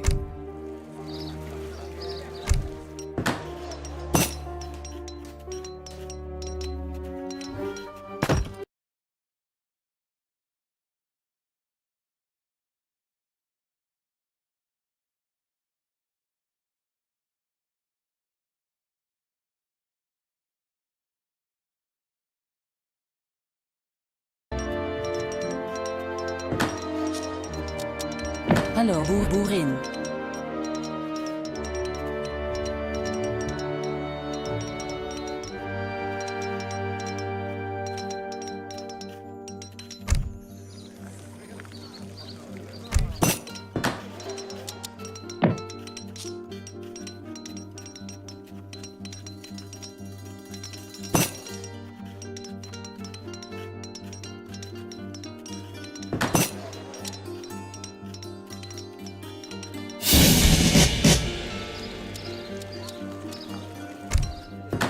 Ja, hallo, oké.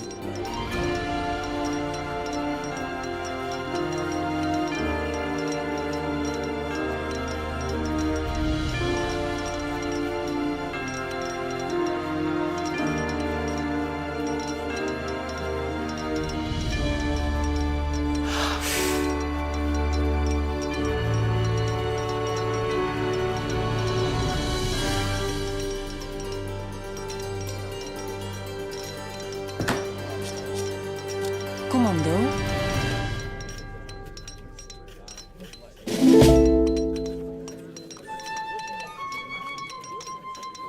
hallo? Oké, ik ga.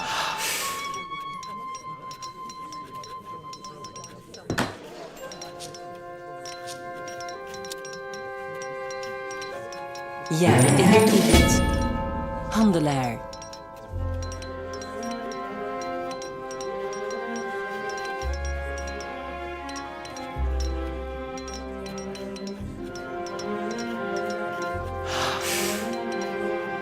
Commando.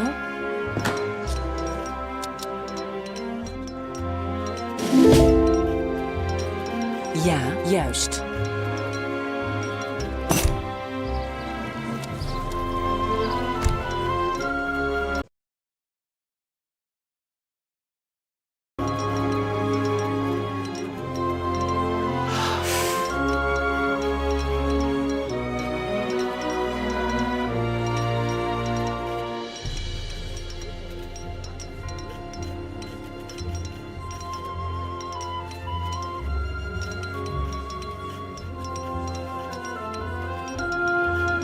Hallo?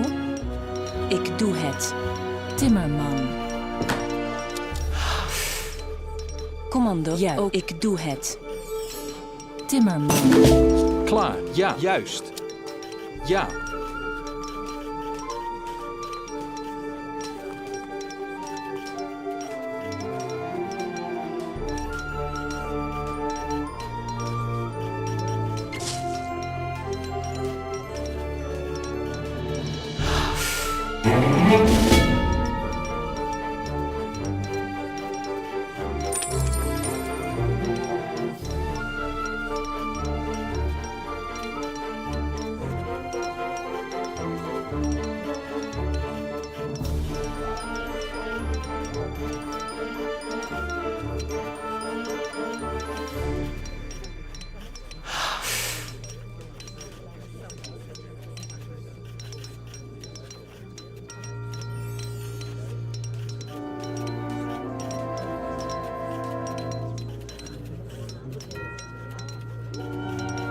Ja, boerin.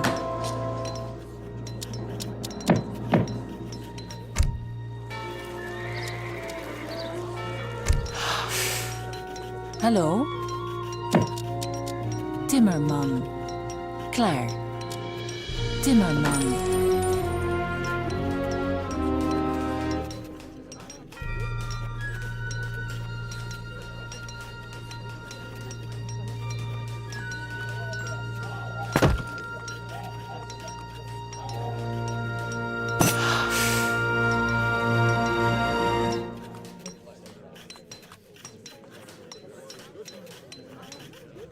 Commando. Hallo, boerin.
Klaar, ja, juist.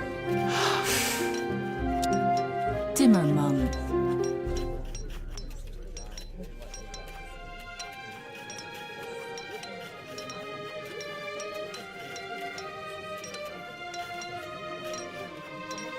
Hallo? Klaar.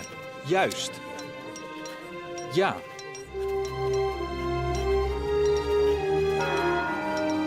Commando, boerin. Ja.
I need help.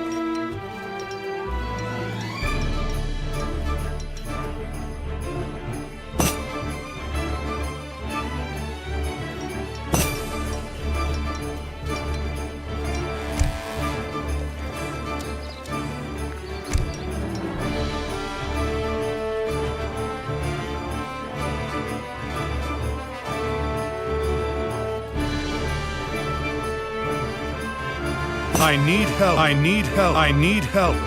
Yes. Yes. Hallo, oké. Timmerman. Klaar, ik doe het. Hallo, ja, juist. Redo för eldgivning. Ja. Commando, ja, ik ga.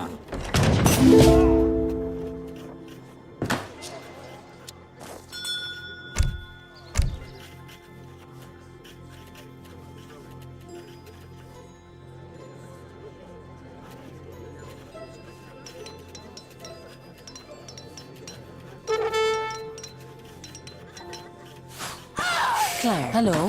Ja, ook ik ga.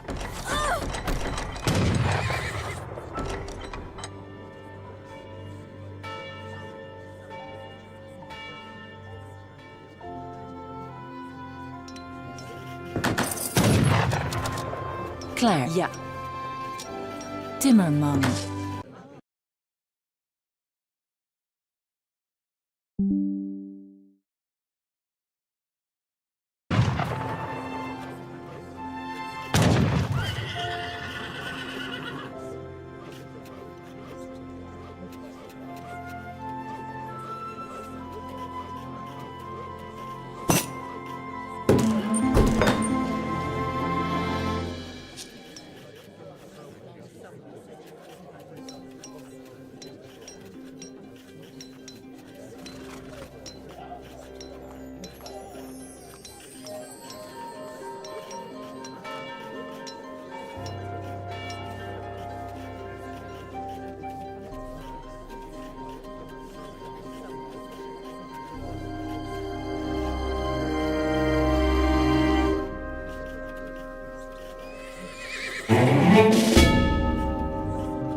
Are you ready?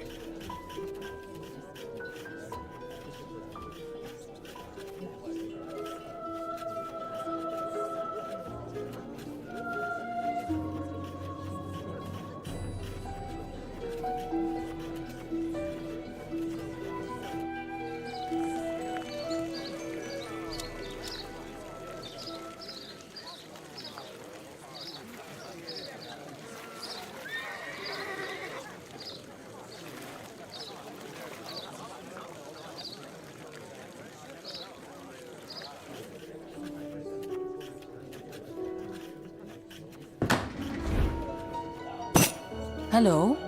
Juist. Timmerman. Timmerman. Timmerman. Timmerman.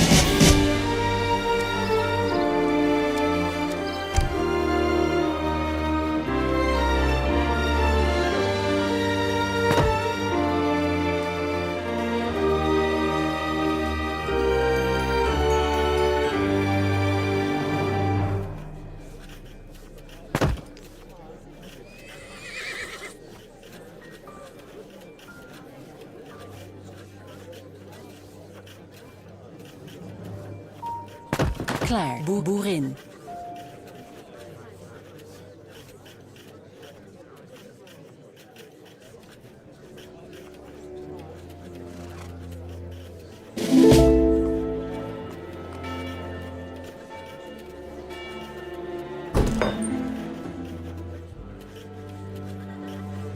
Are you ready? Commando. Timmerman. Klaar. Ja. Oké. Juist.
Klaar, ja.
Klaar.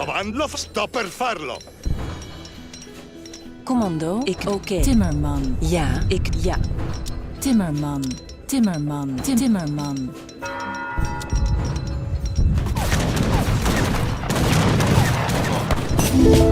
Commando, ja.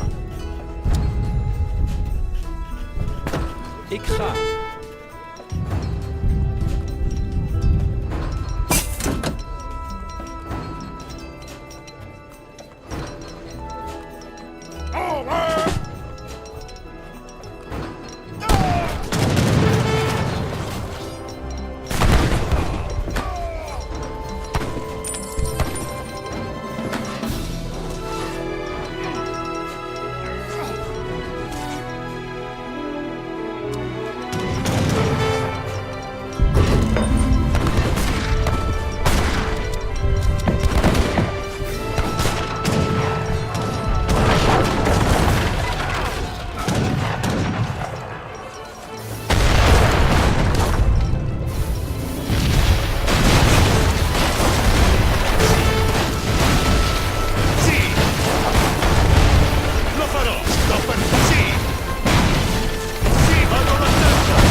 Lo farò!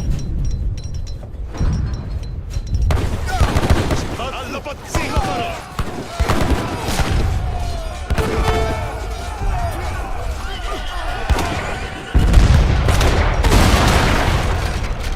Hallo? Klaar.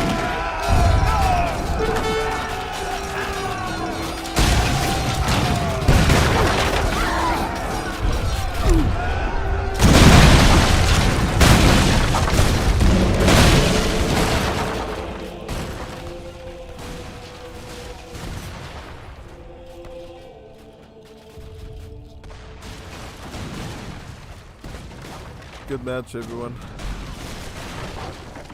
Got a bit overwhelming there at the end. But I guess it's sort of good because I gotta get ready to do some work stuff tomorrow, so kind of good that we chop things here, pretty much. For sure. Gracias to everyone that came to the stream today. It was good. We hit the goal of 3 figures, which is good for the views, so that's always a good thing to maintain. I don't know what we'll be doing tomorrow. Rex said we could potentially get Age of Mythology Retold Japanese early through some map editing, but who knows if that's gonna happen or not. If it does, if Rex says, hey, I got a map here so you can play Japanese gods, I'm doing it. That if it isn't the case, then we'll probably do, I don't know, we could cast Wars Liberty games. That could be good. Provide the recordings work. I might check ahead of time though, just to make sure they're all kosher. Kosher as a cucumber. So yeah. Anyway, sign off now. See you tomorrow for the next stream.